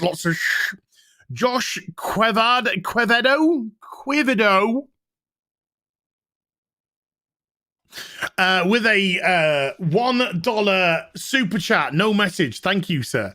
Shane O'Reilly with a €1 fiddy phallic unicorn. This is officially going to be your ringtone. Yeah, buy it. Make it your ringtone. Do it. Do it now. Shane O'Reilly with a €1 fiddy phallic unicorn. Canal's oddly shaped member that's also small with a $2. Show me Daz and Tibbles. Hi, Gary, and RIP Doctor Who. Yes. Solitary Gamer with a $5 super chat. At Nerdrotic, who's now gone.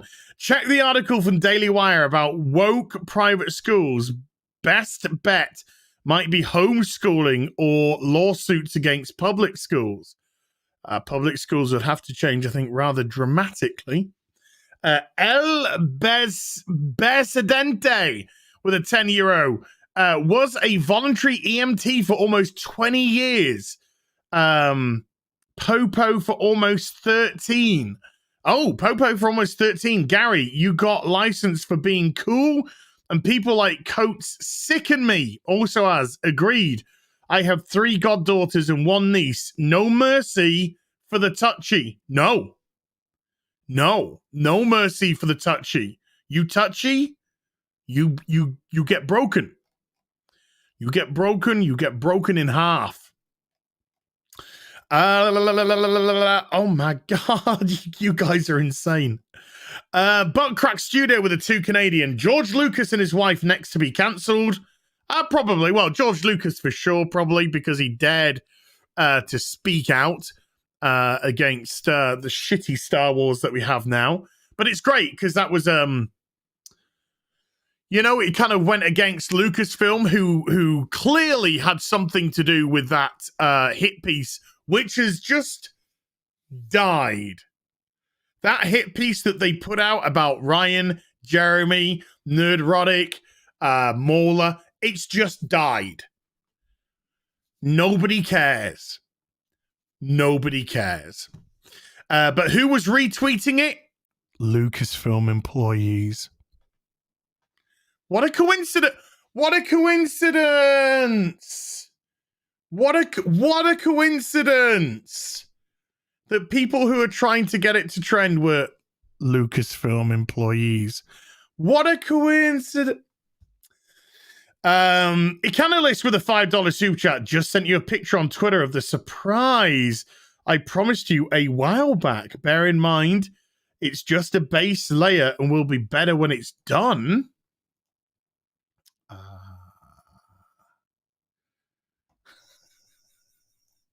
I need to see. Let me go into my mentions.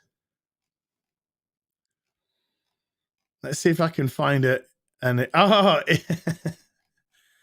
a Canalis. Oh, okay. So I think this is it. Let me just share this. Yeah, I'm kind of thinking of doing this. So what they've done is they've bought the Nebula Hot Toy, but they're actually golding where she has the gold plate. I'm thinking of doing this myself. I'm thinking of kind of maybe going with a white base coat, and then go with Retributor armor. But they're trying to give it the proper look, because for some reason, the Endgame Nebula doesn't come with the gold plates. Why? Je ne sais pas. But I think that's what they're doing. Sorry, just retweeting a couple of things from Twat. Let's get back to it. Waiting for Nerdrotic's internet connection with a £2 super chat. Black Adam film has a Thanagarian cruiser on set. Okay. As his last brain cell with a 2 Canadian. I think it's time we see a Mrs. Dr. Az video. There was going to be one, and I did have a Mrs. Dr. Az all lined up, but for whatever reason, it never came into fruition, which is a bit sad, because it actually would have been really funny, because Mrs. Dr. Az was going to be a very sexy lady. Big Fat Nerd with a £5 super chat. The way things are going, we'll have Elliot Page and Brie Larson as Space Marines in the first 40K movie. God help us, 40K fans. You don't know probably how close to the truth you really are with that. You don't know probably how close to the truth you really, really are. Big Fat Nerd. No. Sorry, Nick Nero with a $5 super chat. Can we have the show daily? Okay, thanks, bye. No. We've got other commitments, but if you missed the announcement earlier, folks, the real BBC from April is going to go weekly. 1 week on my channel, next week on Gary's channel, and vice versa. So the real BBC is going to go weekly. You're welcome. You're welcome. WG with a $20 super chat. I'm just a stupid yank, but since the Queen's formal name is Elizabeth Regina, wouldn't that make the young Prince Harry Regina? I think that's why he left the family. And if that's not true, it ought to be. No, I don't. God, I know. It is Elizabeth Regina, but it's not Regina for the rest of it's a weird one with the royals. Also, who cares? Fuck him, the ballless bitch. And fuck Meghan Markle, the narcissistical cow. But yes, Regina sounds like vagina. Scarfy the Strange with a $2 super chat. Is the new LGBLT captain super straight? Oh no. Super gay. Christopher Gore, or Gory, Reverend Christopher anyway, with a $5 super chat. Gary, down here in the Lone Star State, we're ready for you. Christopher, aka the good Reverend. He's a looking. Icane 1906 with a $5 super chat. WandaVision was a huge bait and switch. Yes. Writer didn't even know who Mephisto is. No Nightmare, no mutants. What did the show do to advance the MCU? It made Scarlet Witch have a name. It made her the strongest, bestest ever. And it made Monica Rambeau the third strongest, bestest ever. And then Bree's the second strongest, bestest ever. And they also said, these are all stronger than Doctor Strange. So that's a great way to sell a character who's coming out with a sequel film. Rebecca Gold with a £5 super chat. I'll go to head with you guys on Deep Breath, lol. Again, love the show. Deep Breath is fantastic. You're wrong. Motorlicious. If your problem is only the dinosaur's not in it for very long at all. So what's the excuse for the rest of the episode, Ian? What's the excuse for the rest of the episode? Motorlicious with a $2 super chat. Holy ballsack. You guys are still going since 2 p.m. Yeah, we've been going for just 4 hours, 10 minutes at the minute. Sandy Q with a $20 super chat. Thank you. Thanks for introducing us to Tritium. I just watched her vids and it has restored my faith in humanity. Just lovely. And as you are a teddy bear. Oh, she is. She's an absolute sweetheart. I love the way she starts the videos. Always puts a smile on my face. Sith Cake with a $5 super chat. Dang it! First it was Ocean Man, and now I've come on to now I have Come On Arlene stuck in my head. Come on Arlene. Okay. Lord of the Eagle reaches with a €5 super chat. Babylon 5 handles myth and legend fantastically. Gakar and Mallory are characters so well written. Best space opera show ever. I got more to watch, so I got a lot to watch. Frixos with a 28 with a £1 super chat, no message. Thank you. Max 15 with a £10 super sticker of a super pair. I ain't gonna lie, I could definitely do with a super pair right now. Right in my fucking face. Okay. Scottish Nerd with a £5 super chat. Gaz and Ari. Gaz. I did it again. I did the Gaz. Az and Gary taking so long. Oh, taking as long time to get to Babylon 5 chat as Vorlon to reveal themselves. By the way, Az, who is Lucy's Phil? Lucy's Phil. Who is Lucy's Phil? I have literally no idea what you mean. Lucy's Phil. Lucy Phil. No idea what you mean. Sorry. Chamu81 with a 5 New Zealand. A journalist can't find anything to talk about, so they target someone they don't like and talk bullshit. Welcome to journalism. Have a nice day. Black Cecil with a $10 super chat. The only good thing about Peter Parker is Uncle Ben. I love his rice. Love his... Oh no, he's been cancelled because he was black. Wait, so because there's a black man on the front of a product, that makes it racist? When you're so woke, you're a fucking retard. WG with a $20 super chat. As almost forgot to donate to your No Burrito Left Behind fund.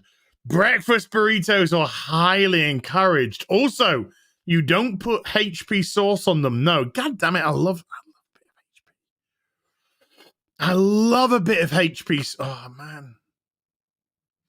Do you know what tastes best with HP sauce? Like a mince pie. When I say, I don't mean like a Christmas mince pie. I mean like a minced beef pie. You've got a minced beef pie. You cut into the pastry. You scoop it up on the fork, and then you get some HP sauce on it. Fucking yes! Yeah, come on! Sorry, you got me all excited for eating food. Best time is now with a $5 super chat. Elon officially named his finance chief Master of Coin. I bet Gary loved that one. What, the financial director, Master of Coin? Pucker Pie. Oh, Pucker Pies are great. Pucker pies are great. I love a pucker pie. That is great. Human Kirk with a €5 super chat. Token super chat to delay talk of Babylon 5. Would anyone like any toast? Red Dwarf. Gary Shaw with a £5 super chat. You guys are the bestest ever. Thank you, sir. Sith Cake with a $5 super chat. Solo is boring. And it rips off Firefly, the Battle of Serenity Valley, Train Job, etc. Firefly does it a gazillion times better. Solo is shite. Black Tiger 001 with 5 Canadian. Invite geeks and gamers to the real B.B.C. and it will be top gear. Jeremy is Clarkson. Ryan is Rich Hammond. And Odin is James May. Am I wrong? Yes. Randomize with a £2 super chat. Just got the song Take My Money. Thank you. Thank you for supporting the song. Felipe Abrigo with 2,500 Chilean freight for cuckoos. Hello, doctors. I fractured my ankle running the other day. Ouch. But wanted to say hi. Enjoy walking, my friends. I miss it. Ow. Get well soon, dude. Get well soon. Rest that ankle, yo. Motalicious with a $5 super chat. I've been redrumming, fucking hell, people non-stop since Christmas. The new Hitman trilogy is absolutely amazing. 10 out of 10. Nice. Paul Elder with a $5 super chat. Come to see the great Centauri Republic. Open 9 to 5 Earth hours. My good man, we've become a tourist attraction. Sure. Opposition Transmissions with a £2 super chat. Gary, we all want F Dellum. Don't worry. Oh, we all want to fuck Dellum. Don't worry. Yeah. Zarthas with a €5 super chat. Listening to you talk about Babylon 5 is more pleasure I've gotten all month. But that foreplay was so long. Babylon 5 rules. You have no clue yet. Foreplay is all part of the plan. Roger Haynes with a $22 Canadian. Here's 22 for being 22 in the US electronic iTunes charts. I have to make sure I put those qualifiers in. Kleindropper with a $5 super chat. Delane was a strong female character done right. Feminine and delicate, yet strong in the clutch.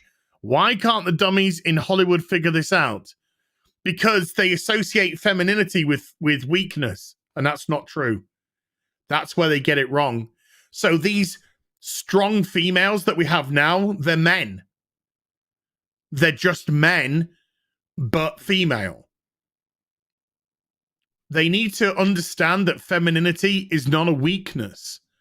But there again, they're trying to destroy both the feminine and the masculine.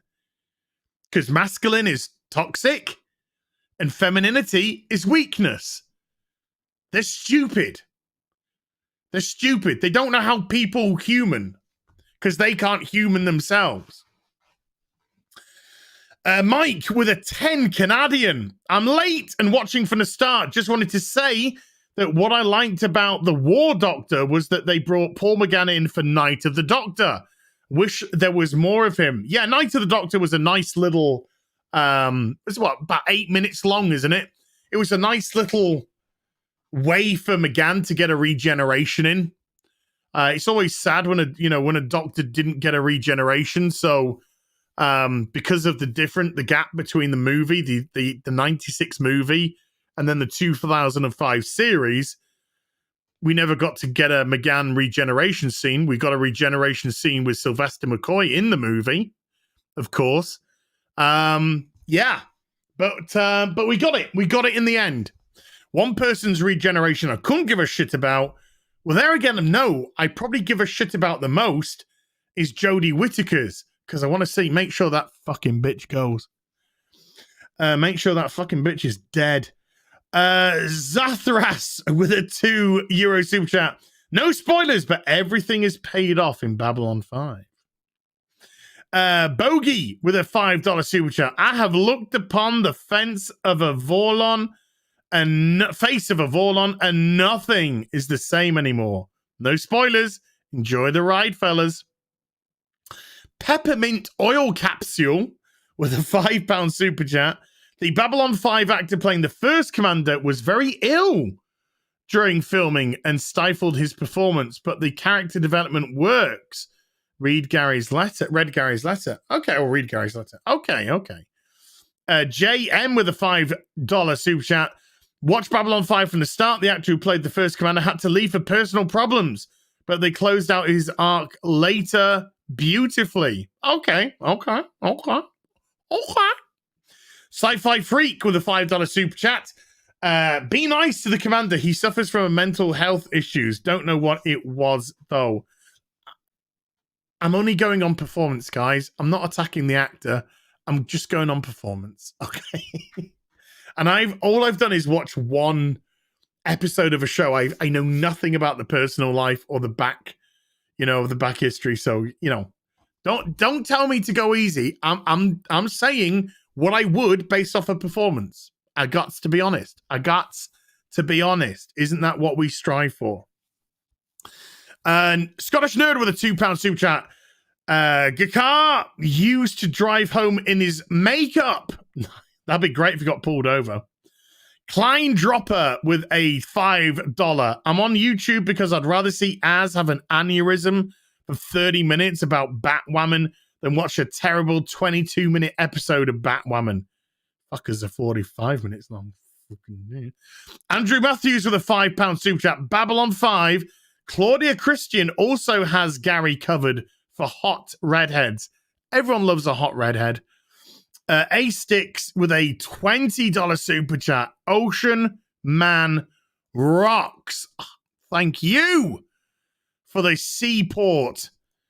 I think we're making headway. I hope we're making headway. I think maybe. Shane O'Reilly with a €2. As email Red Sonja figure. Yes. The one that's good is a 1 in 12, and I need a 1 in 6. Yes, the steampunk one is a 1 in 6, but I don't want steampunk Red Sonja. I want metal bikini with sword and metal panties Red Sonja. But thank you. But I got I've already had a sneaky peek at the email. Tracy Wilborn with a $5. What order are you and Gary watching Babylon 5? And the Skies Full of Stars isn't the 10th episode in either original air nor production order. We're just watching it in the order that it comes on the Amazon or the Blu-ray, or the not Blu-rays, but the box. The box set. As is Fish Taco with a $4. As you need to go to Southern Cali for fish tacos, ladies. Rocky Desert Flower with a $5. I hope Batwoman continues forever so I can listen to your reviews. Well, it's apparently getting a season 3 for our sins. A Sticks with a $5. You should get a blood pressure cuff and show your numbers during a Batwoman review. We could take bets. I got a Fitbit. I got a Fitbit that does that. I'll do it next review. And if I get animated, I'll have a quick check of the old blood pressure. Well, I don't know if it does blood pressure. It does heart rate, which will probably be high. Mandy Summons with a Mandy Summers with a $2 super chat with some little eyes sneakily having a look around. Shoulders back. Chi the Fluffy with 100 Swedish Corona. Hey, Az! Sent you an email with a thing. Hope you like it. Thank you for being you, and congrats on your epic song release. Thank you. And I shall check it out. Rob Altis with a $5 super chat. Dilemma for Batwoman for Az. Lost brain cells versus video views. We feel for you. It's a symbiotic relationship, It's a symbiotic or parasitic relationship, one or the other. Gary Walker with a £5. Because I can, I've bought Meltdown on both Amazon and iTunes. Love you so much. Gary, thank you so much indeed for that. And then, as touched by no places with a £5 super chat, Gikar is pronounced Gikar or Gikar. I'm sorry for correcting you. I need to listen to it. I just need to listen to it a couple more times and I'll get it. Sorry for correcting you, but it was so annoying hearing it wrong. Oh, well, you'll get over it.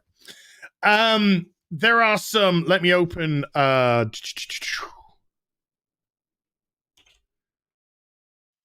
Streamlabs. There was some Streamlabs super chats as well.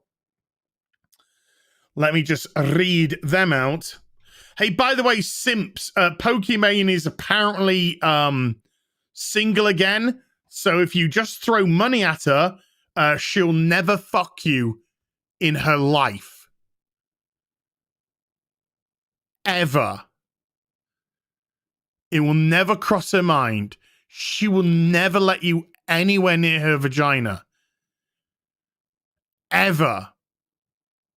She will puke at the thought. But give her money. But give her money because she said she's single and therefore, you know, it's time. Banshee 76 with a £5 Streamlabs tip. As you were my first super chat, and here I am back for more. I posted on Twitter my purchase of your song. So this $5 is for you, Hell Gary. Thank you, thank you, thank you. Man of War 665, Neighbor of the Beast, with a $6.65 super chat. Blah, blah, blah. This one won't make it from the coast to the smelter. It won't portal, you know. Now I need a GD road, a goddamn road. Some of us don't have time to just sit around and chit chat when it's real work to be done. Sorry, dude. And then Man of War 665, Neighbor of the Beast, follows up with another $6.65 super chat. Remember, no matter how hot the chick, someone somewhere is sick to death of her shit. Pokimane is never going to touch your penis. Never. She's not even going to look at it. She doesn't want to look at it. Just give her your money. Just give her your money so it looks like there's hope. So it looks like there's hope. She's never going to let you anywhere near her vagina. Never. Not even 100 miles. There's been just a couple more super chats come in as well. I can do these on the screen now. Battle Him 63 with a $5. Looking at the charts now, Meltdown is sitting at number 2 in the electronica, above Daft Punk and artists like R. Kelly, though nobody should be below R. Kelly. I think Aaliyah was. Ayo! Jillian N with a $5 super chat. Gaz equals the official Gary and Az bromance ship name. Certainly more chemistry than the sad ships in Batwoman, Captain Marvel, etc. Do you know what? I think we do. I think we probably have more chemistry streaming than half of the freaking relationships in TV shows, to be honest with you. Thank you very much, Jillian. Geeks and Grifters with a £2. I love Lamp. And then there's been a few memberships. Let's just grab the memberships. Jeez, people, you've been so generous. It's insane. John Nielsen became a Force sensitive member. Thank you. Wicked Plumber became a Jedi Master. Thank you very much. Red Eye became a Force sensitive member. Big Worm became a Stormtrooper. Thank you, Big Worm. Oh my goodness. Tyrannogast became a Force sensitive member. Eric Jewett became a Stormtrooper member. Ian Groves became a Stormtrooper member. Jose Minuria, I've totally butchered your name, became a Stormtrooper member, and Michael Mon has become a Stormtrooper member as well. Big Fat Nerd with a £5 super chat. Pokemon's single. Don't tell it's a Gundam. He'll be simping on her again. Well, actually, the reason why I know that Pokemon's single is because It's a Gundam replied to her tweet saying, I'm single. And Gundam posted something like, don't play with my heart like this, or something like that. So there you go. So folks, thank you so much for stopping by tonight. Final plug, description box down below, link to iTunes, link to Spotify. Ocean Man, Meltdown Ocean Man is available for purchase on those platforms, so you can keep it forever. Do whatever you want to do with it. I think within legal music grounds. 75% of the profits are going to Zack Snyder's suicide prevention charity. I ain't making a brass bean off this. So I'm pushing this purely for the charity benefit. So please, please, please, if you have a $1 spare, if you have 79 pence spare, I don't know the other denominations for whichever country you might live in, please go purchase it and support it. And let's try and raise as much money for charity as possible. With that said, thank you to everyone who stopped by. I saw that we had at least 3,200 in at peak, which is absolutely unbelievable. As we said, there was an announcement, in case you missed it, from April. From April, this will be going weekly. The real B.B.C. will be going weekly, and will be alternating between Gary's channel and my channel week on week. So you're going to get a weekly dose, probably see your clinic about that, of the real B.B.C. Huge thank you to everyone who stopped by tonight. Huge thank you to everyone who hit the super chat button, who hit the membership button. Huge thank you to anyone who went and purchased the single down below, link in the description box, and push that for charity. Thank you so much indeed. The stream tomorrow on Uche's channel for Geeks and Gamers charity stream with Zack Snyder starts at 7 p.m. Central. 7 p.m. Central time, and Zack Snyder's going to be on around about 8 p.m. Central. That's what Jeremy's texted me. So please go and support that. If you've got a couple of bucks spare, please give it to that charity as well. They're going to be auctioning off stuff from the Snyder Cut. And again, the profits from that will be going to the charity. So if you've got a little bit of extra and you're fancying snagging a piece of history, there's an opportunity. Huge thank you to my mods. I've seen Vanessa. I've seen Purple Valkyrie. Thank you so much indeed for your hard work in the chat. You ladies are absolutely amazeballs. And everyone who hit the membership button as well. Woo! I will be back tomorrow as well. 7 p.m. Central. That's what Gary said, and Jeremy said anyway. I'll check. Jeremy said 7 p.m. Central Time. That's what he's put. 7 p.m. CST, which I imagine is Central Standard Time. He's put CST, not CEST. He's put CST. So if it's any different, I'll correct it. But I'll be back tomorrow at 8 p.m. UK time for What Toys here with Robert Meyer Burnett. There'll be some sexification to show off tomorrow, and we'll have our usual discussions. I love you all to pieces. Thank you for making the stream so much fun to do. Thank you for being so entertaining in the chat. Thank you so much indeed for participating. I will be back with some more stuff very soon. You take care.